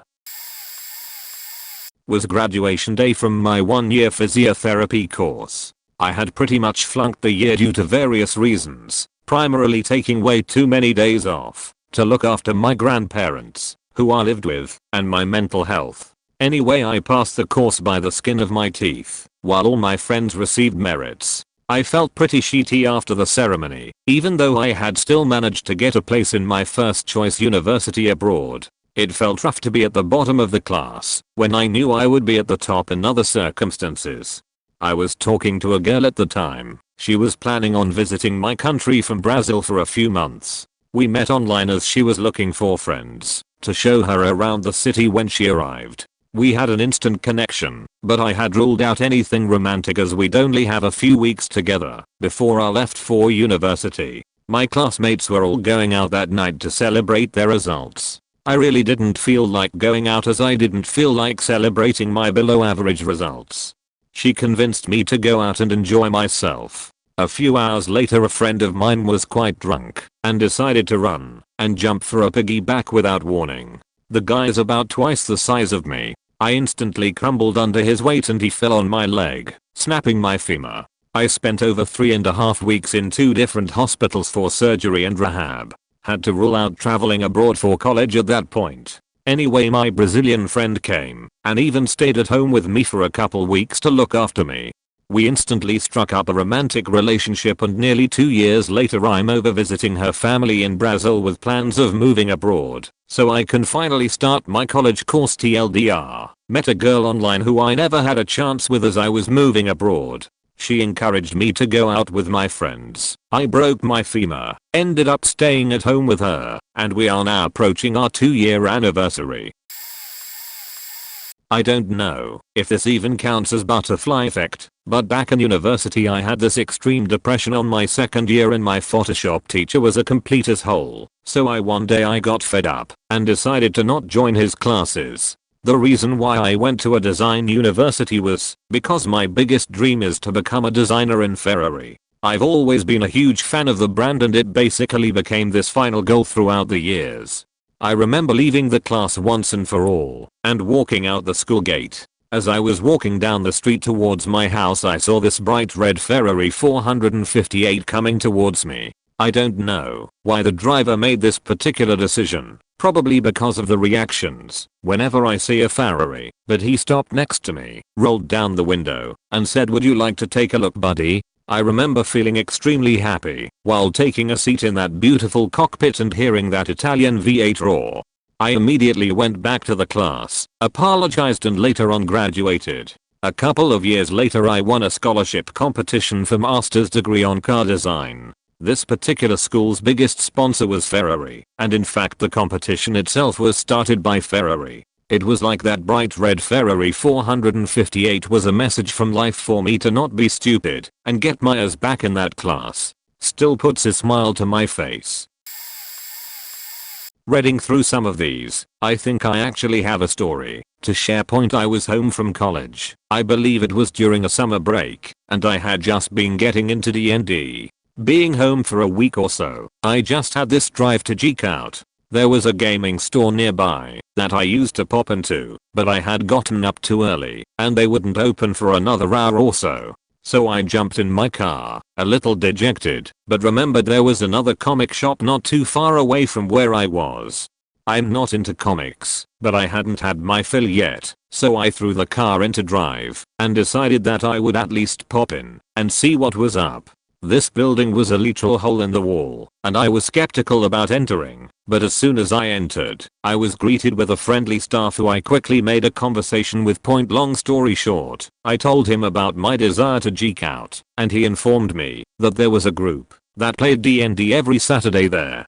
He told me the time and said he would introduce me to the group if I stopped in Point. So I went that Saturday and met some really awesome people with whom I stuck around and played with for a few months. This group told me of a little convention that was happening soon. The DM, who incidentally had the same name as me, just a little aside, said he would bring me to this convention, where at this convention I met another guy who invited me to his usual Friday game. That had to have been 15 years ago. I'm still playing with this group to this day. They are the best friends I could ever ask for, and can't think of my life without any of them. Nearly a decade ago, a guy from the local goth scene invited me to come with him to a gathering at a pub in the next city over via text. It's actually quite close by via train, but seems further away because it's in another county. I said sure, because I was bored. That night I met 3 young women who would all go on to have massive impacts on my life. The first is my best friend and kinda the reason I realized I was bi. She is one of my most beloved friends. The other 2 were also incredibly influential. One has always made me valued and worthy. The other, well, we stopped being friends for some time. We are friendly again now. But I learned some hard, but ultimately positive lessons through that point. These 3 women introduced me to a slightly larger group of friends. Some have come and gone, some have stayed. Being around these people who didn't expect me to change for them, who were welcoming, accepting, and introducing me to new joys and experiences, made me realize I wanted better for myself.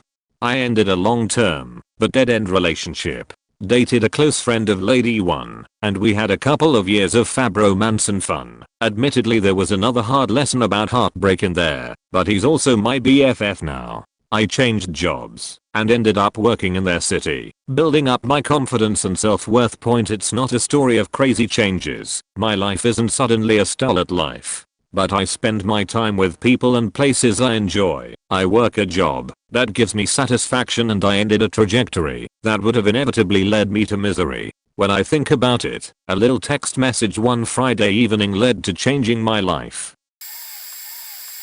I went to the wedding of a college, Texas A&M, friend and asked out a girl I met while at the wedding. We dated for about 9 months. But during that time we went to the birthday party in uptown Dallas of her cousin, where I made acquaintance with her cousin's close friend from college, who still lived in Lubbock after they graduated from Texas Tech. We had a great conversation, but were both dating other people at the time, so nothing else besides a brief connection and an Instagram friend request came of it.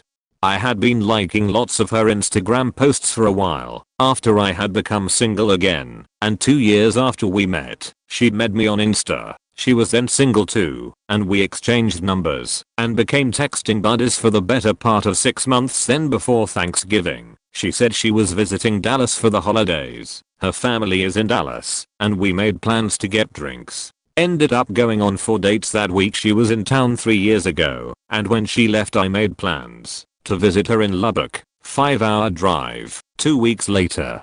After that, we switched off making the drive between Lubbock and Dallas every 2 weeks for 7 months, after which she found a job in Dallas to be close to me and her family. We just got married in September and celebrated 3 years of dating last Wednesday. We often talk about the astronomically unlikely circumstances that led to our meeting, But since then, we have found all sorts of coincidences where we were nearby or almost in the same places growing up, since we both grew up in Dallas. One example is her high school boyfriend lived next door to my college roommate. So it kind of felt like the universe was pushing us together for a while and finally took drastic measures. When we didn't get the hint point, we also joke about the fact that my playing the long game of being an Instagram lurker and liking a girl's posts actually worked in our case. I was in bowling leagues for years growing up. I met a girlfriend through it, became closer with some friends I had already, and had a hobby for years growing up.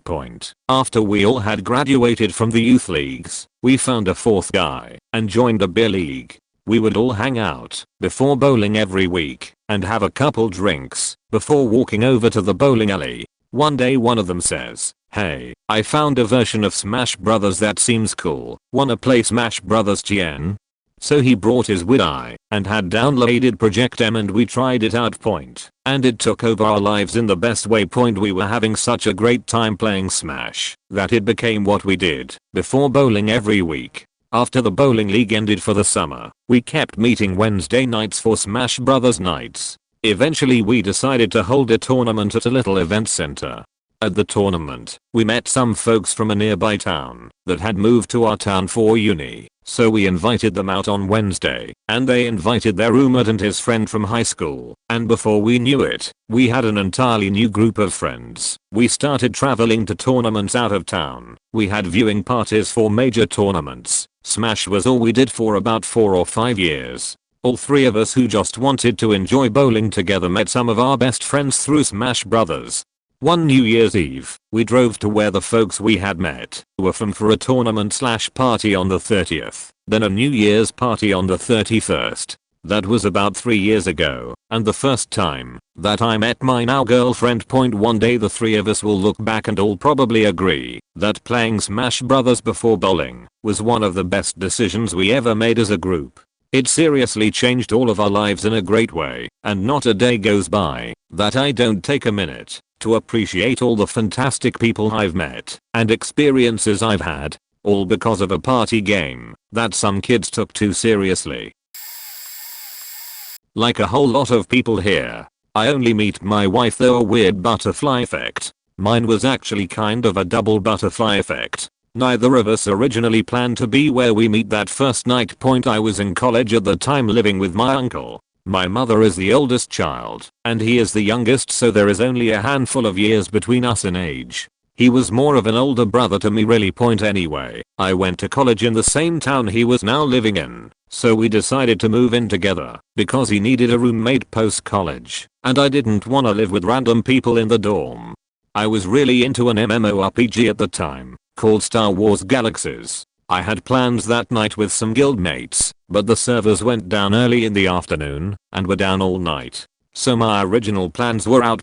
My uncle tells me I'm welcome to join his friends who were coming over for DD. I never played before, but he told me I could control the monsters and help him try to kill some of players, so I was down.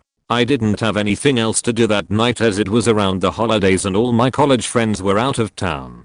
So I played DD. Now, my wife didn't start off the day expecting to come over to my place and play DD either. Her original plans were to hang out with one of her friend that night and go clubbing, but the friend got sick and couldn't go out. So she called up one of her other friends who happened to be in this DD game already. Long story short, she decided to come and join the DD game. It's hella cliche, but as soon as I saw her there I was instantly smitten and knew I wanted to marry her. We started dating the next night and have been together ever since, which has been 17 years now.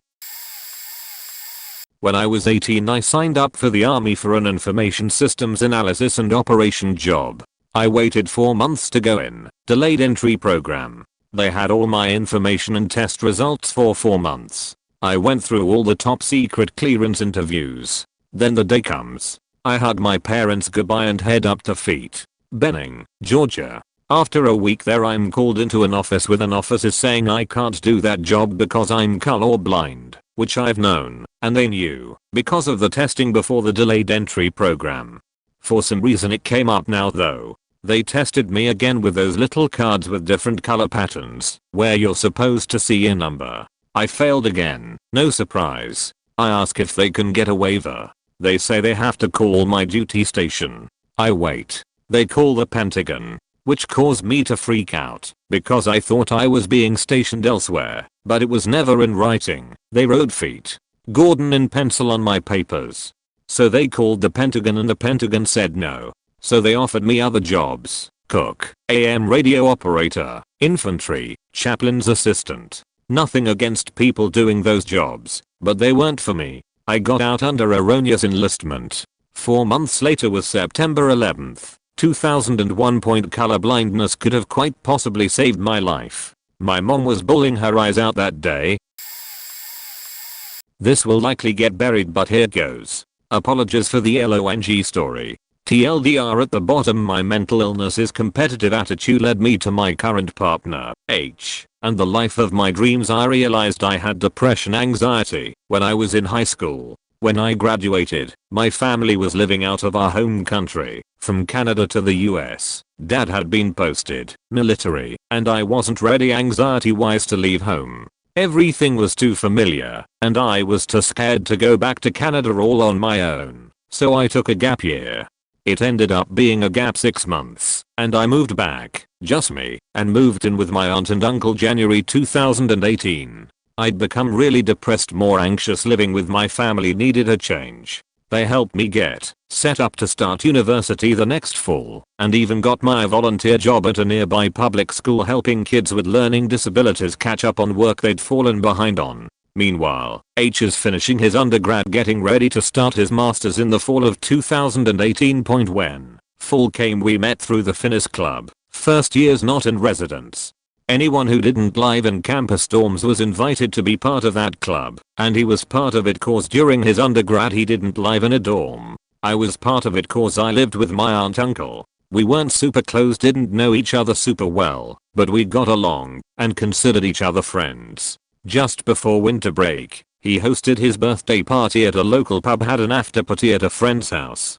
At the after party I got super cocky competitive about how strong of a drink I could handle, and let one of our friends, M, pour my drinks. In retrospect, I didn't know him well enough to let him do that, and shouldn't have let him in the first place, but you'll learn soon enough that I learned my lesson. I'd tease him about how I couldn't even taste the alcohol and the next one would be stronger. About 5 drinks later, I barely make it to the bathroom. I'm so drunk that I think I'm holding my hair up on my own when I throw up in the sink. I found out months later that H held my hair for me. I could barely walk at this point, and so he helped me into his friend's bedroom where like 4 people made sure I was alright. On the way to the bedroom though, I threw up again, on him, on my now partner, and on my own pants. I ended up having to borrow the host's pants, bless her heart. My friend who was supposed to drive me home that night came to check on me because it was time to go. My aunt, uncle I agreed that I'd be home at 2 AM cause they work from home and need to sleep, and me coming home woke up the dogs, which woke them up, but I was so drunk that I could barely move, let alone open my eyes. I had to call my aunt uncle to let them know I wasn't gonna make it home because I drank too much and couldn't be in a moving car lest I throw up my own stomach. They definitely teased me for that one, lol. After everyone but H left the room, he just sat on the bed with me and held my hand while we talked about random shit. I kept my eyes closed. When I could finally open my eyes, we sat on the couch for the rest of the evening and kept holding hands. He gave me his number so he could text me when he got home safely, and I could let him know how hungover I was the next day. I slept on the couch and woke up hungover as hell and had to skedaddle because I still had to get home and shower before my sister's birthday get together. Later that week we set up a date to the Humane Society. I like to cuddle the cats. Cats are my favorite, and I couldn't have one at my aunt and uncle's because I was broke. The dogs were old, eaten it, and the rest is history. We celebrate our 2-year anniversary in a couple weeks. We later agreed that if we had met any earlier, then we probably wouldn't have dated at all. We both went through major changes and changed as people as a result, and we probably wouldn't have gotten along had we met before the fall of 2018. We also might not have met if H had decided to do his masters in another province. We now live together in a 1-bedroom apartment with our 2 cats, Oscar Biggs. When I was younger I didn't have huge goals for my life because I didn't think I'd make it past high school. Thank you, depression. So all I hoped for was to have cats, a partner I loved, and who loved me, and to be happy. I dreamt of living in an apartment with my partner, our cats, and that dream has come true. TLDR, my mental illness has delayed me starting university, and once I got to uni, my competitive nature got me so drunk that I threw up on my friend and he decided to ask me on a date. Now we've been dating for almost 2 years, live together, and have 2 cats. I'm loving my life. Went to a job interview back in 2008 or so. One of the guys interviewing me said he recognized me from school and decided to befriend me.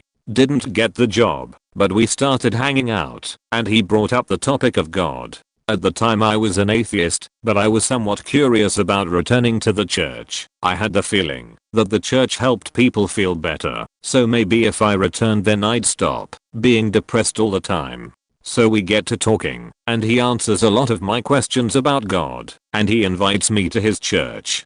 I go with him, and wind up attending that church until maybe 2016 or so. Oh yeah, and it turns out we did attend the same school, but not at the same time. Also, back in 2013 I met someone on an online dating site. We message each other a bit, but I decide I'm not ready for a relationship. A few months later, I decide I'm finally ready, and come back to the dating site. I meet someone else there.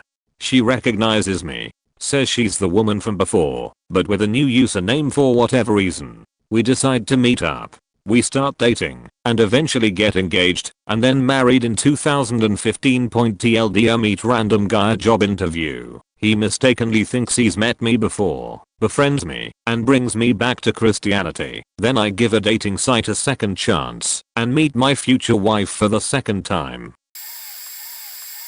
Technically my mom made the decision, but I still count it. I took algebra in 8th grade, but then when I got my schedule for 9th grade, they had put me in algebra again. Being an apathetic 14-year-old, I was content to just retake the class. After all, I had liked algebra just fine, so who cares? My mom called the school to fix it, which at the time I remember being mortified by, and I ended up in an honors geometry class. Taking that class set me on this advanced math path at my school, where I ended up getting to take 7 math classes, 4 for college credit. When it came time to choose a major, I opted for math, since the college I was going to offered an opportunity for a scholarship, as long as I stayed a math major, and key, I didn't have to pay it back, when I switched majors. I figured I would just take math classes until I figured out what I wanted to do. Turns out that I loved math/stats so much that I decided to just make a career out of it. Technically, 2 careers, as I have switched from my actuarial career to one in academia, where my goal is to teach statistics as a college level point. And it was all because my mom called the school to fix my schedule. Again, it was so embarrassing to me, even though all she did was politely tell them I already took algebra, and ask I get put in whatever class came next.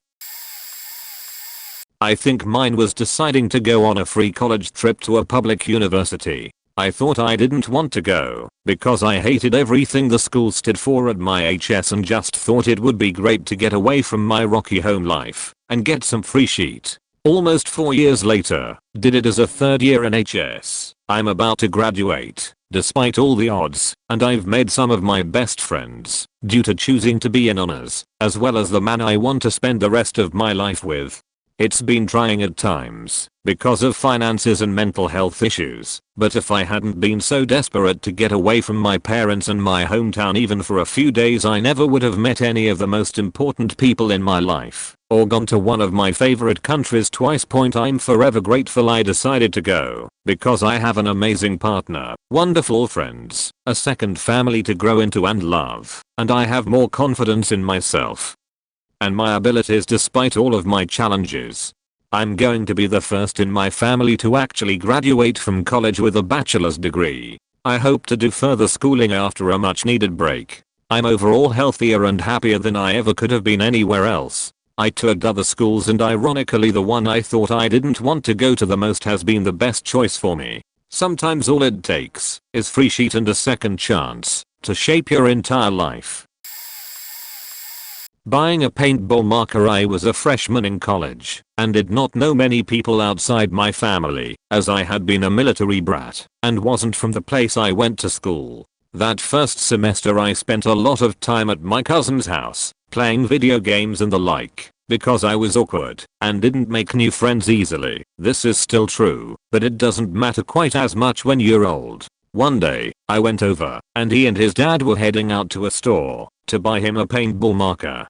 I tagged along and ended up spontaneously deciding to buy one as well, figuring we could learn the ropes together. We ended up getting really into the hobby, joining tournaments and traveling to out-of-state events, and I even tried to start up a college-affiliated group. That plan ultimately fell flat, but I did meet the person who would eventually become my roommate of several years and best friend. This friend was who introduced me to my current career, as my original major lost its accreditation at my school, and I had to decide to switch majors or move. I ultimately decided to take a couple classes in what he was studying, and now I've been working my job for 13 years and I can't imagine having done anything else. This friend also introduced me to a much larger friend group back in college. This close-knit friend group eventually led to my meeting the majority of my adult acquaintances, including my now wife and mother to my children. Essentially, every single aspect of my current adult life can be traced back to a spontaneous decision to purchase a paintball marker with my cousin.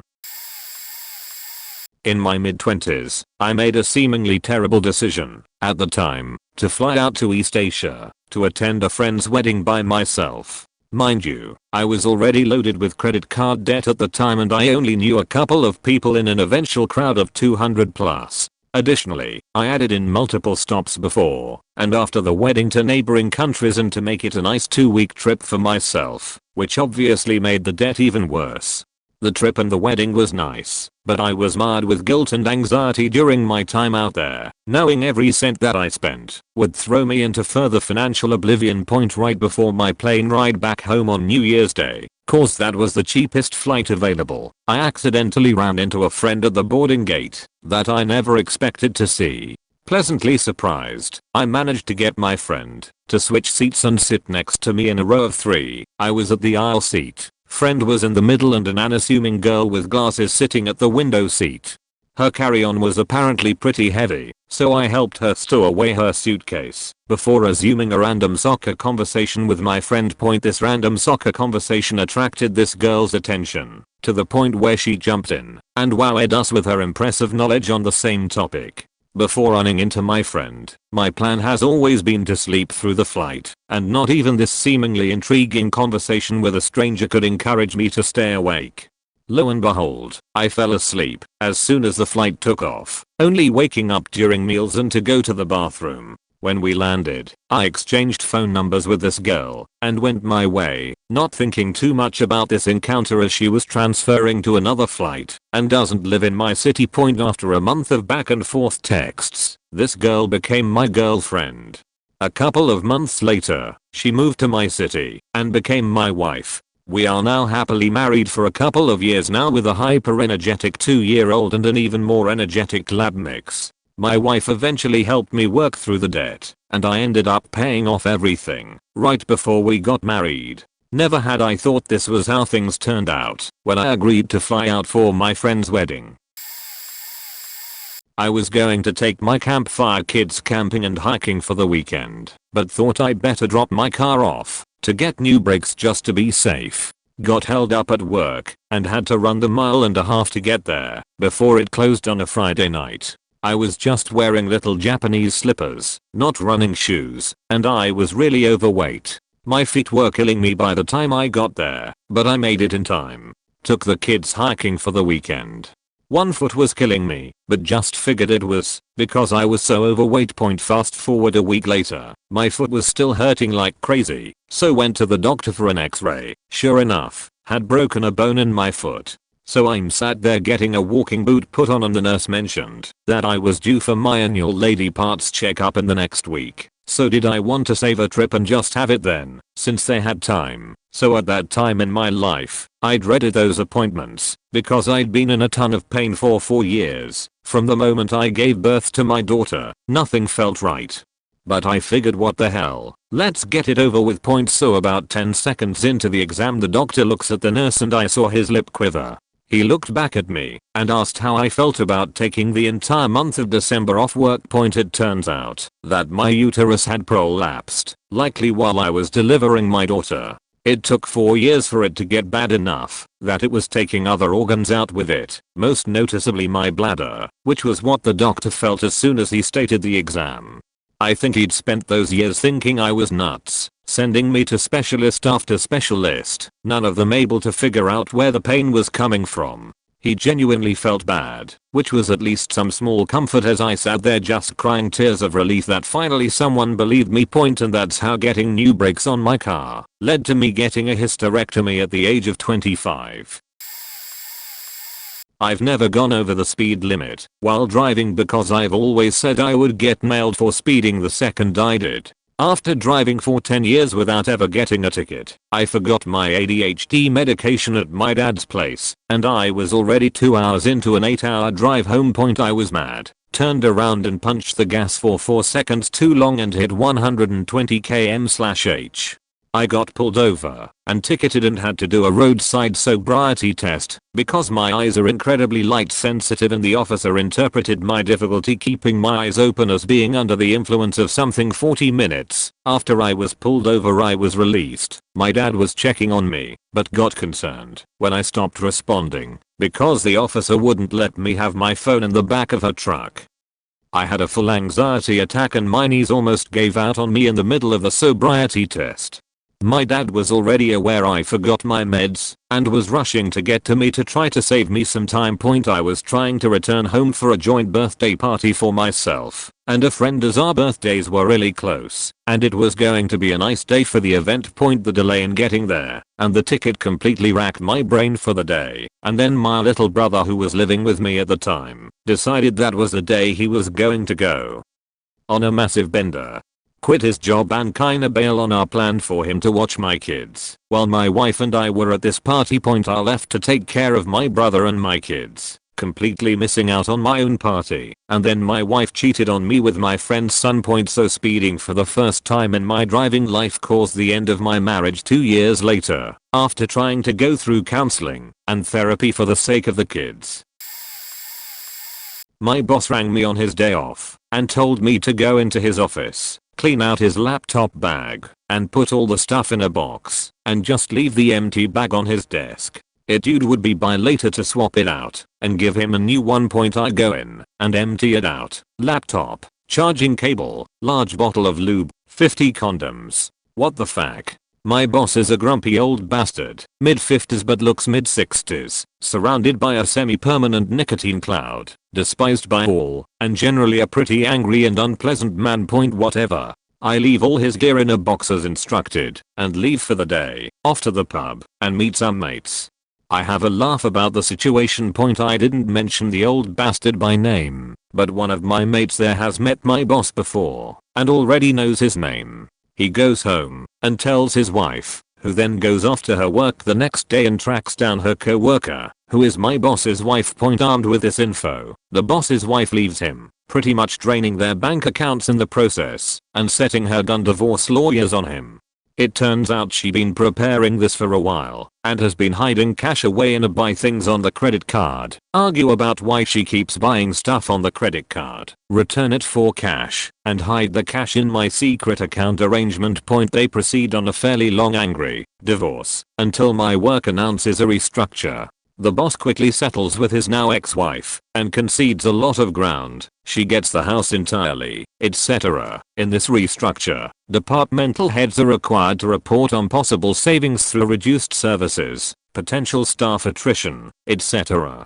My boss now deliberately tanks his presentation, and this, in combination with the 8 months he spent screaming at his wife during business hours in his office, ensures that his boss, we'll call her the senior executive, promptly identifies him as no longer required. He gets made redundant and happily for the first time ever, retires with access to his multiple pension and retirement funds he would not normally be able to access at his age until he was involuntarily terminated, and which his ex-wife also agreed to relinquish any right to in exchange for the house. The senior executive also takes the restructure opportunity to get rid of all the old men and terminates a bunch of other 50+ guys in a fit of score settling. The restructure proceeds with my department being merged with another, but it turns out I'm now the only person that has worked and been a manager in both. I now proceed to get what is effectively my boss's old job with a very nice pay rise. A few years later, I have a falling out with a senior executive, primarily because I don't shave often enough and a messy person must also have messy soul and get sent on projects. She regularly demands that I resign from my position or be placed on the unattached list, career suicide, and I continually refuse in a very tactful and well-documented fashion. After a few years of that, following a change in CEO, the senior executive suddenly gets caught in an anti-corruption sting and is aggressively terminated. With my departmental experience and the several years of project experience I have obtained whilst she was trying to get me to resign, I have a very eclectic mix of experience and particular skills. I get a job and a massive pay rise, and that's how my inability to keep my mouth shut and not gossip really helped my career. This sounds crazy, but reading Twilight, I was around 15 years old and was held back a year because of mental health reasons, so I was the new girl in class that year. I'm as socially awkward as they come, so I struggled making friends, but at some point a few girls mentioned Twilight while we were working on a group project, and one of them offered to loan me her copy. I didn't really read books for fun at that point, but I figured I'd give it a shot, and that decision literally changed my entire life. The next day me and those girls were all fangirling together and bonding over our love for shiny vampires, and after we went to an early showing of the movie we all became best friends. We're actually not friends anymore, but they did introduce me to my current best friend and they all helped me ask out my boyfriend, dating for 11 years now, and that's not the end. Twilight helped me discover my inner geek and introduced me to other fandoms, and joining those fandoms introduced me to comic conventions, and I now, well, not now, travel all over Europe to attend events and meet new people. I also rediscovered my love for reading, writing, and collecting, and some of my best friends are people I've met through those communities, so basically Twilight is directly and indirectly responsible for my love life, all my friendships and all my hobbies. I don't even like Twilight anymore, have been reading Midnight Sun since its release and it's a struggle, but I'll always love the books for what they did for me. Not sure if this counts, but there were so many ways my boyfriend and I could have not met each other. It started when I was unhappy with the company I was working for. My then boyfriend advised me to apply at company X's mother had done the same job and what she told me about it sounded boring as hell, but I applied anyway. I didn't hear from it until months later. By then I already left my other job and had an interview planned for a part-time gig that I preferred.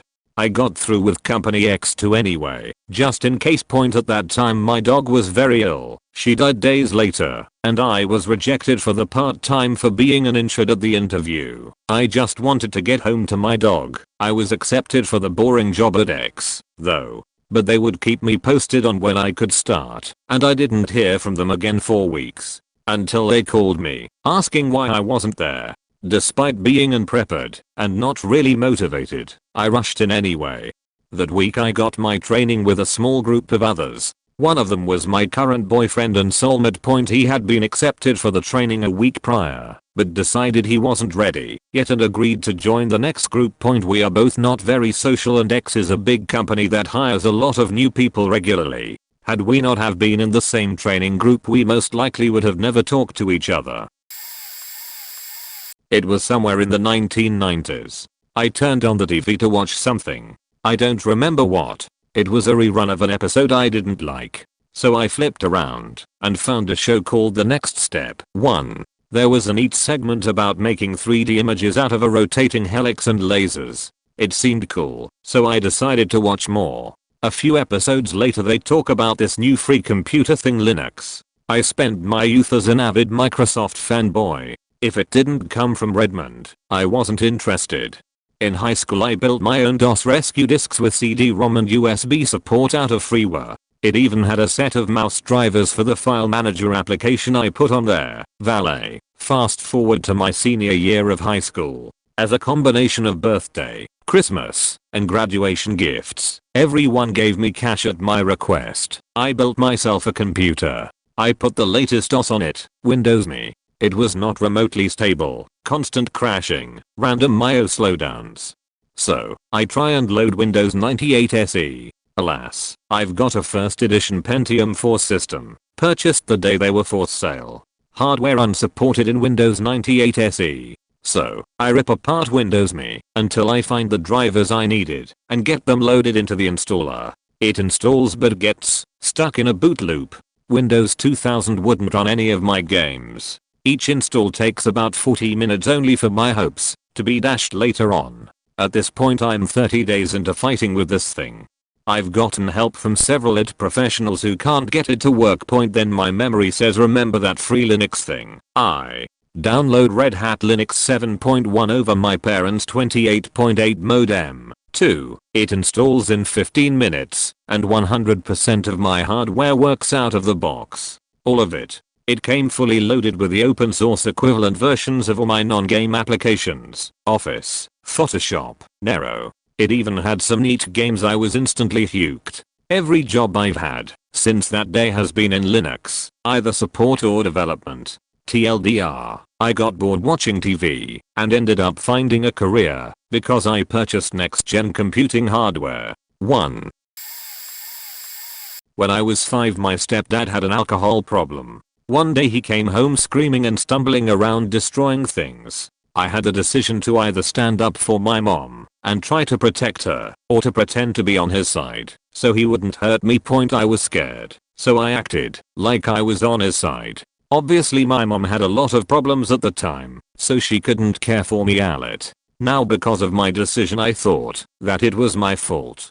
I betrayed her by taking his side, so she doesn't care for me. I accepted my loneliness and didn't care to make emotional bonds with others because of something closely related to this scenario, and I continued to do so for the next 16 years of my life. When I turned 21 I experimented with psychedelics, and as I did this, I realized that my entire childhood was a big misunderstanding, but at this point it was too late. I don't recommend the use of psychedelics. Remember, I'm a very weird and specific example for when it has a positive impact. I lived with this for 16 years, so it became my personality to be an introverted person who has trouble to commit to an emotional bond with someone else, and even though I try to work on it, I have a hard time making progress. If my stepdad would not have been an alcohol addict I would probably be a pretty normal person. This was for my dad. When he was 19 he dropped a college class. First person in his family to ever go to college. Dropping that class made him eligible for the draft. He ended up getting drafted, and after a short stay in Washington State he went to Vietnam. Before all of that he started getting toothaches. After about a week in Vietnam actually seeing firefights, he wakes up and is in agony. Apparently the tooth was totally dead and he needed a root canal. So he gets a 1960s army dentist to give him a root canal. 2 days later he has a massive swelling on the side of his face. Apparently the dentist drilled too far and drilled into his jaw, which developed an abscess. He gets sent to the infirmary but is rejected due to being full of wounded patients. They then decide to send him to Korea, the nearest non-battlefield base. There he recovers from the abscess and infection. But while recovering he was interviewed, and it was determined that, although he was physically capable and could go back to Vietnam, they decided he was too bright to send back to the field, and he spent the rest of his time safely in Korea and even did some modeling in his spare time over there. Moral of the story: procrastinating going to the dentist may save you from getting shot by the Viet Cong. Or something, I guess. Through the end of senior year in high school and beginning of freshman year of college I had this girlfriend that wasn't awful to me, but also wasn't great. Halfway through freshman year I was getting food in the dining hall with my roommate, and we were just about to head back up to our dorm room when this girl from orientation walked in that I hadn't seen since the beginning of the semester. My roommate and I were getting up to leave, so I just said hi and we left. As I was walking back to my room I just felt this weird urge to go back down and do homework in the dining hall with the friend from orientation. When I came back down her roommate was with her doing homework as well. We immediately hit it off and began this amazing friendship for a year. They both watched my current relationship begin to crumble and fall, and my heart was broken. This whole time I had a crush on the roommate from the dining hall. About 6 months after breaking up with my high school girlfriend I got my heart broken again by some random girl. The roommate was there to help me out through it again. Flash forward a year from that night and now me and the roommate are dating. We are hopelessly in love and I've never been happier in life. If I hadn't gone back down to the dining hall to do homework I might never had met the love of my life and hopefully soon to be fiancé. I met both of my significant others because I chose a PC over a PSP for my 16th birthday. A year after I got my PC, I was hanging out on FrostWire, downloading music and using the chat rooms. I was a dork and would quote lines from Loveless, Final Fantasy VII, Crisis Core in the main chat. Someone messaged me, I'll call him K, saying they were a huge fan too. We hit it off, became fast friends, and I told them I was in love with them the following year. Our parents let us meet up, chaperoned, of course, in Tulsa, Oklahoma for a day. We would take many such trips, even staying for a month each at each other's house. We lived 500 miles apart. Eventually, I graduated and some shit went down in my life. His parents came to get me and my stuff and moved me in with them. After 2 years of college, he got a job at a local grocery store while I battled crippling anxiety and depression. He eventually made a friend, we'll call him A, at the store. 6 years go by.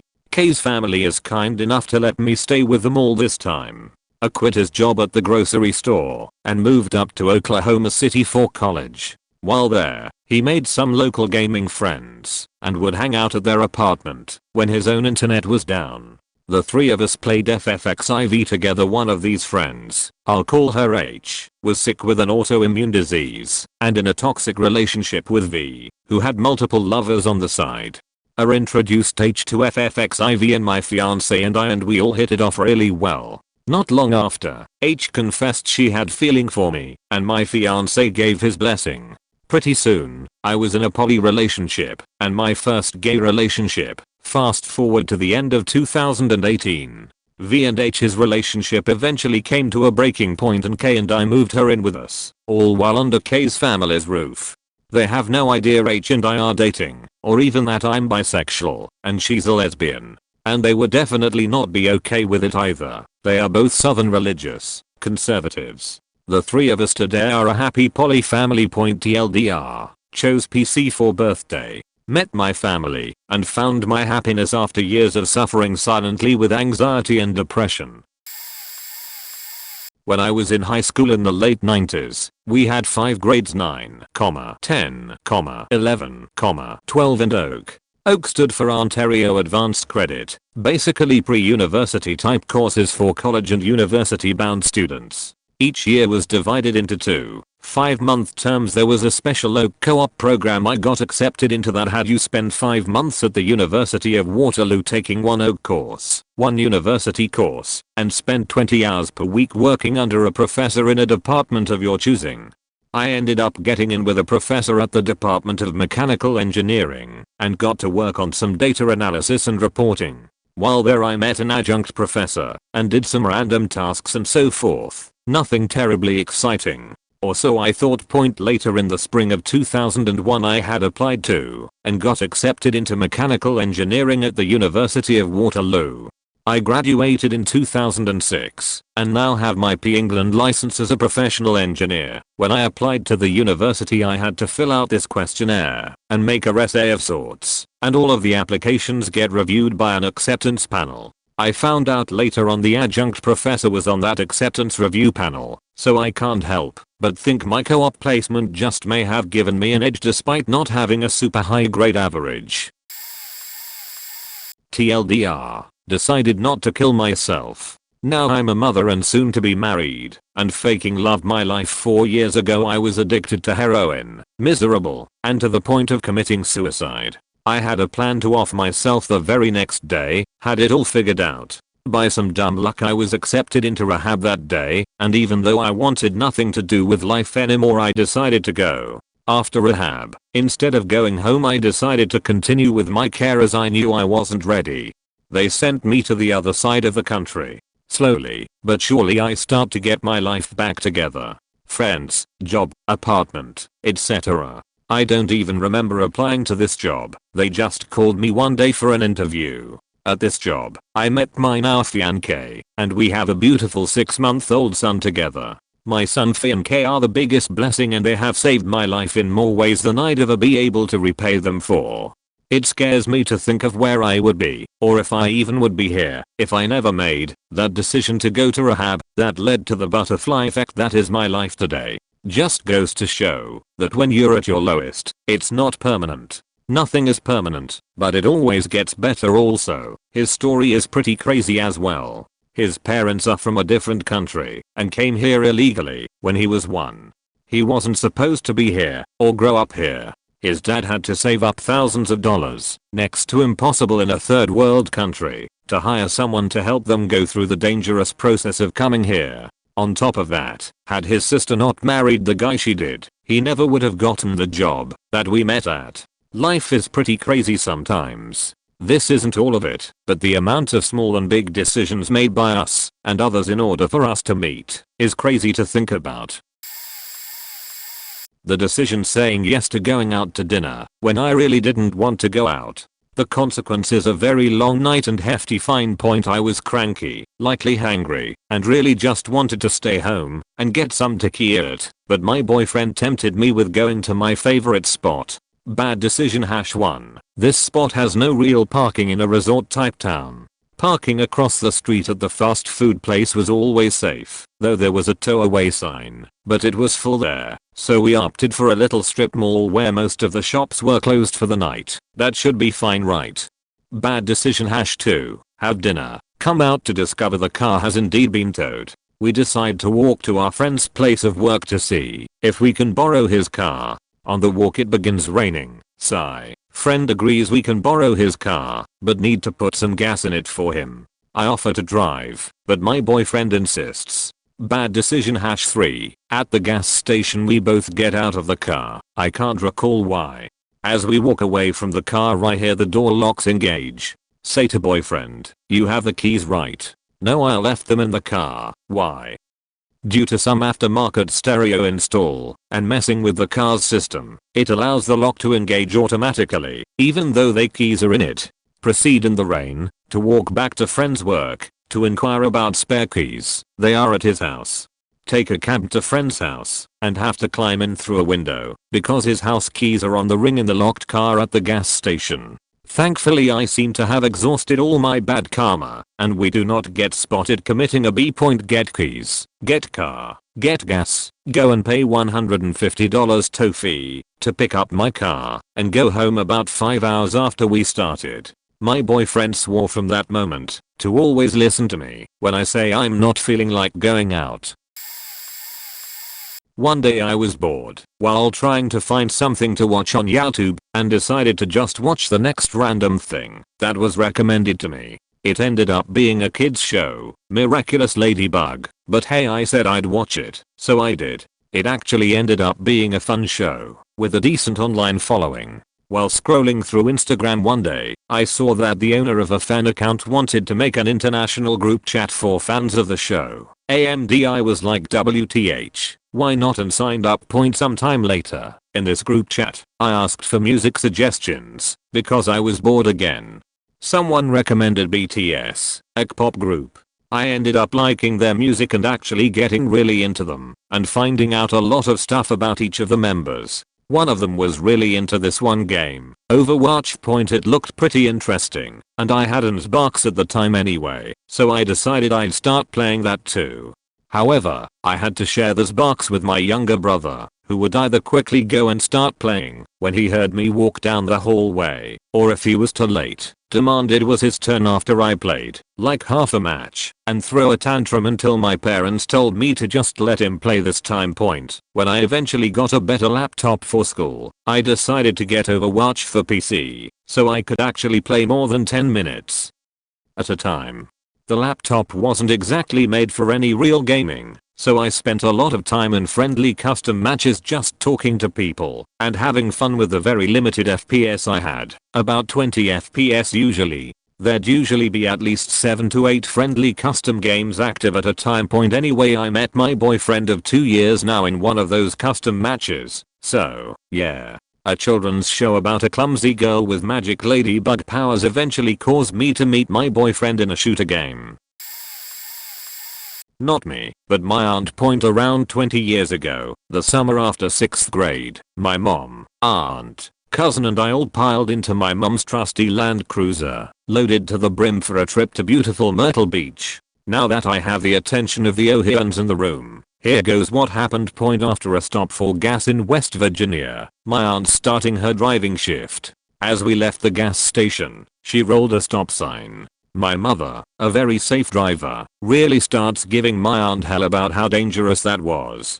I get tired of listening to them bicker, fire up my portable CD player, and crank up my headphones. We merge onto the highway and get up to cruising speed. Point I'm on the driver's side in the backseat. Right as Prodigy's Firestarter really gets going, I hear a loud noise and shrieks from my mom and aunt. I look to my left and see a dark green Isuzu Rodeo with a gold emblem package flying through the air across the median at us, almost perpendicular to our vehicle. I'll never forget watching that gold Isuzu logo get bigger and bigger and bigger. The only thing that hit the car was about a shovel full of good old West Virginian terra firma.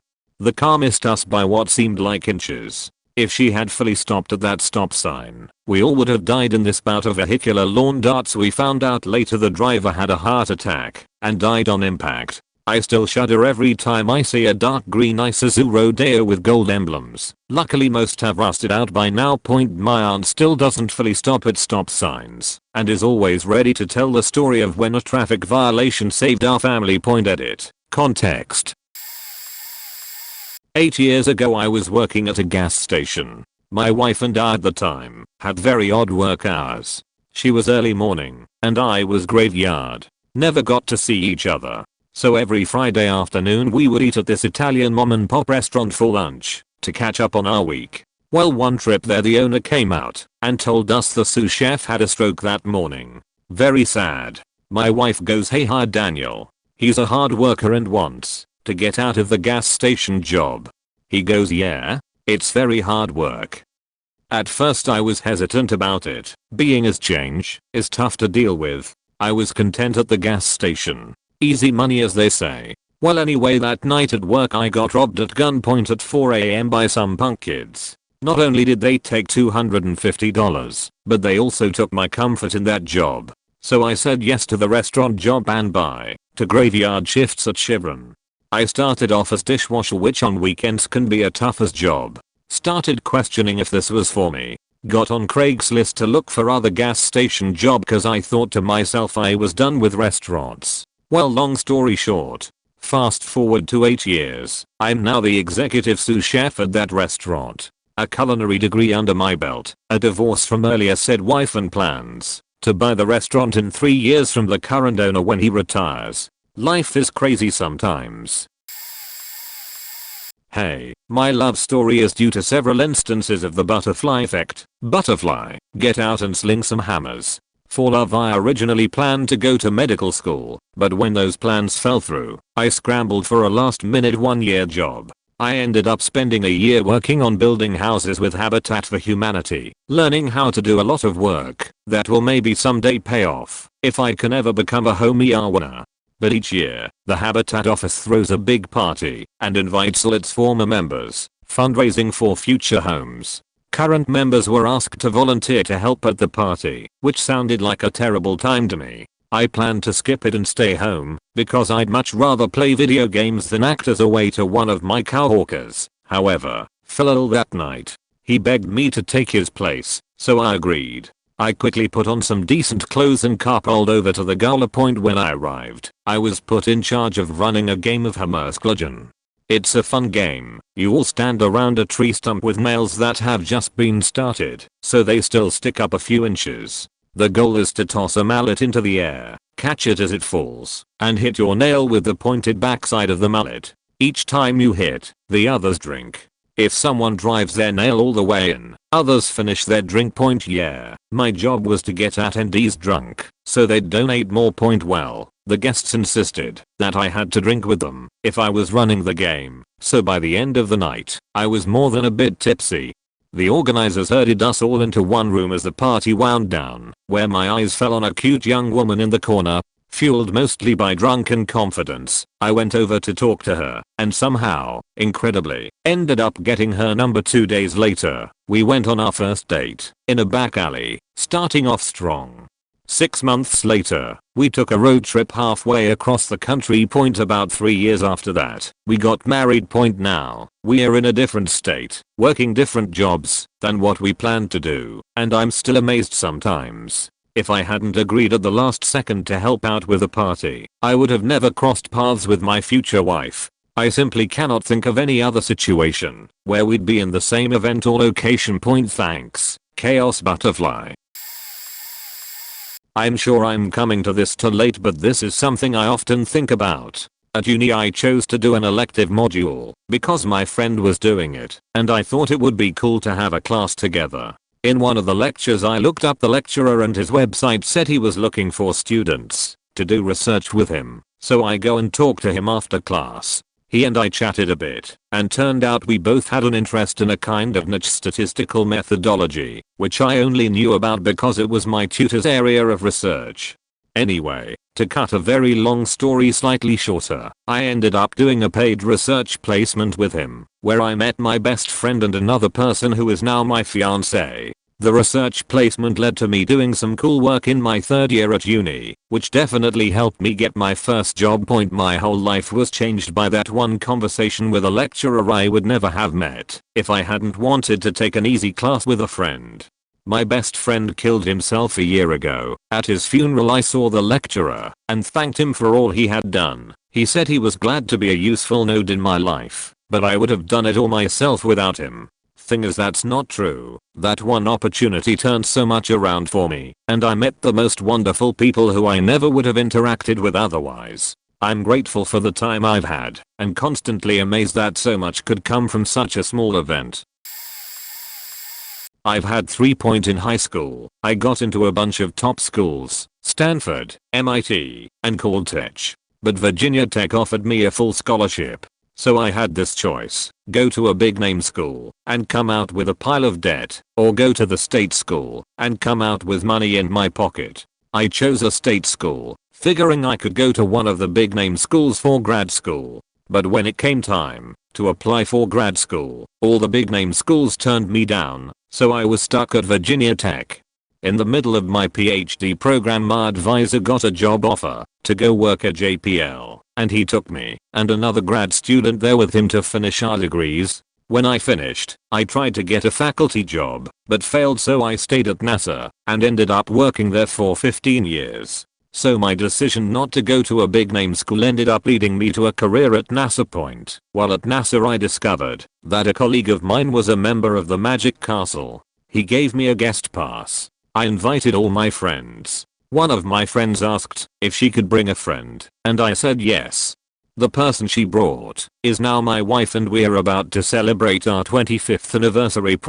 After marrying my wife, and while still working at NASA, I got an offer from an obscure little Silicon Valley startup company. It was the height of the first dot-com boom, and I could see the big crash coming from a mile away, so I turned them down. But they wouldn't take no for an answer, and they recruited me relentlessly until they finally made me an offer I couldn't refuse, and I went to work there. I was employee #104. That company was Google. When I was 17 I purchased a new car. This was during the time when tuning cars and car clubs was huge. The Fast and Furious craze. I joined an online community for said make of car and became very active in that scene. After a bit, me and a few others from that area decided to do a meetup. The meetup went well, and we decided to continue to do normal meetups. At a meetup I met a girl. Kids, this is not how I met your mother. Her and I dated for a few years. During our time dating I was introduced to one of her longtime friends and his roommate. Myself, him, and his roommate, because pretty good friends her, and I ended up splitting up. Whole other story, but TLDR is I broke it off as she just wasn't invested in our relationship and was more invested in someone else. After we split, the friend and his roommate offered me their spare room, so I moved in with them. One day the three of us went to get lunch where one of their girlfriends worked. His girlfriend introduced us to one of her waitress friends who had recently moved to the area from out of state and had just started working with her. Over the course of the next few months all of us hung out a few times, went to beach, went to zoo. Her and I talked, got along very well, but both of us had recently gotten out of bad relationships and weren't really on the market. Fast forward a few more months and I had made the decision to move back in with my mom. The house with my roommates basically turned into a big party house. We had huge parties every weekend and sometimes weeknights. I started drinking more and more, which was getting in the way of my job, and I decided to make the responsible decision and move out. Me and the ex-roommates still went out every now and then. My ex-roommate's girlfriend's birthday comes around and I decide to meet up with them at a pub. Welp, her waitress friend is there. Again we chat and flirt. I was still in the not really looking for anything, mince it, but I guess a few drinks changed that. At the end of the night we ended up kissing. We recently celebrated our 12-year anniversary and have 2 kids together. I've always loved chaos theory / the butterfly effect and have used our story to help some friends through hard times. When my ex and I split up I went through pretty bad times. I call them my dark days. I was very depressed and drank way too much. All the shit I went through, that relationship in general was pretty bad, lead me to the best thing that's happened to me. If you're going through bad times, remember it does pass. Yes, some situations are harder to deal with, but they can be dealt with. With this fuck atrocity of a year, that is 2020, I just want to tell everyone I see you got this, cause I know some people are really going through some bad times right now. But right now is not forever. TLDR car I bought when I was 17 lead me to my ex. My ex lead me to my old roommate. Roommate lead me his girlfriend's friend, who I married. We recently celebrated our 12th anniversary. Honestly, I think we all have potential butterfly effects every day, but the one that stands out most for me is when I moved to Los Angeles in 2009. I had just graduated college and the economy was in the shitter. On New Year's Eve I was at a party, jobless and miserable. I decided then that I was gonna go to LA to see if I could find work, film major. A friend there said she would join me for the trip out so she could see her boyfriend, now husband, in Colorado. I eventually make it to LA. My cousin had decided to move there too, so we got a place together. One day I come home from work, and as I was opening my front door, this beautiful blast from the past walked out of my house. Turns out this girl I'd known a long time ago had also decided to move to LA, unbeknownst to me. She got wind that my cousin had moved out there too and so called him up and came to visit, since none of us knew anyone out there. Well, it's 11 years later, and I'm married to that beautiful woman and we have 2 kids together. We lasted about 10 months in LA before realizing we hated it there. So I was only there for a very short time. I often think about timing. In the grand scheme of life, 10 months isn't long. And had either her and I put off that move even by a month or 2, the life we have together probably wouldn't exist. Sometimes fortune favors the bold. I hated LA, but it 100% made my life. And for that, I will always love that city. 3 summers ago I wasn't aware that I was in a mentally rough spot and I was not coping healthily, in my opinion. I was often feeling lonely, insecure with myself, and hated the idea of being by myself, and yearned for somebody to fill that void. That late afternoon as the sun was almost setting, I saw a shooting star for the first time in my life. I was excited and in awe, so I did the most cliche thing ever and wished upon that shooting star. The direction I was facing was south at that time. I wished that someone would be my lover. A year later I met my abuser and the first few months and so on grew very intense and painful. This summer in August we took a road trip to help his sister move and to visit his family. During the long drive and many stops came with many disagreements and fights along the way. It was truly exhausting, and I have never been in the most emotionally exhausting state of my being. One night my ex had a fight with his sister and tried to get me into it, even though it was none of my business, but my ex felt threatened that his sister was threatening our relationship because she called him out on a lot of his harmful and toxic behavior/emotional reactions towards me. He was painfully jealous that his sister and I got along. That night we stopped at an empty campsite, and it was really dark. My ex continued to be angry at me and was manipulating me to my wit's end. I was very emotional and powerless. I looked up at the sky. I was looking south, and to my surprise I saw a shooting star. Be careful what you wish for, the universe listens. I went to a job fair in 2007 on a whim. You may think that's just smart, but I was still 2 years from graduation and I didn't have any portfolio to talk about. No resume, no plan, just curiosity. There were 32 architecture firms at that job fair, most of them from Georgia. I was in Savannah. There was exactly one firm from Virginia. Where I'm from Point the fair was empty. There were maybe 10 architecture students, and each firm was begging us to come look at them and give us swag to entice us. When I got to the VA firm, they had 45 people behind the desk, so I could chat with them all morning, even as other students came by. It was their first time at this fair. They were only here because their boss man had a daughter apply here, and he thought the place was cool. They weren't even hiring for that summer. They were also there on a whim, basically. The person who I talked to the most was the director of architecture for the VA office, which I did not know at the time. I emailed her a few times over the next year, still not knowing how high up she was. 2008. Recession. There are now 5 firms at the job fair instead of 32. Each firm has an hour line to talk to them. I pop in first thing, say hi again to the VA firm's people, drop off my resume, and go. Later on I was told I basically already had the internship secured, and the next year I got the job. Out of the 100 plus architects who graduated with me in 2009, literally only one other person had a job in the field because the recession was extra bad for architects. I was like mid to bottom of my class, but I still got 1 point. I worked there for over 10 years and can't even begin to count all the ways it shaped my life. There's 2 I can think of now. One affects love, the other career. A good friend convinced me to use a dating app. I used it for 2 weeks and deleted it afterwards. During the 2 weeks, I met a couple of people. One of them, I swiped yes by accident. We had a moderate match score. I think it was around 60%. His profile photo looked really bad, so I wanted to swipe no. But, because I was really tired, I accidentally swiped yes. Funny thing was I deleted the app, and we lost contact. I messaged everyone I talked to and left my phone number if they wanted to stay in touch. He found my message a few months after I left the app. It was in this other inbox since I deleted my account. He found it one day and texted me. We met up for the first time then. We are now dating, and this was about 3 years ago. The second was when I wanted to attend a language meetup about 4 years ago. I almost didn't go because I was going to be late and I was also shy. As I walked to the subway, I wanted to turn around and go home.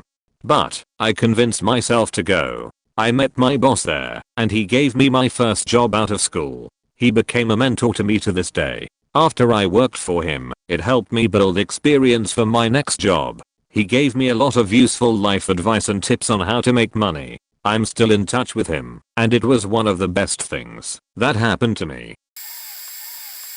When I was in middle school I was bullied a lot. The decision my parents made to put me into martial arts, rather than ask administration for help, led to the following: a world championship in Tangsudo, which was the one thing that got me noticed out of 1,000 applicants for an adult swim internship, which I got and hated. But I pitched a show and got promise on TV, and it connected me to a former camera operator. He gave me a list of 10 names in Los Angeles, and one of those connections led to another list of 5, and one of those led to working on set for Jaden Smith, unpaid. I had no clue what I was doing, but his agent had a crush on me, which got me a small role as a clan member in a music video and an opportunity to make concert visuals for Willow Smith and an album cover pitch for Jadden. Jadden didn't like my cover, which pissed me off, and so I decided I had to put the visuals and anger to use by starting a punk rock band. I did it while working on set as a PA for NO 911. When the directors found out that I was in a band, they put me in a speaking cast role in the most recent season of Reno 911. That's like asking the janitor teach a college class for a day. Now I qualify for SAG. Started as a bullied eccentric kid in small town Michigan. Now I'm a retired internationally certified martial artist, cross-dressing frontman of a punk rock band working in the Los Angeles film world, occasionally playing neo-Nazis. Twice. Now, that may be a flimsy butterfly effect, but I'm convinced that none of it would have happened without my parents' choice to make me fight. Will probably get buried, but I think it's a good one-point backstory. This was in my college party days. I was an education major and had always wanted to be a teacher. One summer morning after a night of drinking, we all woke up at my buddy's and drove back to our respective houses. One of my buddies lived in the same direction as me, so I followed him down the road to a T intersection. He didn't stop at the stop sign, went through the intersection, and hit an electric pole in a yard. My yard. This isn't even the crazy part. Point, he had minor injuries. His brakes cut out. He was sober at the time, but of course, IMS and police came. Waiting for things to be straightened out, I struck up a conversation with the police officer on scene. We talked about school and family, and since the accident was at my parents' house, she spoke to them as well. Point, fast forward about a year in another town, I was pulled over after leaving the bar. The officer who came to my car was a pretty aggressive guy, and he eventually asked me to come out and take some field sobriety tests. Keep in mind, I'd we on my record all but guarantees I would never be able to earn a teaching certification. So, when I nervously exited my car, I saw that the aggressive cop's partner is the officer from my friend's accident. She immediately recognizes me.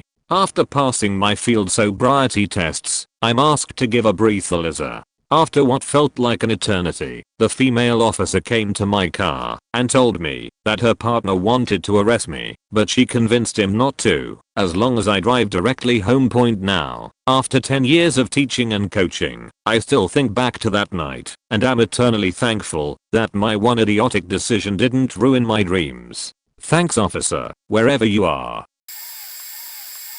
So when I was 16, I broke up with my boyfriend, but we agreed to be friends. My dad, to cheer me up, decided that a trip to the nearest Chapters bookstore 2 hours away was in order. I agreed. At the bookstore, I got talking with a woman in the pagan section, who told me about the local pagan temple in the area and the Yahoo group online. Since where I lived wasn't a great place for people like me, pagan, LGBTQ etc. Point, the idea of being able to connect with other people like me was really appealing. So I set my sights on the colleges and universities in the area. I started dating someone else, and when he was interested in applying to a computer science program, I really sold him on the program at the University of Waterloo, one of the universities in that area. When I applied to school, I went to another school nearby, and we continued dating, and I connected with more pagans in the local LGBTQ community. Our relationship sucked. Didn't realize how bad it was at the time, but hindsight is 20/20. We got married. At the 10-year anniversary party for Kilowatt Pagans, I meet my best friend and soul sister, who also happens to be a therapist and LGBTQ activist. I end up joining the same activist group they're a part of. They point out how I let everyone treat me like crap, and I start actually standing up for myself for once, which leads to cutting some toxic people out of my life. And I start to see some of the really abusive things that were happening in my marriage for what they are. I get depressed and suicidal trying to fix it. It's really not great. While doing work in that activist group, we end up, just for fun, making a team for Jishwas. One of the items on the list for the scavenger hunt involves a fighter jet. Well, remember that boyfriend I broke up with in high school? Well, we broke up because he was joining the military, and we were still friends, though we barely talked. So I call him up, and we get talking about things and doing some real catching up. He tells me about his insane partner, how every time he gets deployed his kids get taken by children's aid because she won't do basic housekeeping. He tells me that he doesn't know what to do and how horribly depressed he is.